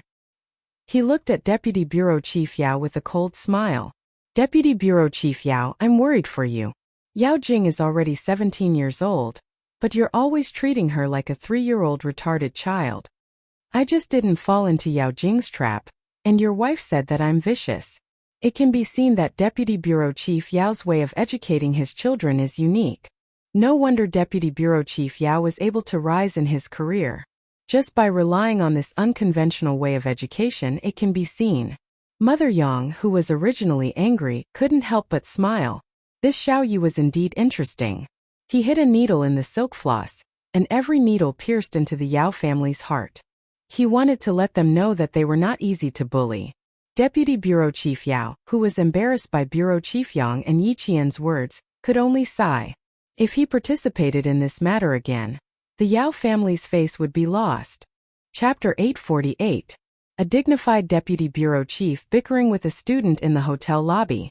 If word of this spread to his unit, how would he have the face to control his subordinates? Mother Yao's hand clutched her chest. Pain, her heart was in so much pain right now. This Yi Qian was so eloquent that she, a dignified office director, couldn't do anything to him. Yao Jing saw that her parents were forced into silence.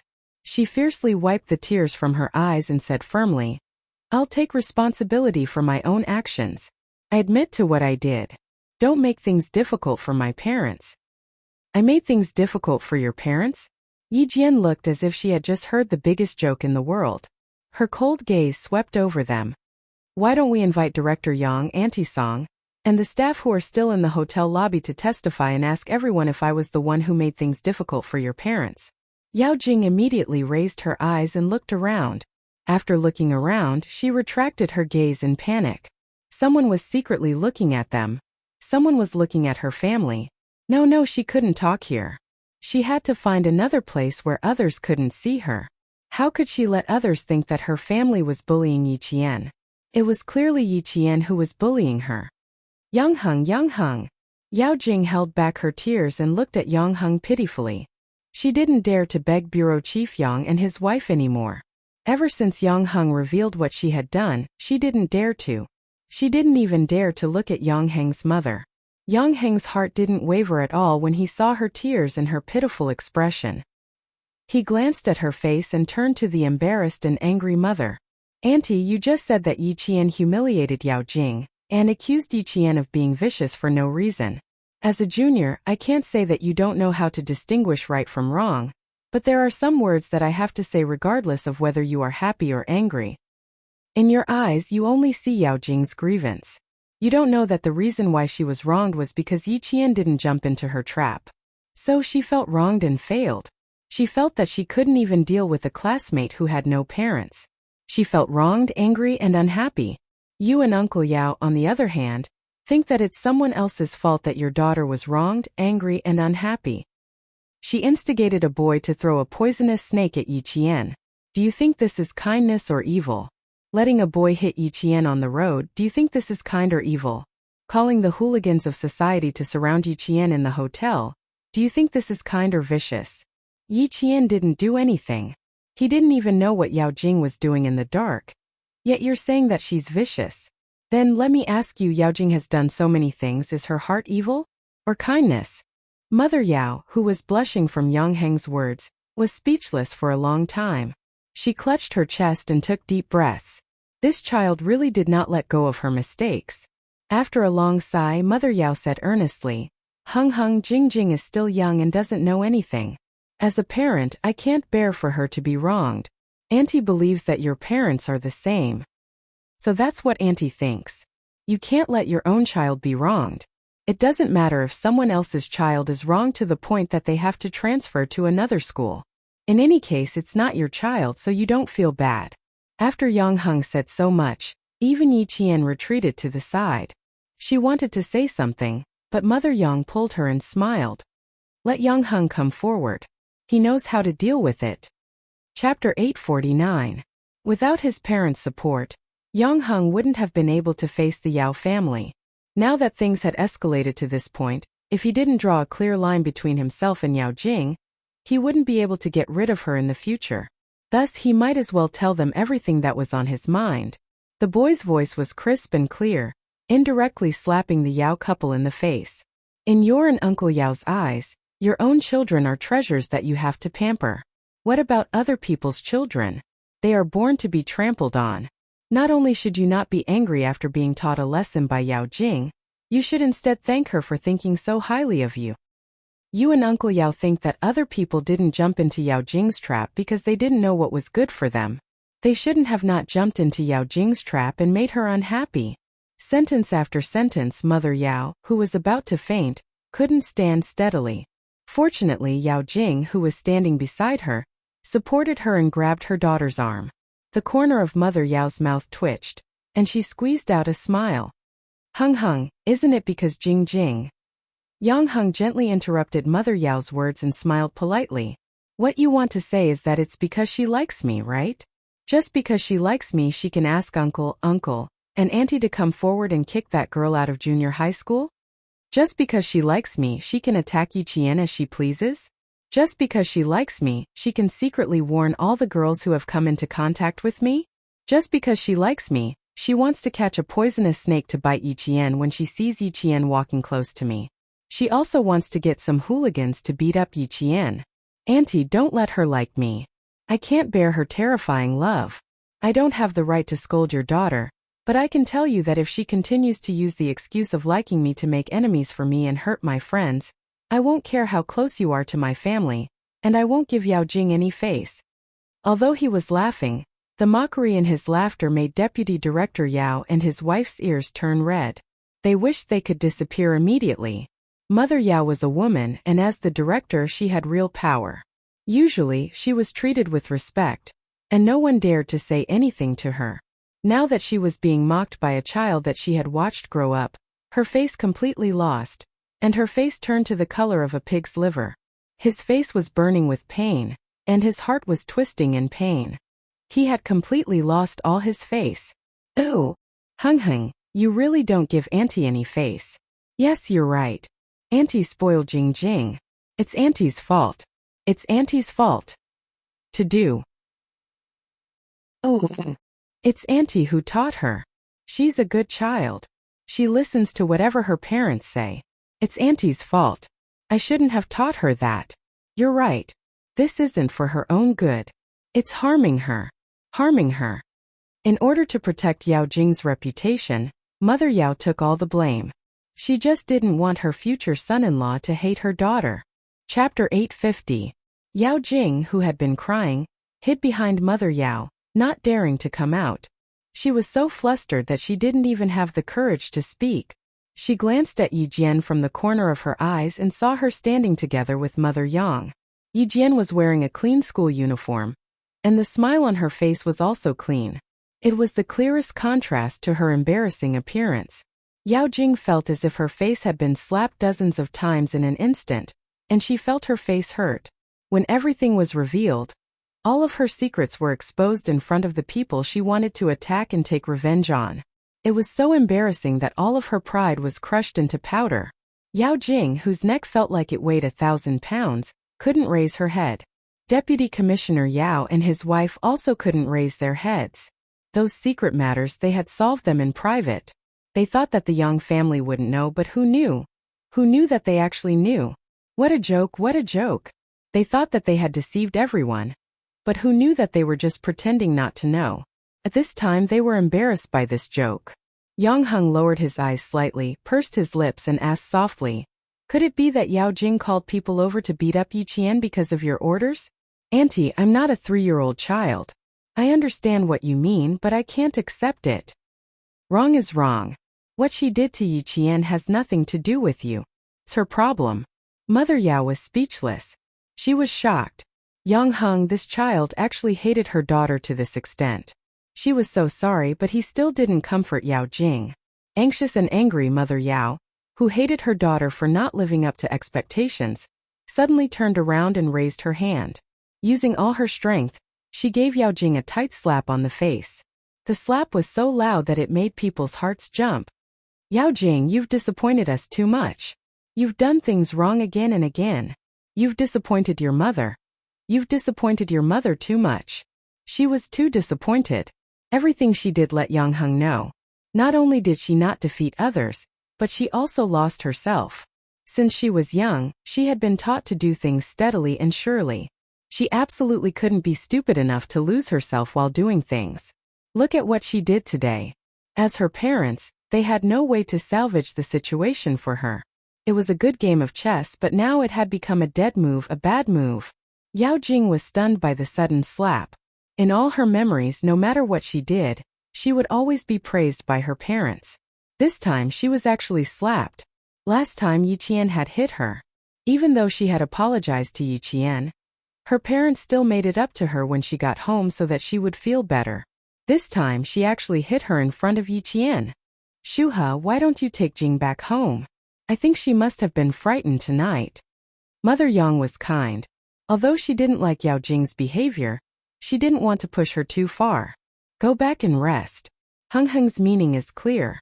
I don't want to force my son to accept someone he doesn't like. Jing, it's your business who you like. Auntie won't interfere. But if you want to be Yang Heng's girlfriend, let me tell you now, it's absolutely impossible. Hueying. Mother Yao was anxious. She pulled Mother Yang's sleeve and explained with a guilty face. "You know Jing, she's just a little immature." "I will." Chapter 851. Mother Yang, who was quite annoyed, didn't show it on her face. She just faintly looked at her old neighbor who had been with her for more than 10 years. "Yao Jing isn't young anymore. Little Yi is right. You always say that Yao Jing is young and insensible. Then what about Yi Qian, who you scolded for being vicious? Is she an adult?" Is she older than Yao Jing? Must she be sensible? Must she give in to Yao Jing? Must she let your Yao Jing ruin her? You don't need to say more or quibble. We've been neighbors for 10 years. I don't want our relationship to be like enemies. Little Jing isn't young anymore. I can't accept what she has done. Vicious, unsympathetic, and irresponsible. Such a child is insensible in your eyes, but in my eyes I'm sorry. I will never accept such a daughter-in-law. Mother Yang's words were like a real double-edged sword, stabbing into Mother Yao's eyes. Huing, people aren't saints. How can you? From 4 years ago until now. Shuhe, if you continue to speak, the relationship between our two families will really be broken. Mother Yang shielded Yi Qian by her side, blocking Mother Yao's sharp line of sight. Little Yi, I will protect this child in the future. It just so happens that I have always regretted that I don't have a daughter. She is 1 year younger than Yang Heng and we hit it off very well. I like her in my heart. As for little Jing, it's better if she doesn't interact with Yang Heng in the future to avoid misunderstandings. Mother Yao, who was feeling suffocated, breathed rapidly and made a puff puff puff sound. What did Huing mean? What did she want to tell her? Hit it off with Yi Qian? They just met tonight and she said they hit it off? She even said that she regretted not having a daughter? What did she mean? Without a daughter, she recognized Yi Qian as her daughter-in-law? How could she be so careless? They only knew each other for a few hours and they already knew each other? Didn't she say that she wasn't in a hurry? Why was she in a hurry now? No. Li Shuhe was optimistic about the Yang family. She knew them well. They were all good-tempered. With Jing's ability, she could completely control them. They must not fall into Yi Qian's hands. Absolutely not. Mother Yang's words completely stepped on Mother Yao's taut nerves. She winked at her husband, wiped her tears and whispered, Huing, I made you so angry that you became muddle-headed. You even said such hasty words. Okay. It's my fault. I'll apologize to you. You. Deputy Director Yao, who was afraid that Yang Heng would expose what Yao Jing had done, signaled him to quickly think of a way to stabilize the Yang family. Deputy Bureau Chief Yao didn't speak again because he was a dignified Deputy Bureau Chief. How could he go against the children of his old friend? If his wife and daughter came forward, at least he could preserve some dignity in front of Bureau Chief Yang. Not only did he have to save some face, but he also had to ask old Yang to calm things down tonight. No matter what his daughter did, it was disgraceful and she would be criticized and looked down upon. Receiving his wife's signal, he looked at his daughter who had a few red finger marks on her face. He pointed to the sofa in the lobby and sighed. Old Yang, let's talk in private. Alas, this matter, I really regret not taking good care of little Jing. It was no longer a matter of bickering. It was a matter of helping his daughter get out of trouble, and making Yi Qian give face to the Yang family, and not pursue his daughter's mistakes. This was the most important matter. Chapter 852. Director Yang acted as the peacemaker. It was not wise for him to cut off all ties with the Yao family for the sake of his daughter's affairs. As an official, he could be at odds with his colleagues because of work, but he would be too narrow-minded if he drifted apart because of his family's affairs. Okay, let's talk somewhere else. I'm worried about you now. This matter is obviously easy to solve. Look at you. He walked towards the sofa in the lobby, and his voice gradually disappeared from Yi Qian's ears. Yang Heng, who had been standing to Yi Qian's right, saw this and said softly, My dad has stepped in. This matter might have to be put to rest tonight. Yao Jing can't drop out of school like Ying. I'm afraid my dad will ruin it. How do you know that I want Yao Jing to leave school? Yi Qian pursed his lips and smiled. His eyes were as clear as water, without a trace of gloominess. Yang Heng did not understand what he meant. Yi Qian glanced at Yao Jing, who was pretending to be a quail and trying to calm herself down. He smiled coldly and said, Yao Jing is not Ying. We can't use the same method on her. Yao Jing can endure and will not jump out at the slightest provocation. Ying likes to jump out, so I need to get her out of school as soon as possible. You mean to say that Yao Jing is safer in school? That's right. School is an invisible restraint for her. With her pride, she will be afraid if things get out of hand. She is afraid that people will look down on her and say that she is two-faced. After this incident, she will at least be more honest in school. After she finished speaking, Yang Heng secretly gave her a thumbs up. Good, good. I've known Yao Jing for so many years, and I've always had a headache dealing with her. You've only known her for a month and you've already found her weakness. Yiqian, you're amazing. The boy's smile was clean, like the sunlight reflected on the surface of the water in summer. It was so refreshing that people couldn't help but smile along with him. Yang Heng was capable, clean, and resourceful. He was also disdainful of using underhanded means.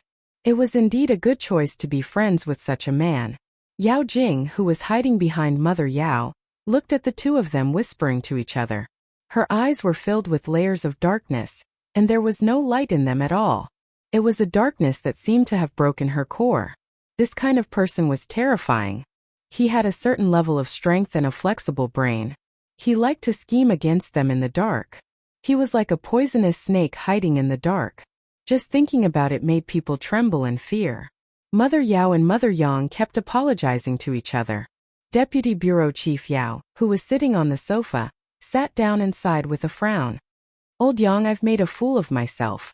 I'm ashamed. Deputy Bureau Chief Yao raised his hand and lightly thumped his forehead, complaining about his difficulties. Jing Jing is my only daughter. How could I bear to let her be wronged? Today, Heng Heng's words reminded me that if my own child is a treasure, other people's child is also a treasure. Director Yang had never interfered with these family matters and left it all to his wife to deal with. When he heard this, he only smiled and said, "That's a separate matter. You know that I don't care about the children's matters and don't interfere. It's even more impossible for me to show up for the matters between my children. Old Yao, you and your wife both came out of the education system. I still remember how righteous you were when you criticized a child for stealing. But when it comes to your own daughter, Sai, let's not talk about it." Chapter 853. If he didn't want to talk about it, it meant that he didn't want to talk about it. If he didn't even want to talk about it, then there wasn't much to talk about the relationship between the two families. Deputy Bureau Chief Yao's expression changed again and again. He didn't want to give up and said, "Let the two children handle it. As adults, we don't care anymore. We don't care anymore. Yes, we don't care anymore. Heng Heng is already 18 years old and has his own judgment. I didn't care about his matters in the past, and I won't care about it in the future. Let him handle it himself." This old Yao was a wily old fox. He was trying to see if there was any possibility of them becoming in-laws in front of him. Anxious, too anxious. Bureau Chief Yang sighed deeply. He glanced at Mother Yao, who was unable to maintain her composure because of her son's words and still wanted to explain a little more. This matter had come to an end. As for calling the police, he looked at Xiaoyi, who had a calm and indifferent expression from the beginning to the end, and did not take it seriously. An interesting little girl who could control the situation. She had the air of a general. "Sai, it's our fault. We can't raise the children like this." Deputy Bureau Chief Yao sighed. He sighed because his family had made a wrong move. Now, it was difficult to make the two children happy. "Old Yang, you have to help me. Little Jing made a mistake. I will definitely teach her a lesson when we get home." But Yiqian said to call the police. "You saw it too. This child is also a person of her words. I'm really worried that she will call the police. I hope you can persuade her to be magnanimous and forgive little Jing this time." She couldn't call the police. If she really did, the whole family would be affected. It would be even harder for Jing Jing to survive in school. Mother Yao waited anxiously and dragged Mother Yang away. "Huiying, I know you are very disappointed. Believe me, I will definitely criticize her and make sure she doesn't make any mistakes again." Also, she had to make Jing Jing apologize to the Yang family. She couldn't let the Yang family think that Jing Jing didn't even know the most basic manners. Yes, she also had to apologize to Yi Qian. She had to ask him to forgive Jing Jing and not pursue the matter. Just now, he had also made a mistake. He was anxious that his daughter had been wronged, so he had recklessly stood up for her. Not only did he not protect his daughter, but he had also made things more complicated. He had even made Yang Heng say such hurtful words like Jing Jing was despicable. Mother Yang didn't open her mouth and let Mother Yao continue to speak good words. No matter how good her flowery words were, a girl like Yao Jing must be kept away from. Soon Director Yang walked over. Deputy Director Yao, who was one step behind, nodded slightly to his wife, indicating that the matter was settled. After receiving her husband's signal, Mother Yao, whose back was drenched in sweat, relaxed. That's good. As long as old Yang stepped in, everything would be fine. My dad is here. He's here to be the peacemaker. Yang Heng's teasing made Yi Qian tilt his head and smile. It was late, so it was time to leave. Director Yang walked directly to Yi Jian's side and did not beat around the bush. He sighed and went straight to the point. Xiao Yi, can you let this matter go today for the sake of your uncle? Uncle knows that you have been wronged, but who in this world can have a smooth sailing life? Sometimes being wronged is also part of your growth experience. Calling the police was just Yi Qian's plan to trick Yao Jing. He wanted her to know if she had leaked information to Luo Ran. Now that the truth was out, how could she go to the police? He had injured 7 hoodlums and scared Luo Ran until he fainted. Thus, he slightly curved his lips and smiled. I will listen to your arrangements. Whatever you say, I will listen. Chapter 854. All right. Then I'll make the decision. Director Yang nodded approvingly at Yi Qian. This child was like a deep pool of water. Deep water was good. Deep water was the best. Deep water was the best. Deep water was quiet, but shallow water was noisy. To achieve great things, one had to be able to pick up and let go. With him stepping in today, no matter how upset Yao Jing was, she had to suppress it. And the Yao family couldn't do anything to Yi Qian. For the sake of the Yang family, they wouldn't dare. Yi Qian also thought of this point. It was inappropriate for the army to step in and suppress the Yao family. It would only make the Yao family more cautious and restrain themselves. Now that Director Yang stepped in, it wasn't just a matter of restraint. They had to restrain themselves. Yao Jing was upset. She had to be. He didn't have to step in to make her accept. It was the Yao family who had to make her accept. Yao Jing, Dad will settle this for you. Mom's slap will calm your Auntie Song's anger, and let Yi Qian know our attitude as adults. Now apologize to Yi Qian. Remember, you have to apologize. Otherwise, she will tell the school what you did. You're finished. Your reputation will be ruined. Mother Yao warned and lectured in secret. Yao Jing, who was stunned by the slap, had no choice but to accept the fact that she had to apologize to Yi Qian again. Remember, what we're doing now is for your own good. Yao Jing, whose tears had almost dried up, lowered her head and listened obediently. However, the viciousness in her eyes was even more obvious. She calmed down a little and nodded. I know, Mom. That's good. That's good. I know that my Jing Jing is a good girl. She won't disappoint us. Mother Yao stroked her daughter's hair. Seeing the handprint she left on her daughter's delicate face, she regretted that she had slapped her too hard in a fit of anger. She should have just put on an act. Why did she really hit her? Yao Jing was furious, and so was Deputy Director Yao. But so what? He still had to apologize to Yi Jian again and again. I didn't expect my insensible daughter to get into trouble again. I still don't know what kind of trouble she got into. What kind of trouble did I get into that you? A student with a heart smaller than a needle would not let go. It's not a big deal. Your daughter said it very clearly just now, and I also explained it very clearly. If Deputy Director Yao still doesn't know, you can simply understand it like this. Your daughter is in contact with the gangsters in the society, and they want to teach me a lesson. Yi Qian understood what he was implying. His calm eyes even had a hint of a smile. Deputy Director Yao, you should understand what I'm saying. If you still don't understand, why don't you ask your daughter why she knows those gangsters? Deputy Director Yao, who was still able to maintain his composure, sighed. When I get back, I'll definitely ask her properly. I thought she was young and insensible, but now it seems that I neglected to discipline her. Xiaoyi, I'm really sorry. I clearly said that I wouldn't cause you any more trouble. Who knew that she would come again? He spoke bitterly and with deep helplessness. When he saw that his daughter didn't even have the courage to raise her head after hearing Yang Heng's words, he didn't feel any better. All right, we've let Yang Heng down tonight. We made his birthday unhappy. How about this, old Yang? When you're free, our family will come and apologize again. Tonight we'll go back first. Sigh, I'm worried now. Children are their parents' debts. Sigh. Chapter 855. He was indeed worried about his daughter, but he didn't think that his daughter had made a grave mistake. There was definitely a mistake, but it wasn't entirely his daughter's fault. His daughter had made a grave mistake by going up against Yi Qian. How could Bureau Chief Yang allow the Yao family to visit him? He patted his old neighbor's shoulder and said with a smile, "My family's matter is a small matter. We're old neighbors. Our children can't play together, but we adults can't have a knot in our hearts. However, I want to remind you that little Jing has to apologize to classmate little Yi. I'll make the decision to let bygones be bygones. Don't take it to heart. After all, you're classmates from the same school." Apologizing to Yi Qian was a small matter.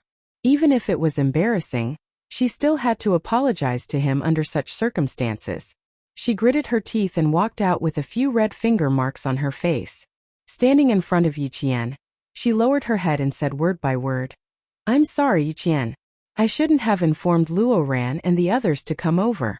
I shouldn't have chosen to stand by and watch. If I see this again, I'll definitely tell the teacher first and let him handle it." That's right, that's right. If you had thought of this earlier, there wouldn't have been any of this. His wife was so embarrassed that she didn't want to speak. Only Deputy Bureau Chief Yao could clean up the mess. Seeing his daughter's voice trembling, Deputy Bureau Chief Yao's heart ached for her, and he took the initiative to criticize her again. He said to Yi Qian, "She can't be forgiven so easily. I'll definitely give her a good lecture when we get home." Yi Qian sneered. Saying "I'm sorry" immediately after making a mistake might seem polite, but if she only apologized and didn't improve, her "I'm sorry" was really cheap. "It's okay. I have to get used to your daughter making mistakes from time to time. Once I get used to it, I don't think I'll need your daughter to apologize to me the next time." Her reply made Deputy Bureau Chief Yao's smile stiffen. Yao Jing, who had finally lowered her head and bowed, glanced fiercely at Yi Qian. He was so aggressive that he didn't leave her any face. "Yi Qian, you're the real vicious one. Endure." She had to endure. Auntie Yang already had a problem with her. If she couldn't tolerate it anymore and went along with it, it would be difficult for her to get close to Yang Heng. She secretly took a deep breath and walked in front of Mother Yang. Even if she secretly mocked herself for only knowing how to apologize and not being able to correct her mistakes, she still had to apologize to Auntie Song. "Auntie, I'm sorry. I just. She sniffled before she could finish her sentence. She sobbed and said intermittently, "I was jealous of Yi Jian. That's why I didn't inform the Lord immediately. Please don't hate me. I was just being impulsive. Auntie, please forgive me." "Auntie, can you forgive me?" "Jing, it's not enough for others to forgive you. I'm not used to your apology, so I can't accept it now." Mother Yang sighed and removed Yao Jing's hand from her arm. She said earnestly, "You need to learn how to be a good person. Even if you have nothing, at least your nature isn't bad." If her nature was bad, would she continue to forgive her in the future even if she forgave her today? After Mother Yang finished speaking, she said to Yi Jian, "Xiaoyi, accompany me back to my room. Your Uncle Yang will make the decision to let bygones be bygones. Nothing will happen in the future, and the things that happened to Yang Heng in junior high will not happen again. Auntie can promise you that you will finish high school smoothly." Chapter 856. Although this child was aggressive just now, she knew when to stop. She said one thing and two things. Her words were sharp, but she had evidence. Even if such a child came from a poor family, she had learned how to be a person. This was a lifetime of wealth, and Yao Jing would never be able to compare to her. The current situation was actually an unexpected gain for Yi Qian. He didn't expect that even Yang Heng's parents would come forward to protect her, which made the Yao family afraid. Hearing this, the smile on his face was brighter than the morning breeze. "I also didn't think of mentioning these things in the future. It's not a good thing. Let bygones be bygones." Yang Heng's mother took her hand and turned to walk into the hotel. Seeing this, Yao Jing was so anxious that she wanted to rush over and pull on Yang Heng's mother's sleeve. "Auntie, I was wrong. I was wrong. Please don't." "Yao Jing, my mother's health is not good. I don't want you to make a fuss in front of her." Yang Heng stood up and directly blocked Yao Jing's path. Facing Yao Jing, who had cried until her makeup was ruined, he said lightly, "It's too late. You can go home and rest." Yang Hung bowed slightly to Deputy Bureau Chief Yao and his wife and politely said, "Uncle, Auntie, I won't send you off. Goodbye." "Hung, come here." Yang Heng's mother shouted. She didn't want to see her son have any contact with Yao Jing. The older he was, the more he didn't know how to improve. She was also very disappointed with the Yao family. Bureau Chief Yang raised his hand to look at the time and said to Deputy Bureau Chief Yao, "Okay, old Yao, go home. This matter is over." Yang Hung didn't fight and his classmates didn't fight either. As for what Yi Qian encountered outside, I don't think it's a big deal. Since everyone is safe, don't think too much. Go back and rest. Let's go, I'll send you off. After that, he made a pleased gesture. The two fathers bowed their heads and walked out of the hotel. Yao Jing stood still and watched Yang Hung walk step by step away from her sight. He walked towards Yi Qian without looking back once. Looking at his thin back getting farther and farther away from her, she felt like her heart was being stabbed by a knife. She lost her voice and shouted, "Yang Hung, I hate you. I hate you." Yang Hung smiled. No matter how much she hated him, it had nothing to do with him. From junior high to senior high, ever since he saw her make a mistake, he had advised her countless times and said many good words. A few years had passed, but in exchange she had become worse. After so long she had not changed, so be it. He would let her parents worry about it. Mother Yao covered her daughter's mouth. Her heart ached as she whispered, "All right, Jing, go back with Mom. Wasn't it just Yang Hung? What's the big deal? Our Jing is so beautiful and smart. Is she afraid that she can't find a better boyfriend?" Although she said that, Mother Yao didn't have any confidence at all. Her daughter was smart and beautiful, but her temper was too big. If she didn't find a broad-minded husband who knew her well, how could she be at ease? Agitated, Yao Jing struggled and screamed, "Mom, I only want Yang Hung. He belongs to me alone. I like him, so he can only be mine. Mom, I don't want anyone. I don't want anyone." There weren't many people in the hotel, so her screams attracted a lot of attention. The group of people had been talking in the hotel lobby and didn't go to the side rooms.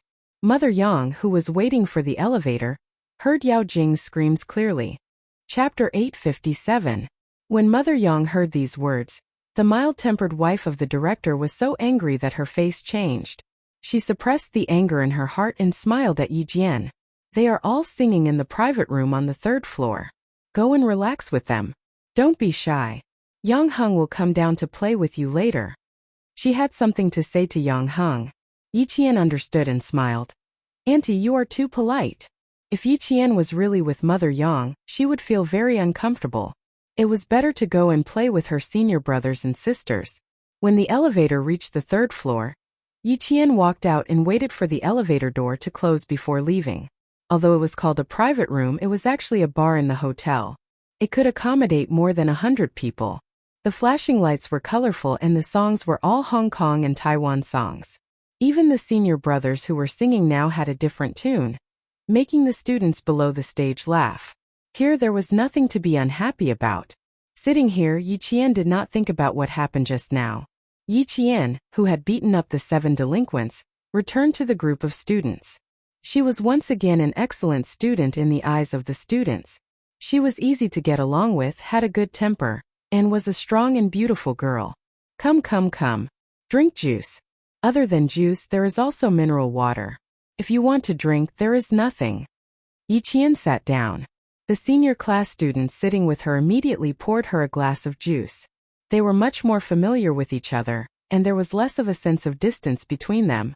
After a night of fun, Yi Jian's polite attitude won their favor. Compared to Yao Jing, who made her own decisions, Yi Jian's peaceful and polite attitude won them over. Yi Qian smiled and clinked glasses with them. They sat together on the high bar and felt the atmosphere of the students. She had not experienced it in her previous life, but in this life she felt a sense of novelty everywhere. The senior class was a very tense semester. It was rare to come out and relax. Even the relatively quiet girls in the class were sitting in the bar. They did not have to worry about the class teacher being angry. Before coming, Director Yang had informed the class teacher and promised that he would take care of every student. This could be seen from the dozen or so hotel staff standing around the bar. Some boys and girls were playing a game of finger guessing, each louder than the other.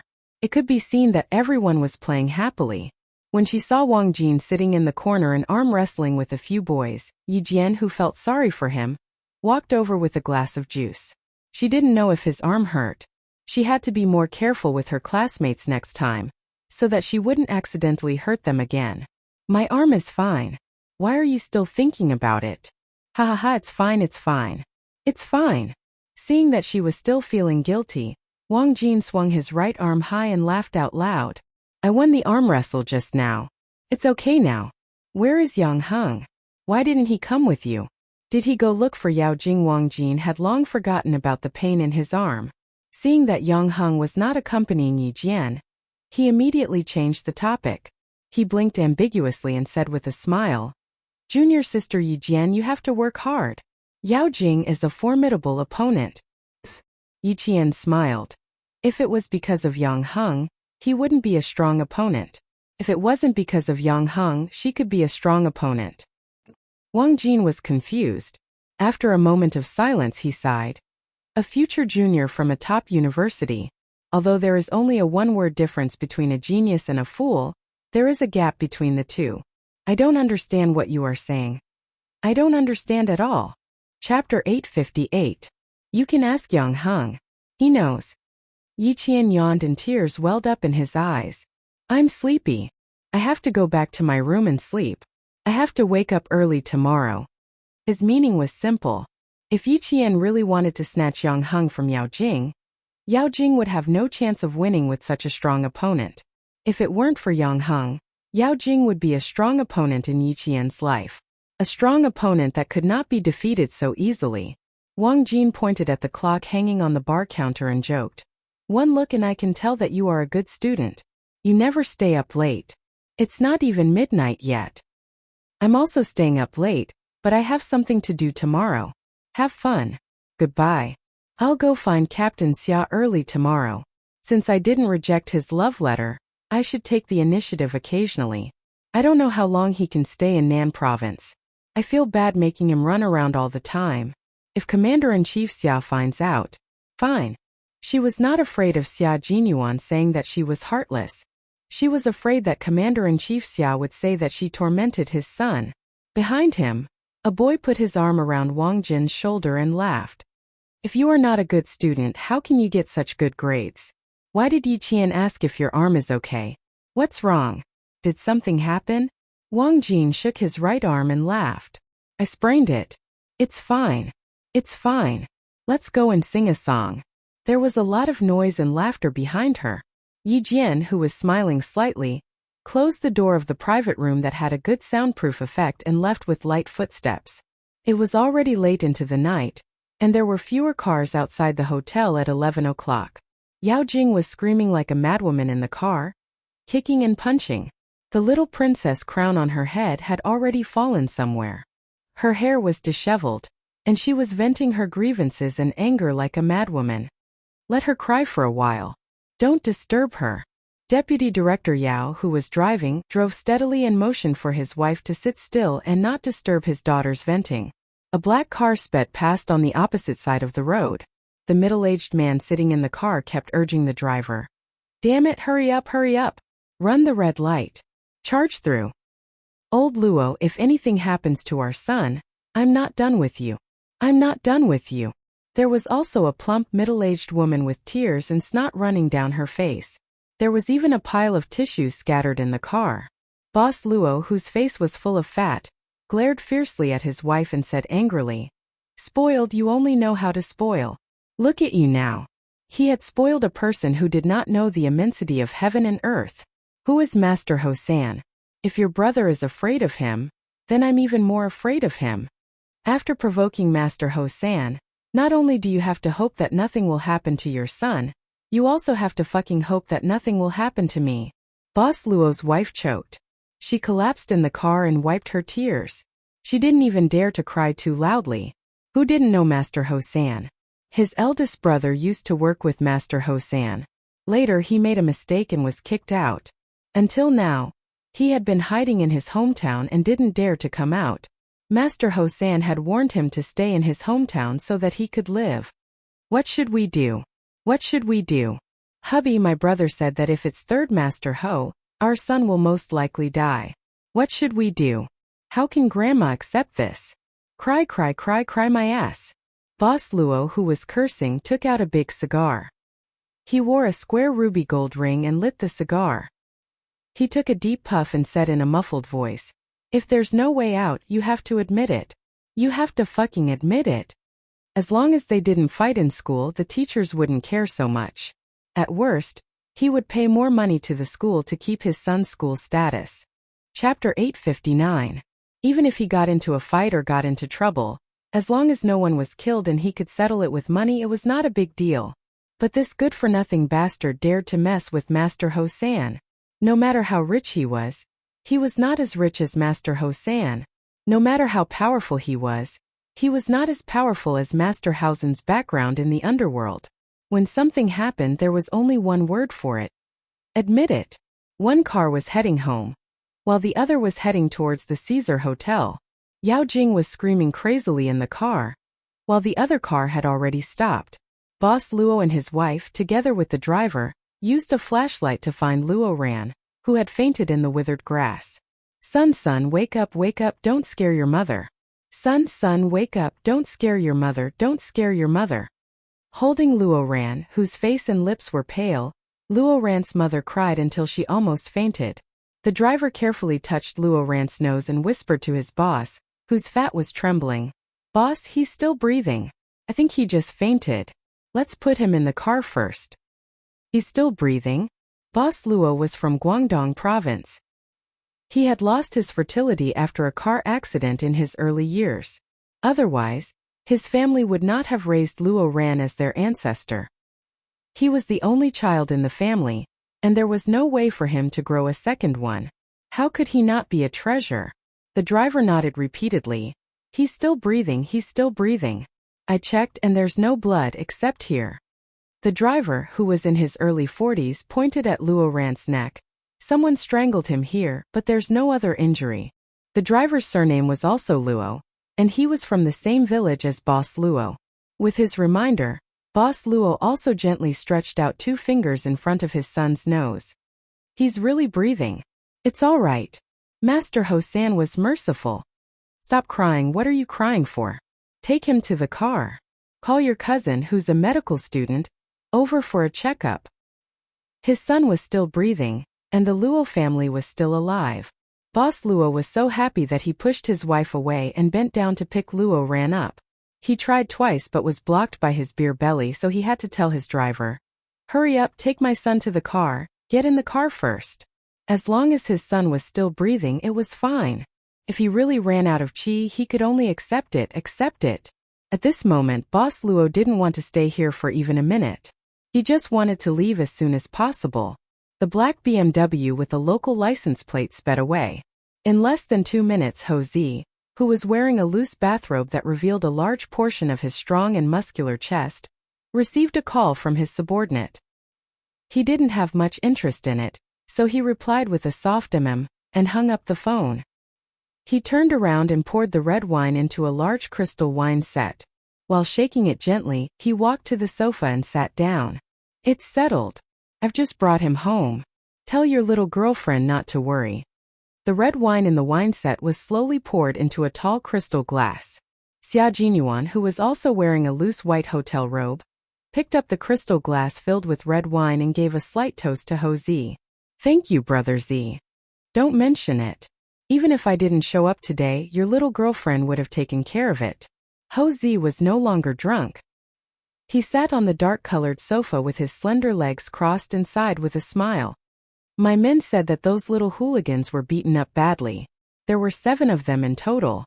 4 of them had brass darts pierced into their left hands and knives pierced into their right hands. Their left and right hands were dislocated and twisted like noodles." Chapter 860. From the moment I saw her to the moment I brought my men over, she managed to get rid of 7 men in less than 15 minutes. She is indeed capable. With such a girlfriend, no matter where he was, he could rest assured. Xia Jinyuan's eyes were sharp. Xia Jinyuan, who had been gently swirling the wine glass in his hand, enjoyed the night view. His thin lips curved into an unusually soft smile. She's not my girlfriend. She's a high school student. She needs to wait. She is quite capable. Her goal is the same as mine. In fact, I'm her target. Ho Zi could hear a hint of bragging in his calm tone. She had to admit that this was something that could be bragged about. Any man would be jealous. The girl he liked had set him as her target. How could he not be envious? Ho Zi, who had just been broken up with, suddenly lost interest in talking to Xia Jinyuan about Yi Qian. She didn't want to hear a man who was so proud of his success to show off in front of her, who was about to fall out of love. She calmly changed the topic. The scenery is good, right? Do you feel like the mountains are small?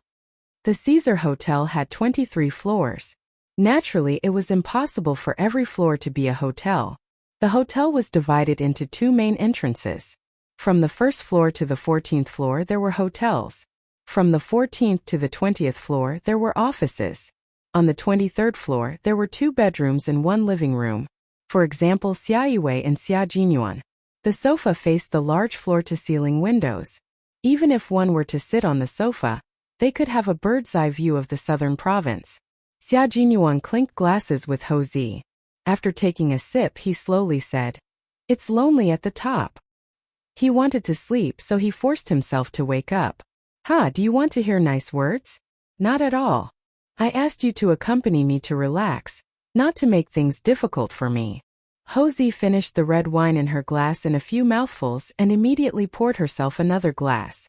I've already treated you to such a good French red wine. Can't you give me some face? Xia Jinyuan stretched his long legs and lazily replied, "No, an old man like you doesn't need a young person like me to give you face. Face is given to oneself, not by others." 37 years old. Am I old? You're 37 years old, not old. My sister is 34 years old, don't you think she's old? Xia Jinyuan's voice was a little cold. Brother Z, don't expect me to say something nice to you. My sister wants to marry you, but you don't want to marry her. There's only one result. An amicable parting. It's a relief for her and a relief for you. Ho Zi clenched her teeth so hard that her cheeks tightened. Her red phoenix eyes were filled with murderous intent. She said in a low voice, "Tell me, do you think we can get married? Who am I? Who is she? Who is your family, Xia? Could it be done? Can this marriage go through?" She said she wants to get married. Do I dare to agree? Does your family, Xia, dare to marry her to me? One was the boss of the underworld. His hands were stained with blood and he had countless enemies. He didn't dare to marry her because he didn't dare to take the risk. His phoenix eyes were bloodshot as he stared at Xia Jinyuan. He was like a proud phoenix with bloodshot eyes. His wings were gorgeous, but no one could get close to him. Sixth brother, you're a man. Think about it. If you were in my position, would you dare? Dare? Why wouldn't I dare? The person I love and the person who loves me is by my side. Why wouldn't I dare? I would even dare to die. Not to mention enemies and enemies. Chapter 861. The scenery on the 23rd floor is indeed not bad. I should be able to watch the sunrise. But it's not good to be lonely at such a high place. I need someone to accompany me. Xia Jinyuan, who was thinking in his heart, raised his eyebrows slightly. He smiled confidently and said, I dare, Brother Z. I won't let the person I love live without anyone to depend on. I will try my best to keep her safe and let her feel at ease when she is in a relationship. The world is big, and there are many places with beautiful scenery. It's far away from the hustle and bustle of the world. Brother Z, it's actually not difficult to hold the hand of the person you love and take a stroll on a sparsely populated rural road. What's difficult is that you can't give up the status, power, and wealth you have today. So you don't dare to give it up for Xia Yiwei. Ho Zi fell silent. Xia Jinyuan may be young, but his words were sharp and experienced. It was as if he had dug out Ho Zi's heart and revealed all his misgivings. That's right. It was indeed difficult for him to give up the status, wealth, and power he had today. He started as a poor boy and spent a total of 20 years building this beautiful country with his bare hands. How could he give up 20 years of hard work? If he left, what would happen to his brothers? How could they continue to play this game of chess? Once he left, what would he use to protect himself and his woman if his enemies came looking for him? He had been gambling for the past 20 years. Now that he had settled down, he didn't dare to gamble anymore. He was afraid that he would lose, so he didn't dare to gamble. Brother Z, you have too many misgivings in your heart. They far exceed your expectations of giving Xia Yiwei happiness. I admit that you love my sister Xia Yiwei, but I want to tell you that there are not so many misgivings in love. Love is a promise. If you can't give her that promise, you can only choose to let go. After so many years, after 17 years of ups and downs, in the end, because of different identities, different statuses, and different misgivings, the people he once trusted became strangers. In the end, they no longer traveled together, and their lives no longer intersected. This was a pity, but it also reminded him that he must not let the little fox drift further and further away from him. They must hold each other's hands tightly and walk side by side on the road of the military. They had the same goal, the same duty, the same military uniform, the same military cap, the same steel gun for the country. They would never leave each other in the flames of war. Only then could they continue to walk together and love each other. Ho Zi's red eyes seemed to sparkle with tears, but they quickly disappeared. He asked Xia Jinyuan, "Do you mean that my breakup with your sister is inevitable and there's no turning back? I'm not a part of your relationship. I have no way of knowing what's going on in your hearts, nor do I know how important this relationship is to you. Therefore, I can't give you an answer. I have no way of knowing what the outcome of your relationship is." Xia Jinyuan had finished the red wine in his glass. He gently placed the glass on the coffee table and rubbed his tired eyes. He stood up and said, "I still have to chase after my future girlfriend tomorrow. Good night, Brother Z." Only the two of them understood their relationship. No matter how clear others saw it, they could not tell what the outcome of their relationship would be. There were only two outcomes: break up or stay together. There were also only two choices: break up or stay together. It all depended on which outcome they chose. Ho Zi did not ask him to stay any longer. With a thoughtful expression, he softly said, "Goodbye." Then he sipped his red wine and quietly thought about it. He needed to think about it carefully. Chapter 862. His lover of 17 years, the only woman he loved in his life, was it possible for him to watch her marry another man? Xia Jinyuan walked to the door and unlocked it. He turned around and saw a lonely figure sitting on the sofa. His elegant and handsome face was solemn, and there was a dark look in his eyes. This was all he could do to help. If Ho Zi couldn't bear to give up his current position, Xia Yiwei wouldn't have a problem marrying his first love. After all, the two of them broke up because of a misunderstanding. One of them was still single, waiting for Iran, while the other was at an age where she had to get married because her relationship wasn't going well. If you fell in love, you shouldn't worry too much. If you really had so many worries, why did you get together in the first place? If you hesitated, you would end up as a loser. If you kept thinking about waiting until little Fox went to college, you'd end up letting those little boys make the first move. The biggest mistake you can't make for someone you love is to be self-righteous. If you don't regret making a move, and if you fall in love, you don't regret it. What's so difficult about dealing with the things around you that might interfere with your relationship? What's really difficult is your own heart. You can't make up your mind, you can't decide what to do, and you have too many worries. He wouldn't have so many worries about his own feelings. No matter how difficult the situation was, it wouldn't stop him from making a move. After pausing at the door for a while, Xia Jinyuan suddenly said, "Brother Z, my return this time might bring you a certain amount of danger, but the only person I can think of is you. I, Ho Zi, have been walking on the edge of a knife for so many years. You came to me because you think highly of me and you trust me. If there's any danger, as long as I can handle it, it won't be a problem." Ho Zi, who was still living a life of turbulence, seemed to have known all along.